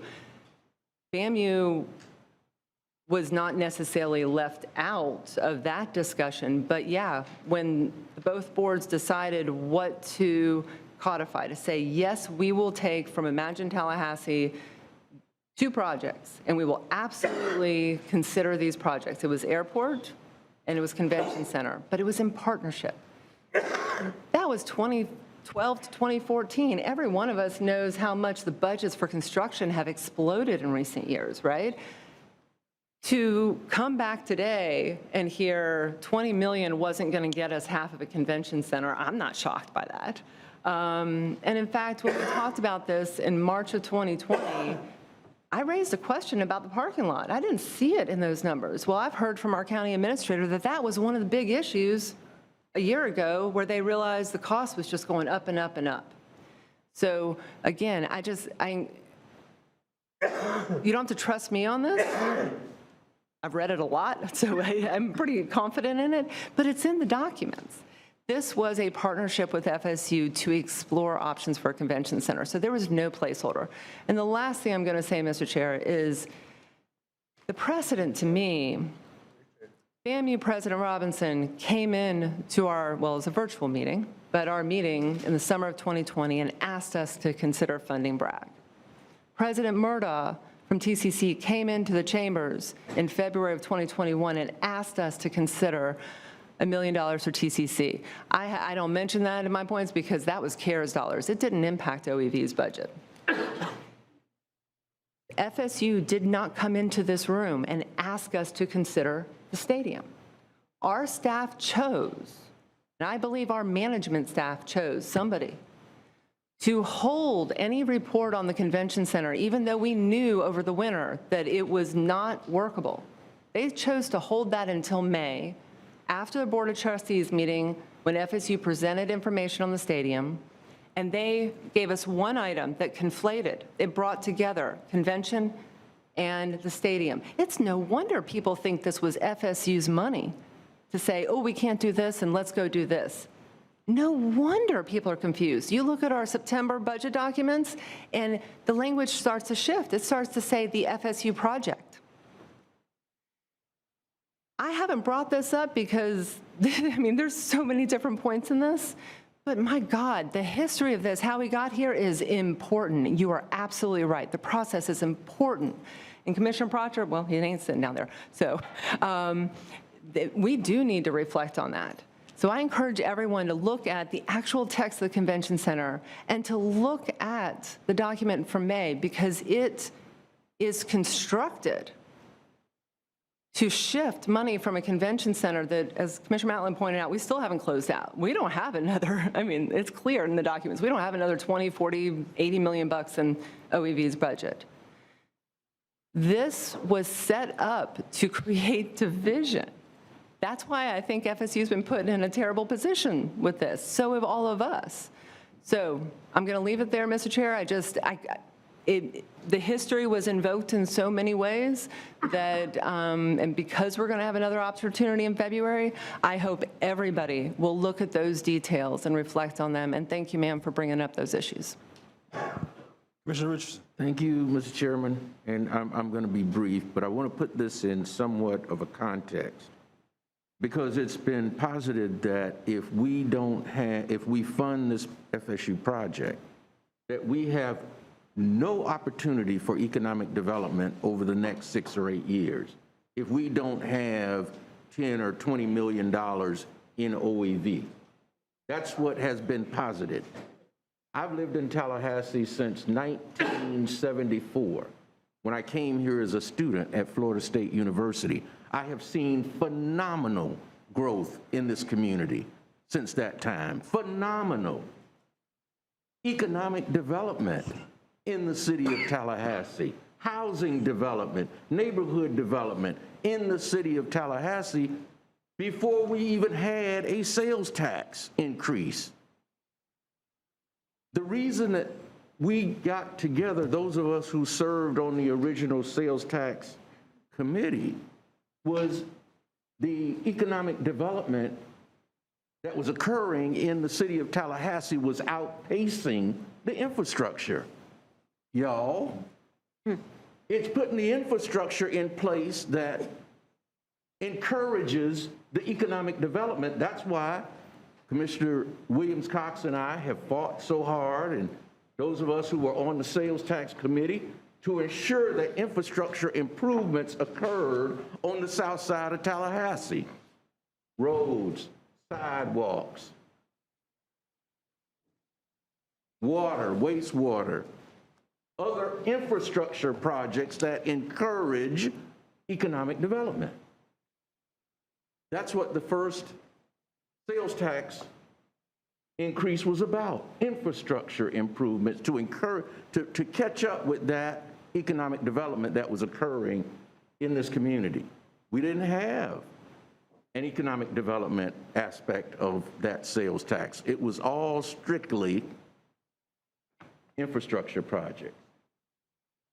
wisely enough, and even now, we have had businesses come to this town. The one that comes to mind right off the top of my head are the 2 hotels that are being proposed on Gaines Street, where we sold the property to the companies that are proposing to, they didn't ask for a dime in economic incentives.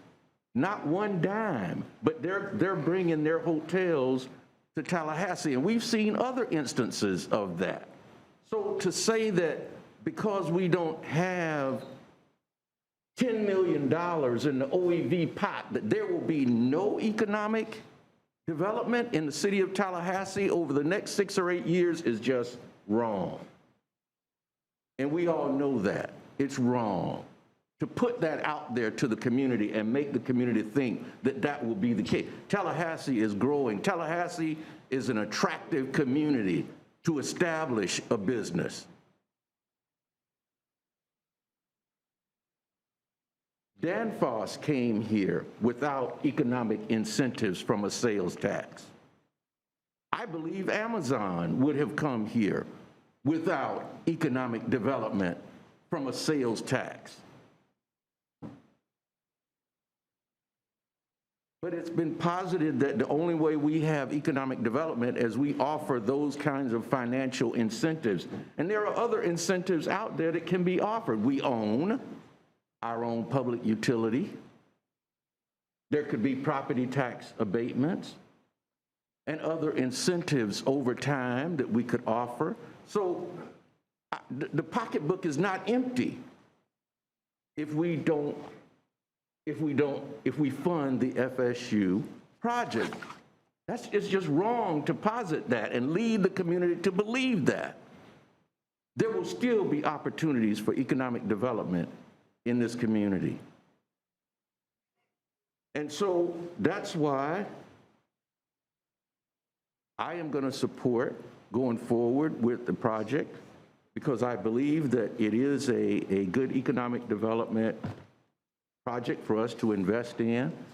The return on the investment has been shown, and I think it will be something that we all can get behind. But to posit that there will be no economic development in the city of Tallahassee or Leon County because we don't have money in our economic development pot at OEV, that's just not the case. We're going to continue to see interest in coming to this community, and a large part of that is what FSU brings to the community. That's FSU's high magnetic field laboratory, and that's what we're talking about building economic development around, is that high magnetics lab. That's FSU. And so it's incumbent upon us then to continue to partner with FSU in that respect. Commissioner Jackson mentioned the clinic in the Sable Palm community. FSU did that they didn't ask for one dime from the city or the county. They built that clinic in the Sable Palm community to address a need in the 32304 zip code. And most of us know nothing about it. We probably don't even know where it's located. It's in the Sable Palm community where the old Florida Highway Patrol headquarters used to be, y'all. And so I just wanted to clarify that so that people leave here and those listening virtually understand that economic development will continue to occur in Tallahassee. And with these infrastructure projects that we're talking about funding, it will encourage even more economic development. So that's what we've got to look at as well when we determine if we're going to go forward with this bond issue and include the DOC project. And one last thing, Mr. Chairman, and Commissioner Proctor kind of hit on it earlier. I thought I did. You know, I have lived on the south side of town and some of you have heard this before, but I've lived on the south side of town now for almost 30 years, first as a tenant and then as a homeowner. My wife and I chose to build our home on the south side of town. I don't get my information about the south side of Tallahassee by canvassing neighborhoods, registering voters. I get my information about what happens on the south side of town and what the needs are from my neighbors. My elderly neighbor who is on a walker, my Section 8 neighbor across the street and her family. That's where I get my information about what the needs are on the south side of Tallahassee and riding the streets of the south side of Tallahassee. That's where I get my information from, firsthand experience.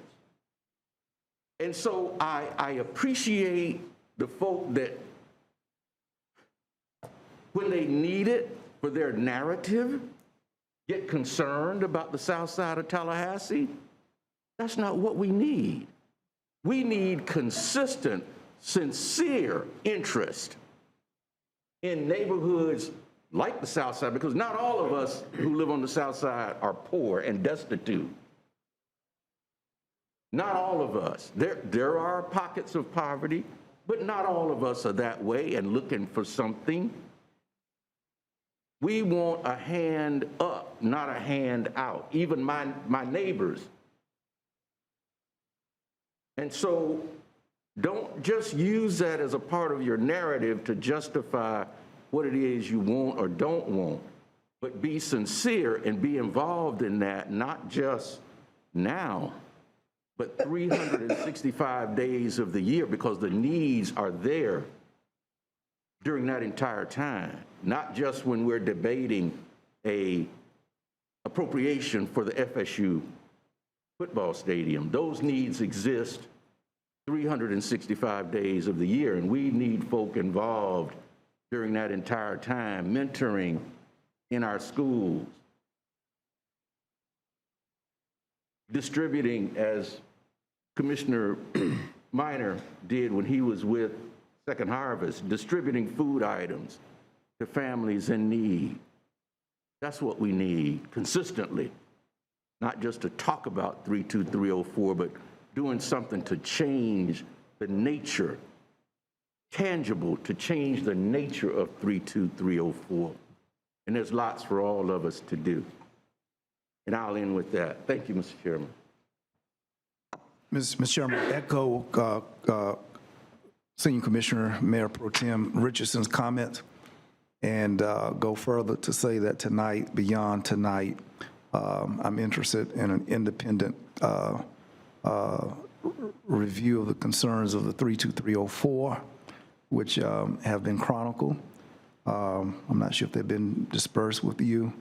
And I like for the conversations which we've heard tonight coming from under leadership of Attorney Akbar and community leaders, that we have an independent conversation to take inventory of their ask, its potential, and that we will move forward and not just hear that tonight we must hear their list or they don't get anything from Santa Claus.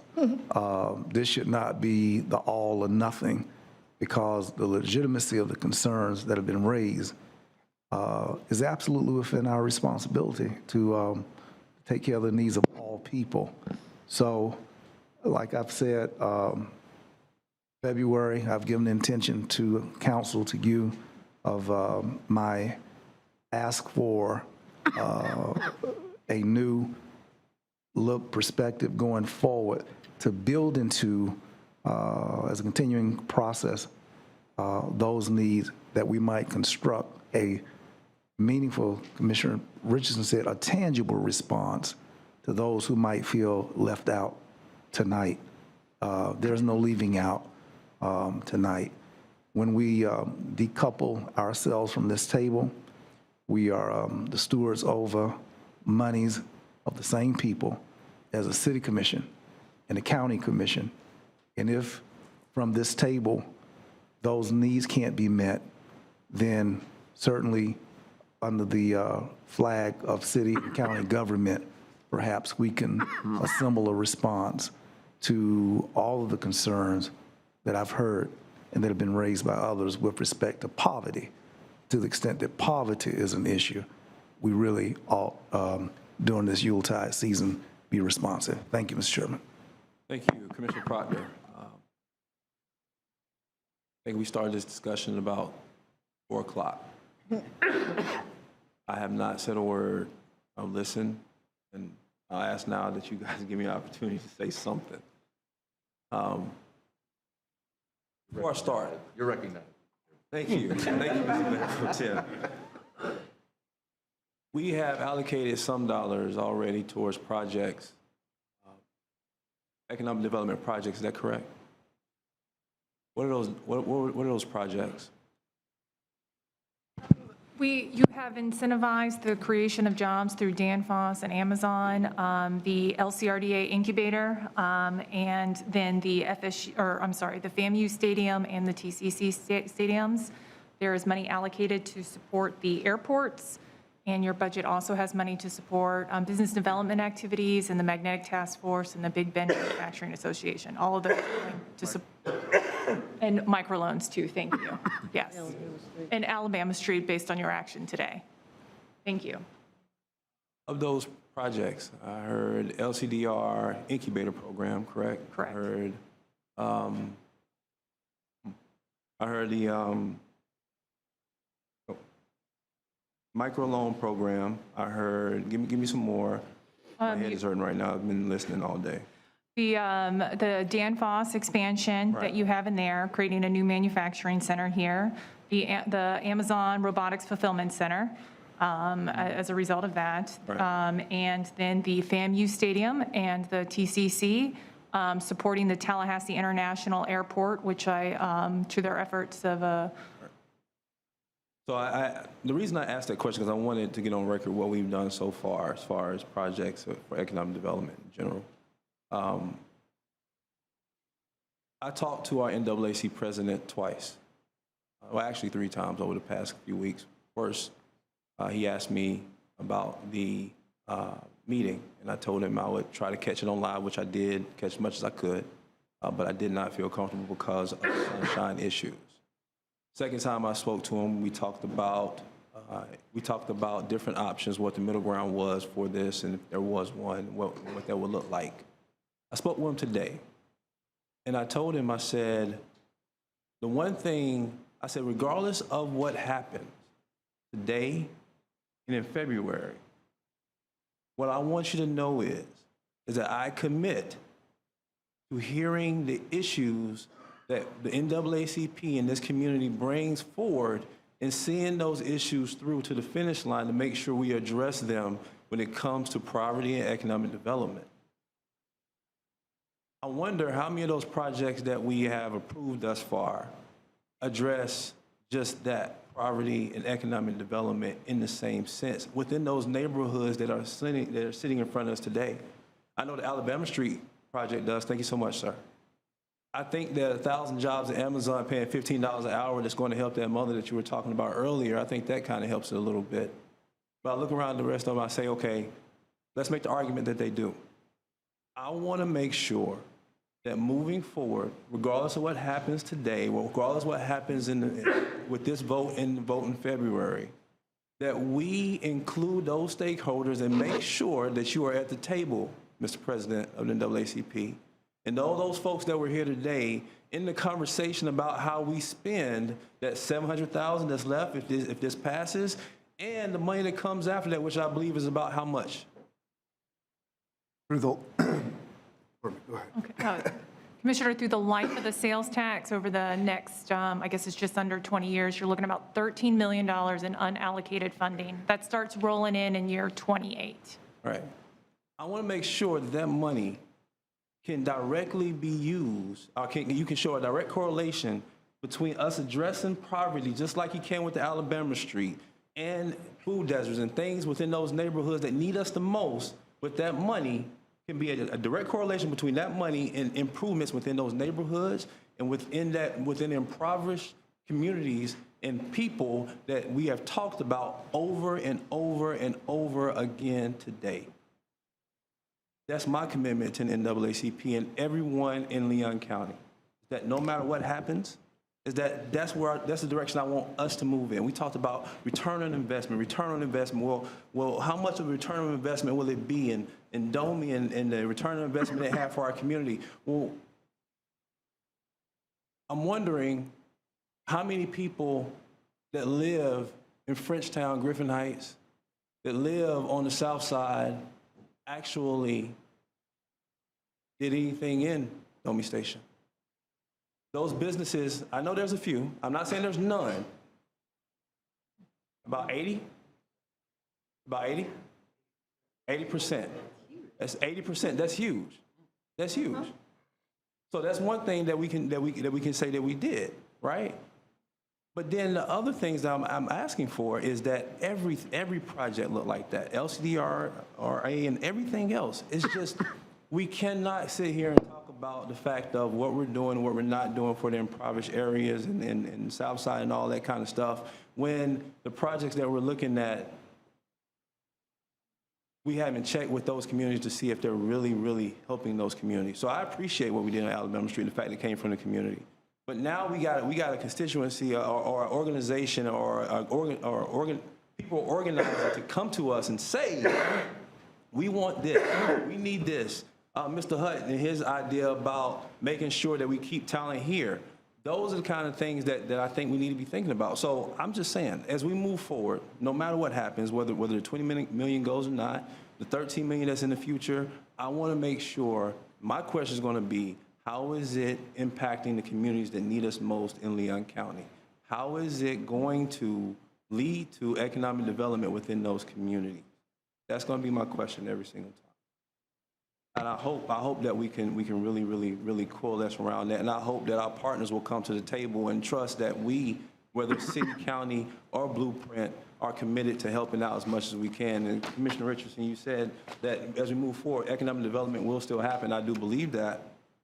But let's make sure economic development happens, as we have in the past, happen around those areas, whether it be through the Infrastructure 18 projects or anything else that we do. I just want it to be focused on the communities that need us most, so they can feel like they're heard, but not just feel like they're heard, but there were results coming out of what they asked us for.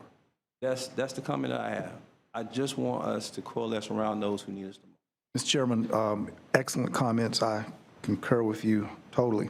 And I would just like to augment that there's an undergirding document that just come out in our community, The Anatomy of a Homicide. And based on what you just said, we cannot ignore those recommendations, conclusions, findings, and recommendations that the Sheriff McNeil has put out. So it's critical, fresh data that speaks to what you've just said.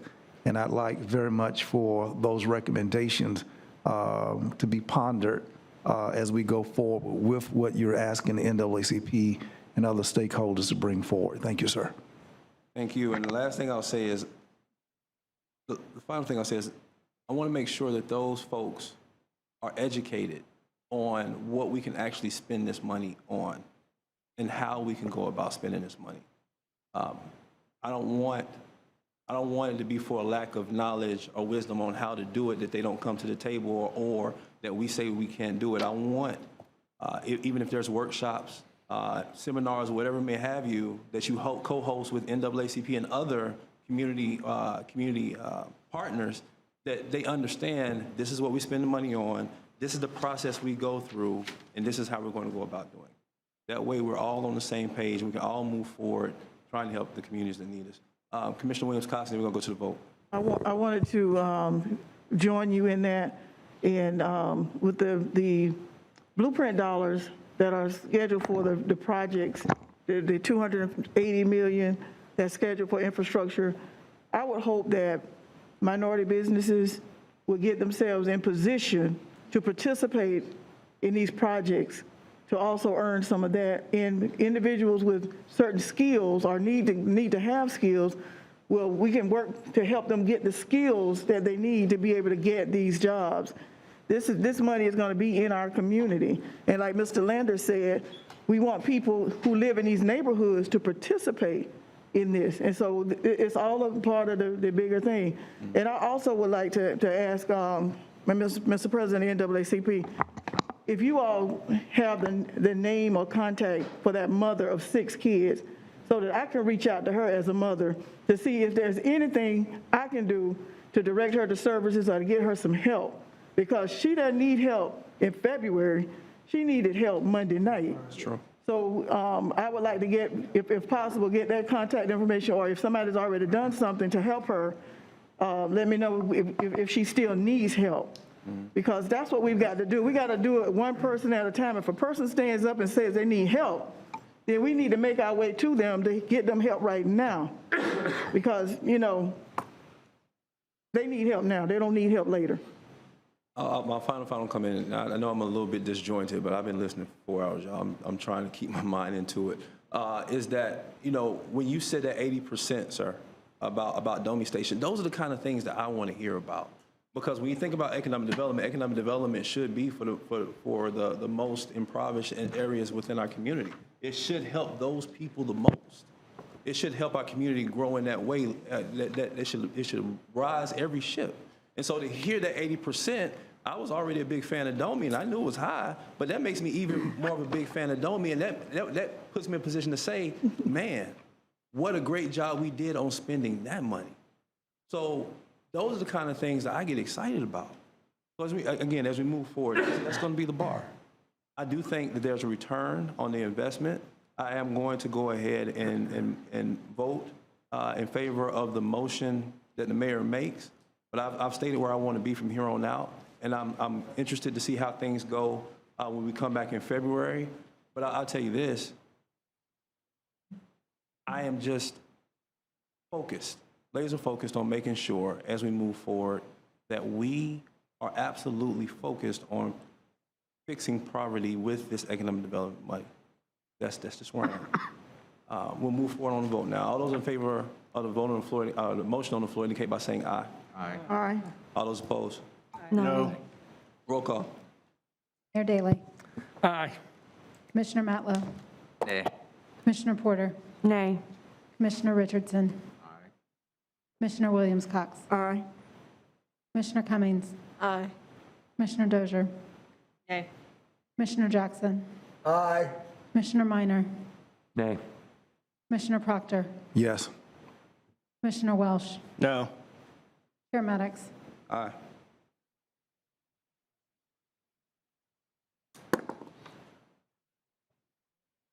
The ayes have it, sir. Motion passes. We'll move on now to the next item on the agenda. Ms. Pingree. Sorry. I believe the next item is citizens to be heard that have not yet been heard. Do we have any cards? Next item. Commissioner discussion. Commissioner Williams-Cox, followed by Commissioner Dozier. Any other commissioners want to speak? Thank you, Mr. Chair. Commissioner Matt. I wanted to, I'm sorry, I can't hardly hear myself. If you're exiting, would you do so quietly? We've still got a portion of our meeting that we need to complete. Thank you all so much. Okay, thank you. Thank you, Mr. Chair. I wanted to ask Mr. Darrell Jones if he will come forward and update us on the projects, the small business projects that we had discussed at the last meeting. I know that you're going to give us a full report at the OEV-focused meeting, but because one of the speakers has called it out, I wanted you to go ahead and give us a taste of what we can expect. Yes, Commissioner Cox and members of the IA board, our office has been in engagement with those persons who were noted per your direction in the Project Help grant proposal. To that end, we've been working in cooperation with the FAMU Small Business Development Center and Keith Bowers, providing technical assistance for those businesses that have with whom we're cooperating. There are also some additional businesses that were noted in there that we're also reaching out to, and we'll be able to provide a cumulative report at our February meeting where for the purposes of our OEV items. And also here most recently, one of our businesses is in the process, we know most specifically, in securing microloan dollars is made available through the Smart Steps program funded by Leon County. Thank you. That was all I wanted. Commissioner Dozier? Thank you, Mr. Vice Chair. Thinking about our February meeting, and of course, if you don't mind, Mr. Chair, or Mr. Vice Chair, question for Christina. The structure of that meeting, we will be hearing a presentation, I assume, on the strategic plan. Is that correct? As of right now, it is scheduled for your February meeting, yes. Is there any concern that it won't come on February? No. Okay, we're ready. I mean, it's been a year, so we're ready to go probably. Is that going to be at the beginning of the meeting? Or have you, I mean, I know it might be a long time before we're working out those, but is it a presentation, or how might that be structured? Mr. Chair, Commissioner, it's not been determined yet. It's not been determined? We've got to Okay. develop the draft agenda. Not sure. Okay. Well, based on the good discussion we had today, it seems like that strategic planning discussion, it would be very helpful if that came early in the agenda, because it's an OEV meeting. It could inform other decisions we make. I'll second that motion. Well, gonna make if that you'll motion. give me just a second, I'll add a couple other things to that motion. The budget breakdown, and actually a good question that Commissioner Proctor asked that I think we got into a little bit, but Commissioner Proctor, you'd asked about a comparison of the ROI on some of the projects. I think an outline of the return on the investment for our projects that we've committed to in the first 2 years, what the anticipated ROI is, for example, for Danfoss, who's in Amazon still under construction, but a breakdown of that ROI, just so we can see what we're talking about with the airport, with others. The budget breakdown for 5 and 18 years, which I assume will probably be in some of these documents anyhow. I think that would be very helpful and informative, not only for our strategic planning conversation, but also for other items that are on that agenda. So I would like to see the ROI breakdown for the projects the first 2 years, the budget breakdown projections for the next 5 and 18 years. And then the third thing, Commissioner Minor, if you will walk me on, and to use Commissioner Proctor's phrase, our EVLC, our one committee that is dedicated to economic development, by policy, they can't comment on projects. They can only comment on programs. So we've received an email from one member. I've spoken to multiple members. I would like to ask the EVLC to take up a discussion about the strategic plan and the Doak Campbell funding and return comments to us. There are experts that we've worked with them for a long time. So that's 3 things: a breakdown of the ROI, the 5 and 18 projected budget, and asking the EVLC to discuss and provide comments or a recommendation on Doak Campbell funding for the February meeting. I'll second. Thank you. Just informational.